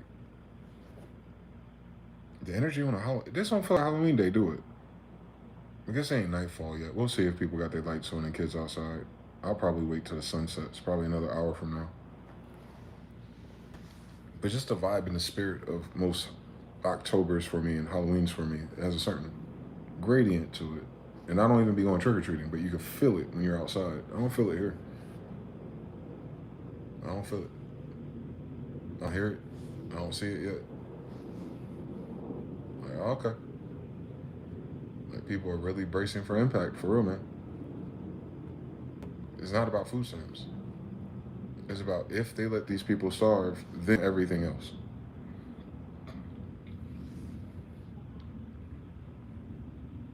It's not about food stamps. They've been had food stamps. But they want to do that shit now. They're doing a ritual. And then the pillars split in half. Then the kingdom split in half.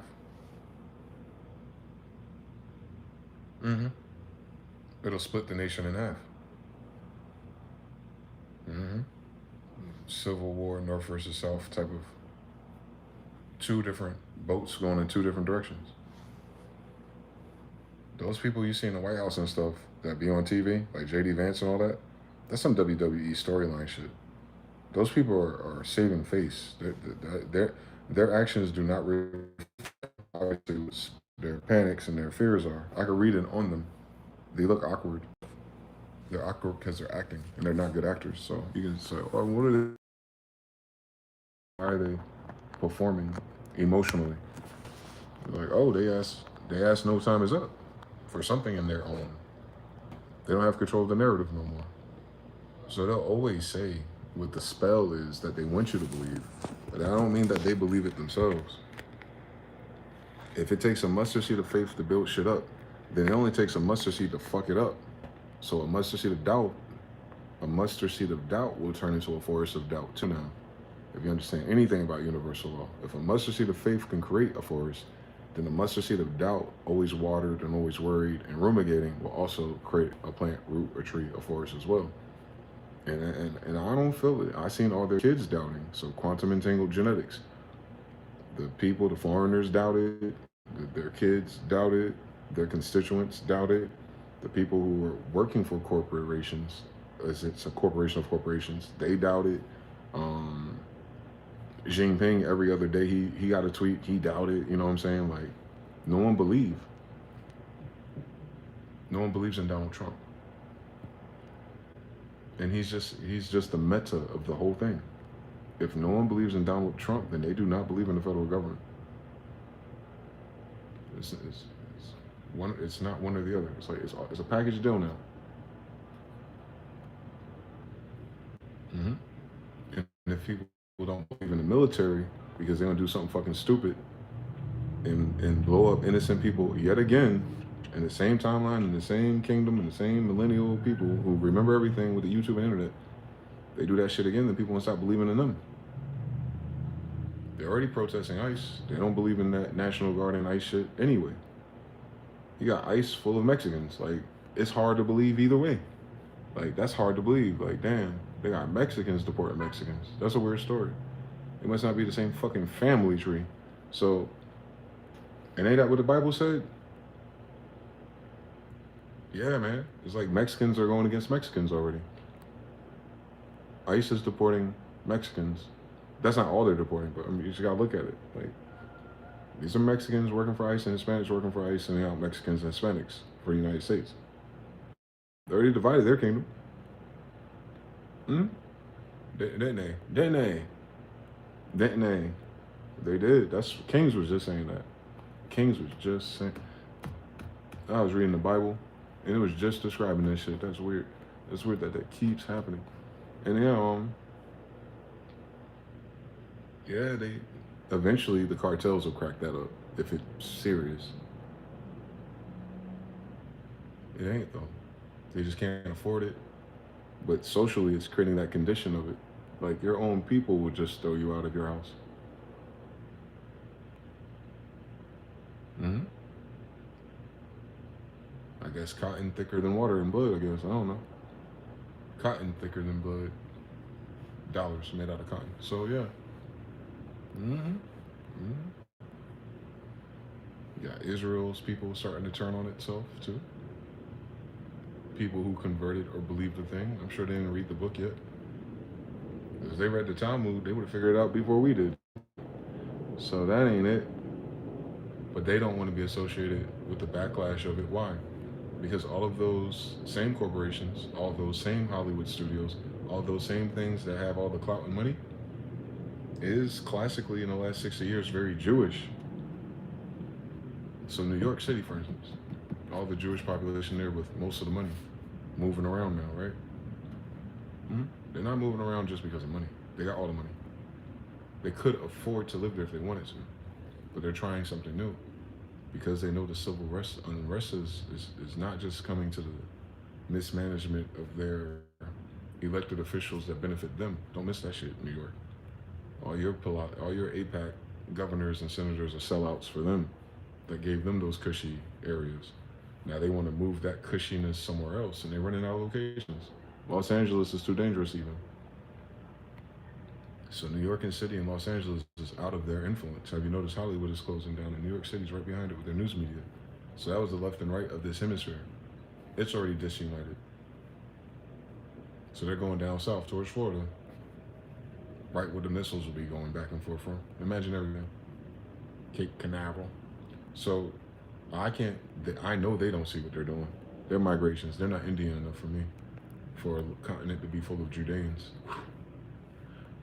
But they don't know none of the Judean routes. Crazy story. So yeah, they're about to be decentralized from social influence. And I'm talking about like their life outside. They're evidence that money ain't enough. If you're scared to be outside, hmm?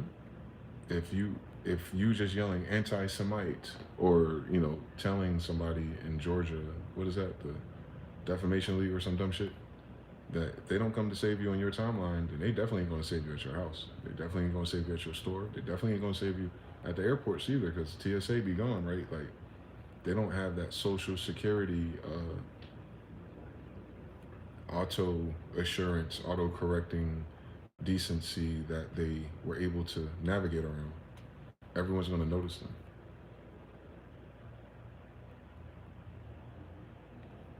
It's genetic, right? So you'll notice it. They're not going to be outside as much. When you realize, like, a lot of them, these are their corporations. They don't work at them. And you know, none of them ever get drafted to the military to fight in wars. You should look that up. How many Jewish people, with all the money in America and all the governments and all the bribes they do and all the control they have over banks and things, how many of their sons actually served the military?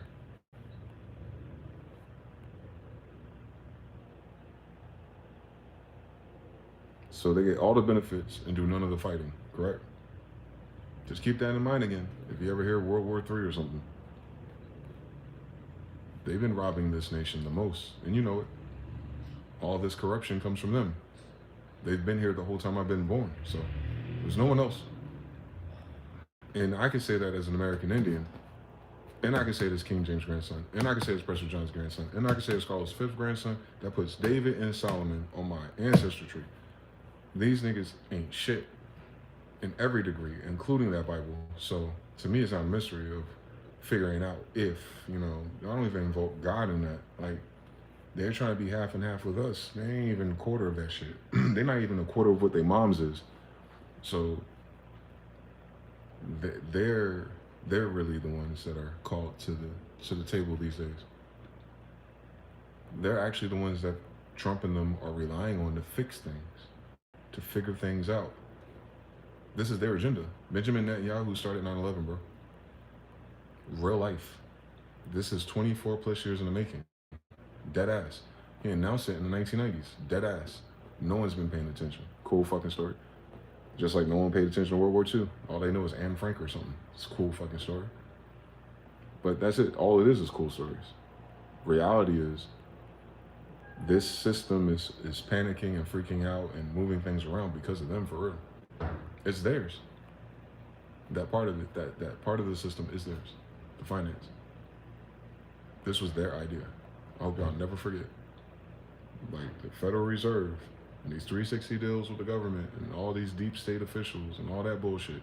They acting like they was at the American Revolution dinner. Nah, y'all some fucking Reconstruction ass grandbabies. Shut the fuck up. Y'all just got here with they ass. And they ass must have knew how to read or something. Barely. So imagine. Yup. You see it happen? They got Prince Andrew stepping down. Yup. They got the other people. What the fuck? Who are those people? Somebody else. They all under fire, bro. The game ain't fun no more. They're not making a profit. All they money fake. So whatever they were profiting from, labor, control, minerals, resources. You know what I'm saying? They have no leverage. They don't have the moral compass. They don't have the people of God compass. They can't lie and flex to power if the other tribes, for whatever reason, was scared of they ass because they remembered something and thought it was them somehow. I don't know.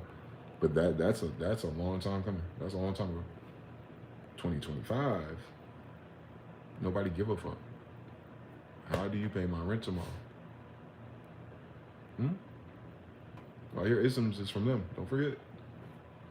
Don't forget, they infiltrated your schools and your politics. What did they say the bankers say? I don't care who the president of a nation or the king of a nation is, as long as I'm in control of their bank. And they be stunting that shit. You be reading that quote on Facebook and shit for the past 20 years. And it be them that said that. So they don't go to the military. They don't work. They're not from here. This ain't theirs. And they started a war with their own people over there just 100 years ago. And now they're here telling your government what to do. And now you're suffering for it. Just keep that in mind. Don't lose track of that. That's the framework. That's the paperwork.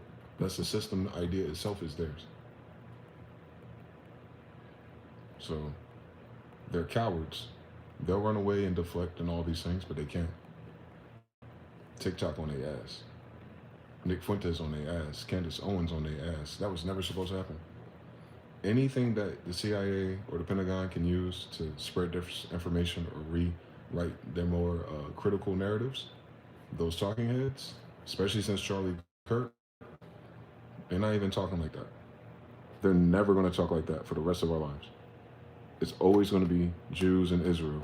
And the shitty thing about it is, if anyone read that fucking Bible, they'll notice that they're not neither one of those things, because none of them ugly niggas are copper colored. And you can never say none of their daughters is one of the most beautiful women of a kingdom, let alone the world. Yet politics. I tend and they pioneered identity politics. Can you imagine? DEI and all that weird shit. That's them too.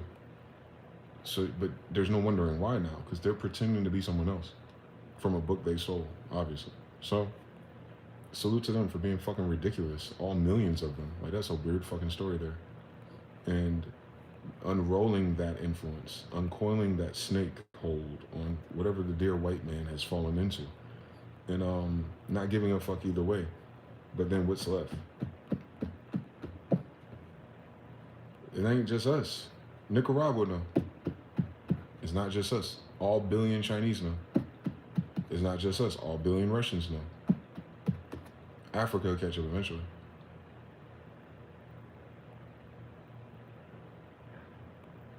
Yeah. If God would take a whole house of Israel away, they wanted to be a house of Israel, didn't they?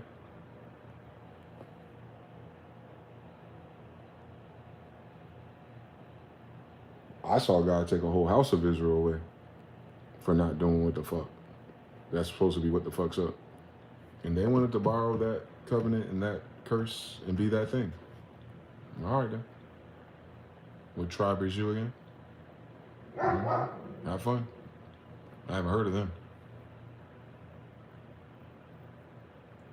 Hey, I'm telling you, boy. That's a book of sorcery. You can't just wear those clothes and then take them off. You can't wear those clothes for the benefits. You can't wear Joseph jacket or dream coat for the benefits, and then when the shit stopped working, take that shit off and be like, nah, that wasn't us. It's different this time. Nah. What did God say? Y'all want to be the kings of the Goyim. All right, then. You're the kings of the Goyim to this day. What did God say when you lose control?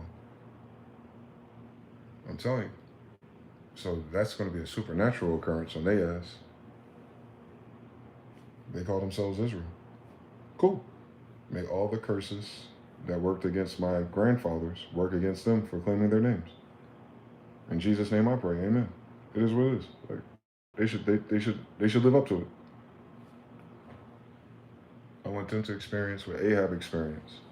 I want them to experience what Ahab's grandfather experienced. I want them to experience what Solomon's sons experienced by trying to pretend to be them and take up all of their benefits and all their promises and all their languages and all their names and all the banks and all the land masses and all the politics. Cool. Y'all them today. 2025, y'all them. Cool.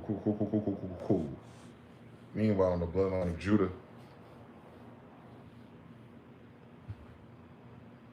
have fun.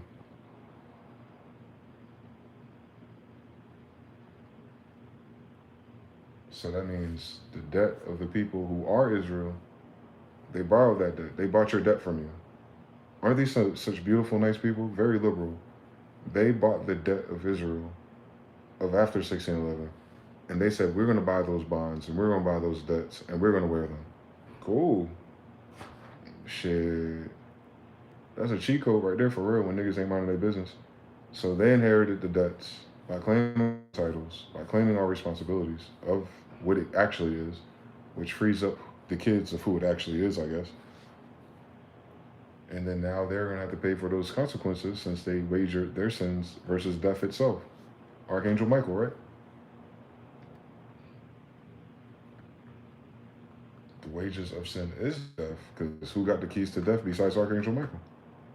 Wages, casting lots.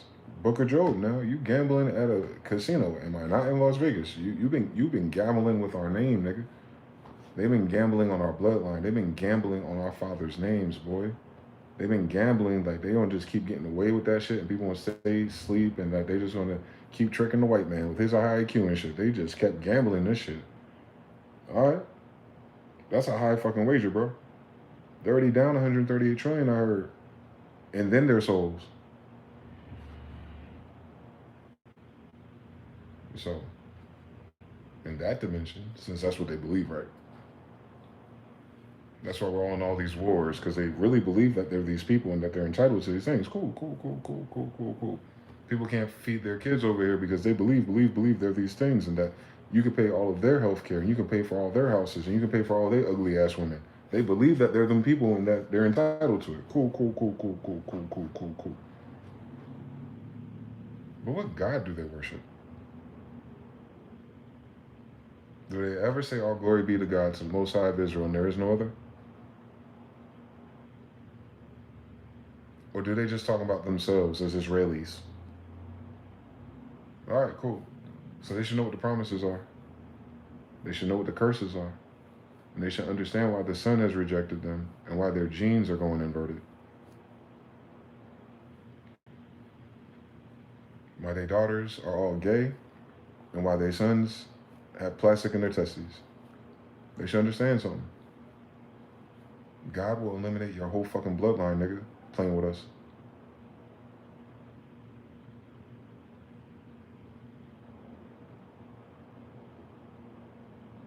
For David's sake. You're not David's kids, nigga. But I am. But that's just what God said to us, Israel. It must be two Israels, right? But what God said to us, Israel, tall, copper colored, curly hair, connected beards. What he said to us, I'm tall. If you could see my hair, if you imagine if I had some more left, but you know, it's a different type of thing than West Africa. But no disrespect, I'm just saying, different story. And yeah, that's us. I'm pretty sure I'm the ones that they're describing in that Bible. But what do our God say, I guess?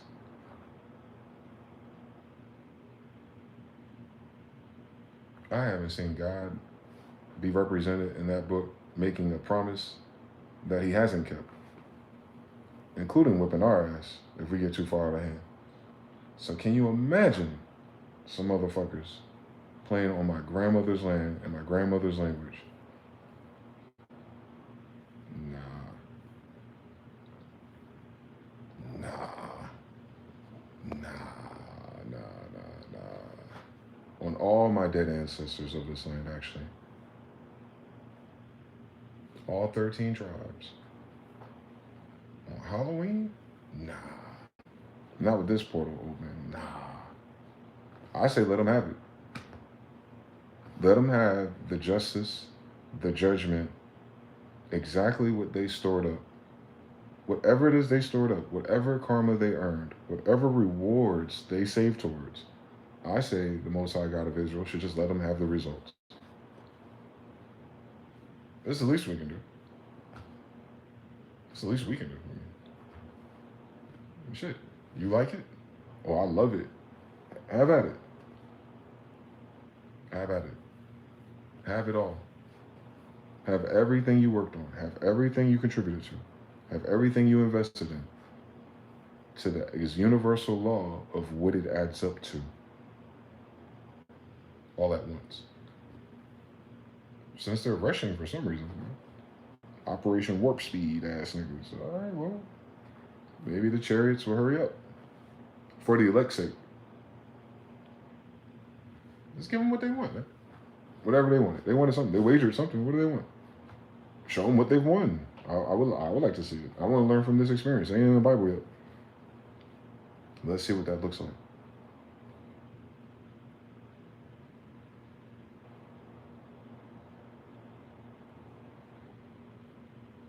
Would be really cool if that prompt they've been trying to type this all the time just enters all of a sudden. Oh, that'd be amazing. TBFB says 3, they gotta hold that. Bound themselves to somebody else's bond. Pretended to be a Khan's name to cash out on the economy.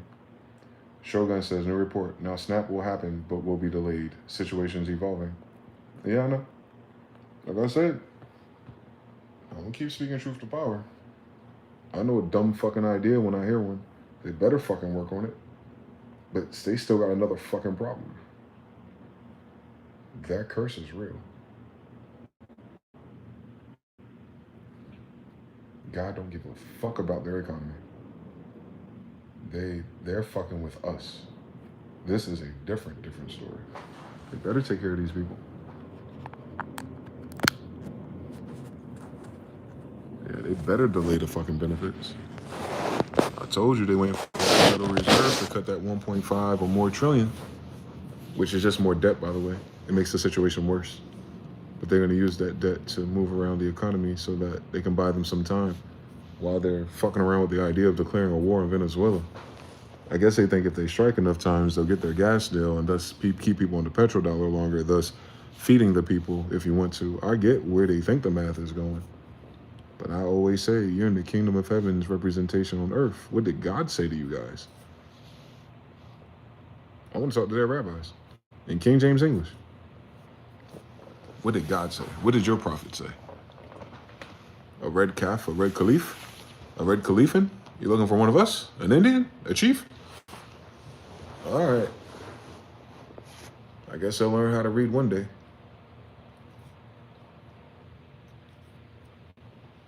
They don't understand anything. That's why I'm so fucking jaded. Getting older, they did not get smarter. Getting older, they didn't know more. Getting older, they didn't really have some dope secrets. Getting older, you just realize there's some freaks with way too much credit that they can never pay back. Thus, they never were going to. Weak ass, bitch ass, stupid ass people. On God.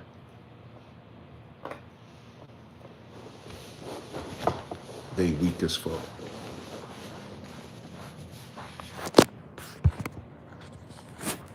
Yeah, son.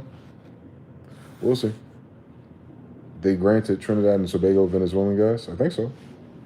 It's right there, ain't it? Ain't nothing but Israelites there. And Africans. Especially Trinidad and Tobago. Venezuela right there. I think those are islands right above it, right? Yeah. And China's right there in the Panama, and Russia's right there with the nuclear subs, and they're trying to create some type of a trade deal, because they're going back and forth to Canada and Mexico too. Remember, Canada is bypassing the United States for the food to go to Mexico, and then also access the trade line of Central America. It's enough, trust me. But the United States is player hating, is gatekeeping. It doesn't want that. Like, that's what Trump, as the Caucasian or the Anglo, not really sons, those guys, they want control of the entire North American trade route. Leverage. They don't mind China and Russia being there, but they want, and the ball is in their court. The tariffs, the costs, the access, the percentages, they always want that top of the pyramid position in everyone else's business too. And that's the United States as a military or federal legacy, if you will, hegemony. But then you have the central bank, which requires they keep other nations that are doing their own sovereign thing on the same central bank, though, on the same Federal Reserve. So to topple somebody with a sovereign bank and install a Federal Reserve and call it democracy. And then the Jews come in with the socialism and all the bullshit in politics to recondition and brainwash the people and to get them hooked onto socialistic benefits and things like that, which is turning their back away from their own autonomy based on what their God or their tribe or whatever their core belief was. I don't know.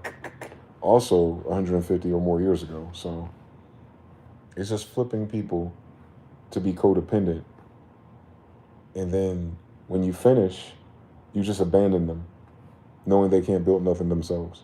There is no end goal for those people. They fundamentally, Zionists fundamentally think everyone that's not them and their hoes is a cattle, chattel, slave. That's not in the Bible. On Jubilees, you feel me? So, yeah, they're running a modified system. Well, I want them to get the modified curse that matches it times 13. Amen. So, like, it is what it is. It'll happen faster because I said so. On top of that, I haven't missed yet. So, I think we just gotta let them advertise the delay. That ain't gonna change nothing though. Immediately tomorrow, no. If it's not tomorrow, it's not gonna know. Those people are gonna panic and freak out that it says 0. They're not gonna understand times and government shutdowns and all that shit. So still tomorrow, because they said maybe, you still got ground one tomorrow to see like how many of people who accounts are absolutely zero, who absolutely don't have any food. And then with that, first 24, 48 hours is going to be like, and you'll see the flashes on social media. They said 5 out of 45 states might be able to process it over the next day or two. We'll see. And we'll see if other states will follow their lead as the week goes on, Monday, Tuesday, Wednesday, Thursday, Friday. And then in the meantime, you still got Venezuela popping off. What I'm saying is the response of a drone or the response of a missile could fuck up somebody's new summer home in Florida is all I'm saying. And maybe they want to peep that. Maybe they want to peep that. Maybe they don't want to do both of these things at once. That's what I'm saying. I think you should do one thing at a time. Figure out the food problem, Bruce. You got all these farms, no farmers. How about start hiring and training for that shit? You ain't got a lot of time left. Unless you think Bill Gates is going to make all the soybeans gay. I'm pretty sure he was working on depopulation this whole time. We've only seen every fucking interview where he says it out loud. I wonder what that means, Bruce. The guy that wants to control food and vaccines wants to depopulate the world? Now he's saying climate is not going to end the world. Can you fucking imagine? Wasting 30 years of our childhood. So, you see how like they're reneging on their things. They're changing their tunes, boy. That's a bad sign, by the way. People who've been lying for that many years in a row suddenly going to the polar opposite of their argument and pushing the other way. That means they're in trouble. They're at a dead end. They hit the wall. They're at the end of that Ponzi scheme. And now they just get to walk the other direction. Not this time, though. They had a rope. They got the rope around their neck. Those work different. You wrap them a certain way. It won't matter what direction they go. They're already hanging. So, and then they have a lot more new enemies that they never had before. Before it was just Poland and Germany. Now they got the whole world on their ass. For the first time in real life.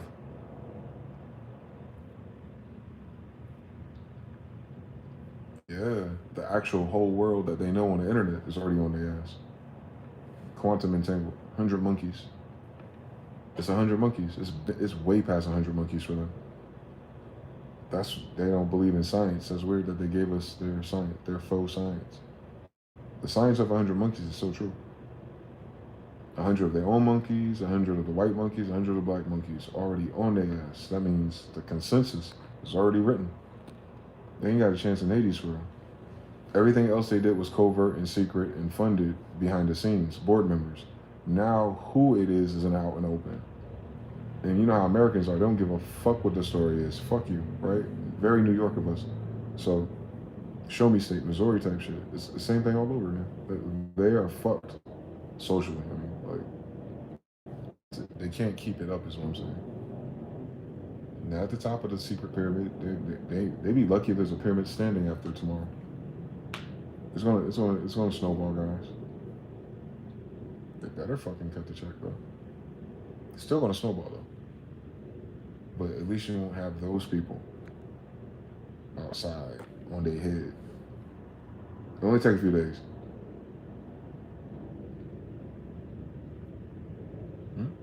You already know Soros is like thinking like, yo, I can do another march. I got another million for another march. You just wait. He trying to figure it out. He like, look, everybody who's betting against the United States, there's probably DraftKings, Duel, Zul's, ass bets right now on over and under, right now about the United States, period. Can you imagine Dubai? There's already wagers on that shit, boy. I bet you there is. I bet you. There's people betting on this. That's bad. Quantum entanglement and split electrons. If there's a wager even on if. Yeah, casting lots on if this United States falls or not. That's crazy. That means they literally got people betting against them. And they're losing the faith of their civilians and their citizens. And if they start this shit with Venezuela, they're going to lose the faith of their military, soldiers, and decent humans who are just thinking they're doing the greater thing, and they're seeing that their leadership is crazy, like, because they're listening to Israel. The one that's not in the Bible, I've noticed. So, like, yeah, we'll see. Shit, instead of going band for band, we need to go Israelite for real. See what they got. So, the fuck am I supposed to do? They rep will never recover from this shit. Definitely not in this generation. No.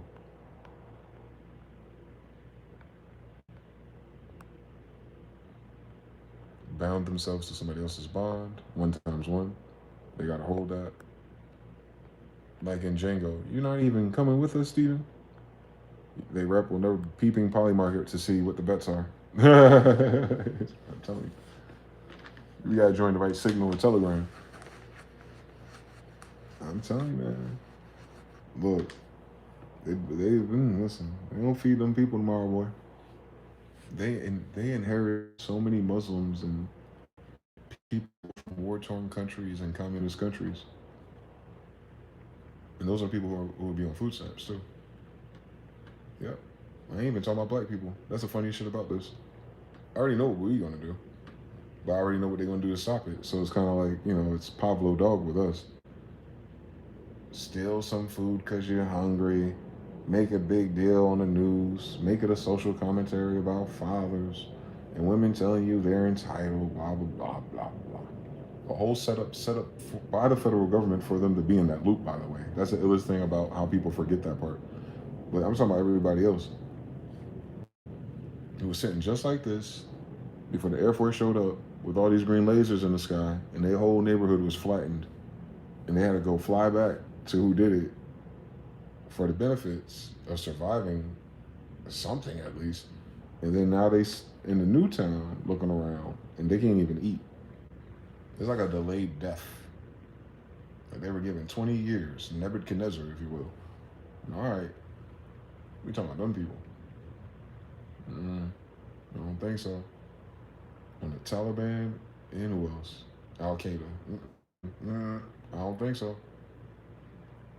I told you I just walked that kid, that little Mexican mafia kid. That's cartel. I don't think so. I don't think so. I don't think so. Them and their mamas and their brothers go hungry? I don't think so. And you know the drugs make them feel like superheroes at first. I don't think so. They haven't calculated. They haven't calculated all the robberies that'll start happening tomorrow yet.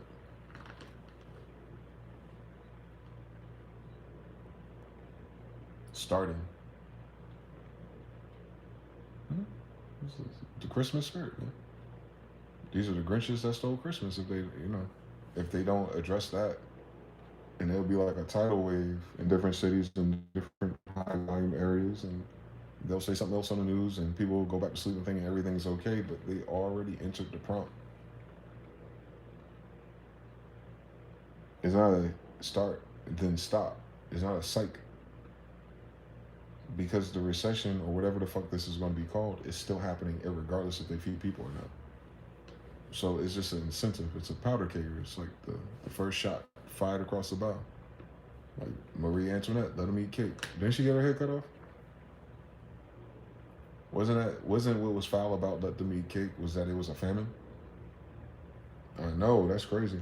So I hope for the sake of, our humanity, our humanity, if you will, or a little bit of we love people and we care about citizens credit card that we have left as a collective. I pray that doesn't turn into that, but they're blowing up innocent people right now for the past few years since the pandemic while trying to say that they're going to give you mRNA to save your lives. While we're saving lives, we're blowing up millions of others. Like, you know what I'm saying, bro? Like, at some point, the bullshit got to stop. At some point, the bullshit got to stop. You can't say science and health and measles and passports and vaccines and COVID shots is to save fucking lives, but you can't feed people. Your healthcare fucking sucks, and you're blowing up everybody else's people who ain't got shit to begin with. Like, you can't just keep living in that dualistic reality. No one believes you no more. You need more people. We hit 100 monkeys. Consensus. You don't need everybody in on it. You need 100 monkeys in on it. And I'm telling you, you already got 100,000, 100 million. I'm pretty sure that number way up there today of people who was just like, nah, ain't nobody signed up for this. Black, white, brown, or indifferent. I know. Trust me, we know. We didn't sign up for this either. But we're here now. We are. We're at the eve of. Yeah, boy. So prayers up for those people you know. At least. Like I said, and the bottom. It's not the bottom is not out tomorrow. The beginning of the attitudes changing if start tomorrow. How those women talk to their sons starting tomorrow. How those baby mamas talk to their baby daddies starting tomorrow. How the internet and the Facebook and the Instagram and TikTok reels, the tone are going to change starting tomorrow. That's what I mean. If they don't, cut it the fuck out. And go ahead and wake up in the morning and act like fucking November 1st is Christmas or Thanksgiving or something. Feel me? If they don't do that, man, those conversations start, man. Ain't no one waiting for the government to reopen. You feel me? Is the government opening back up? Because they talking about war. They're talking about this. They sound like they're doing a whole bunch of government shit for government to be closed. They talking about when they opening up the government because they making all kind of policies. They moving money around. They telling states what they can't do with their money. They talking about Venezuela, nuclear programs, and building ballrooms and shit. But the government's closed. Like, which one is it? Which one is it? They just did a vote the other day to reverse some effect on the tariffs that Trump did. Republicans led the vote, and they won. So they cooling the tariffs off, whatever. But we know historically that the prices of things don't go down.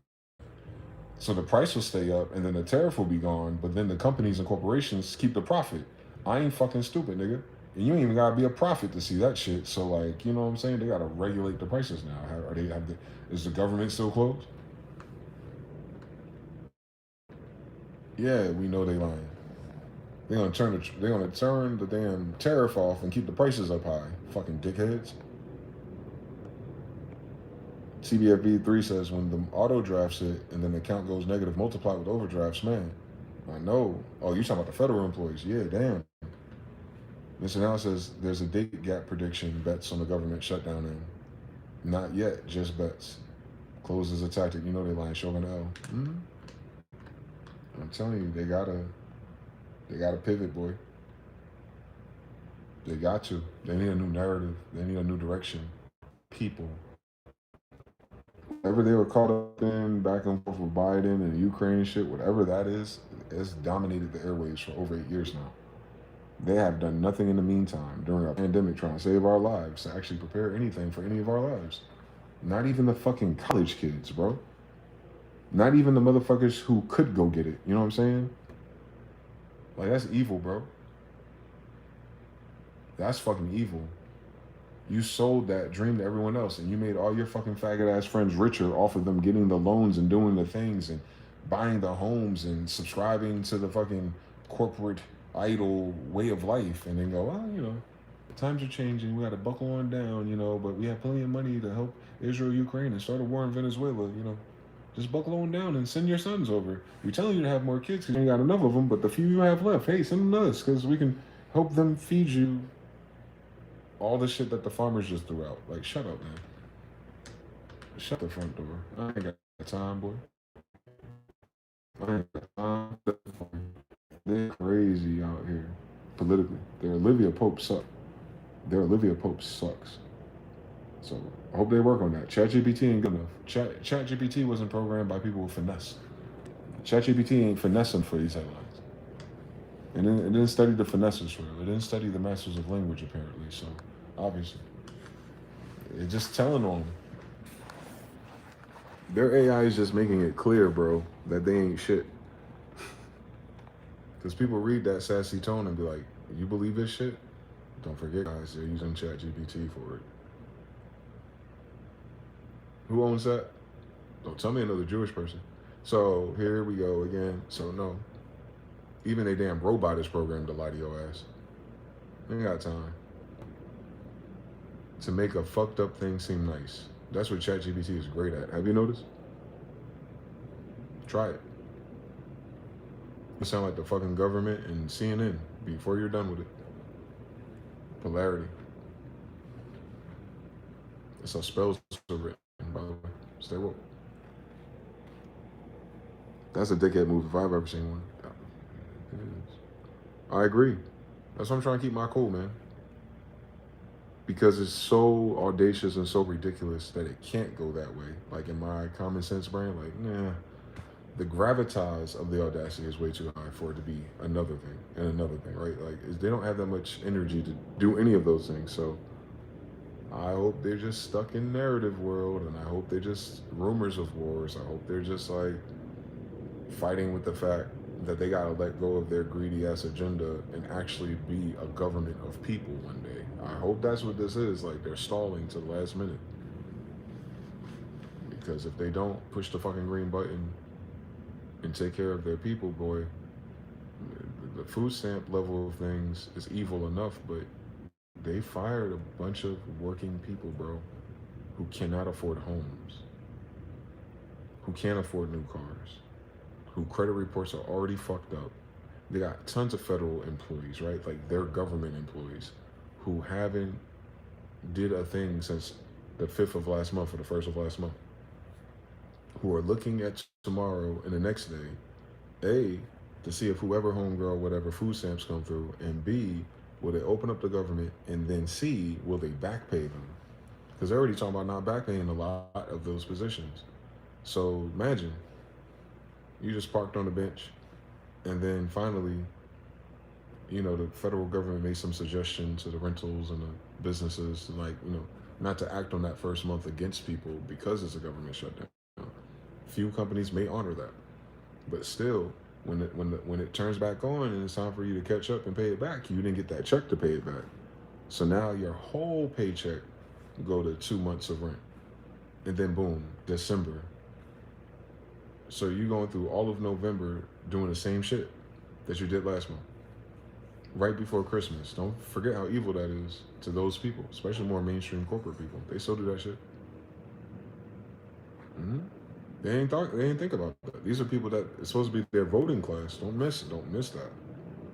They already don't want JD Vance. Don't miss that. And they ain't got another Republican or Democratic candidate that's really strong enough to lead anything in narrative. So no. Mm-hmm. Ain't no one going to pick none of those APAC agendas and rally behind it for the candidate who's mirroring the narrative, and no one caught it last election. I know. We believe anything on TV until we don't, thank God. Soon we're going to work on that phone.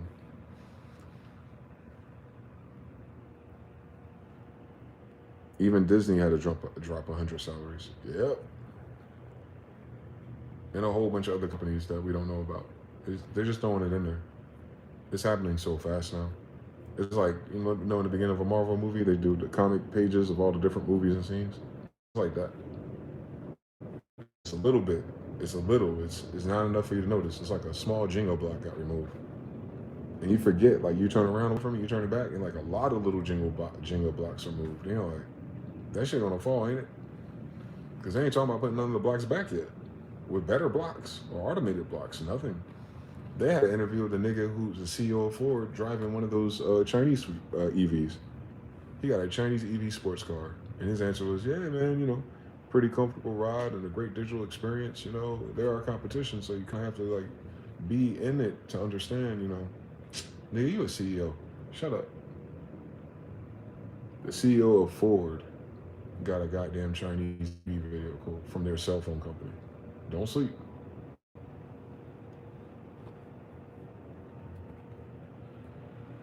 Their kids didn't age past a year of Christmas gift. Then their kids didn't age past a year of Christmas gift all in 1 year. Damn.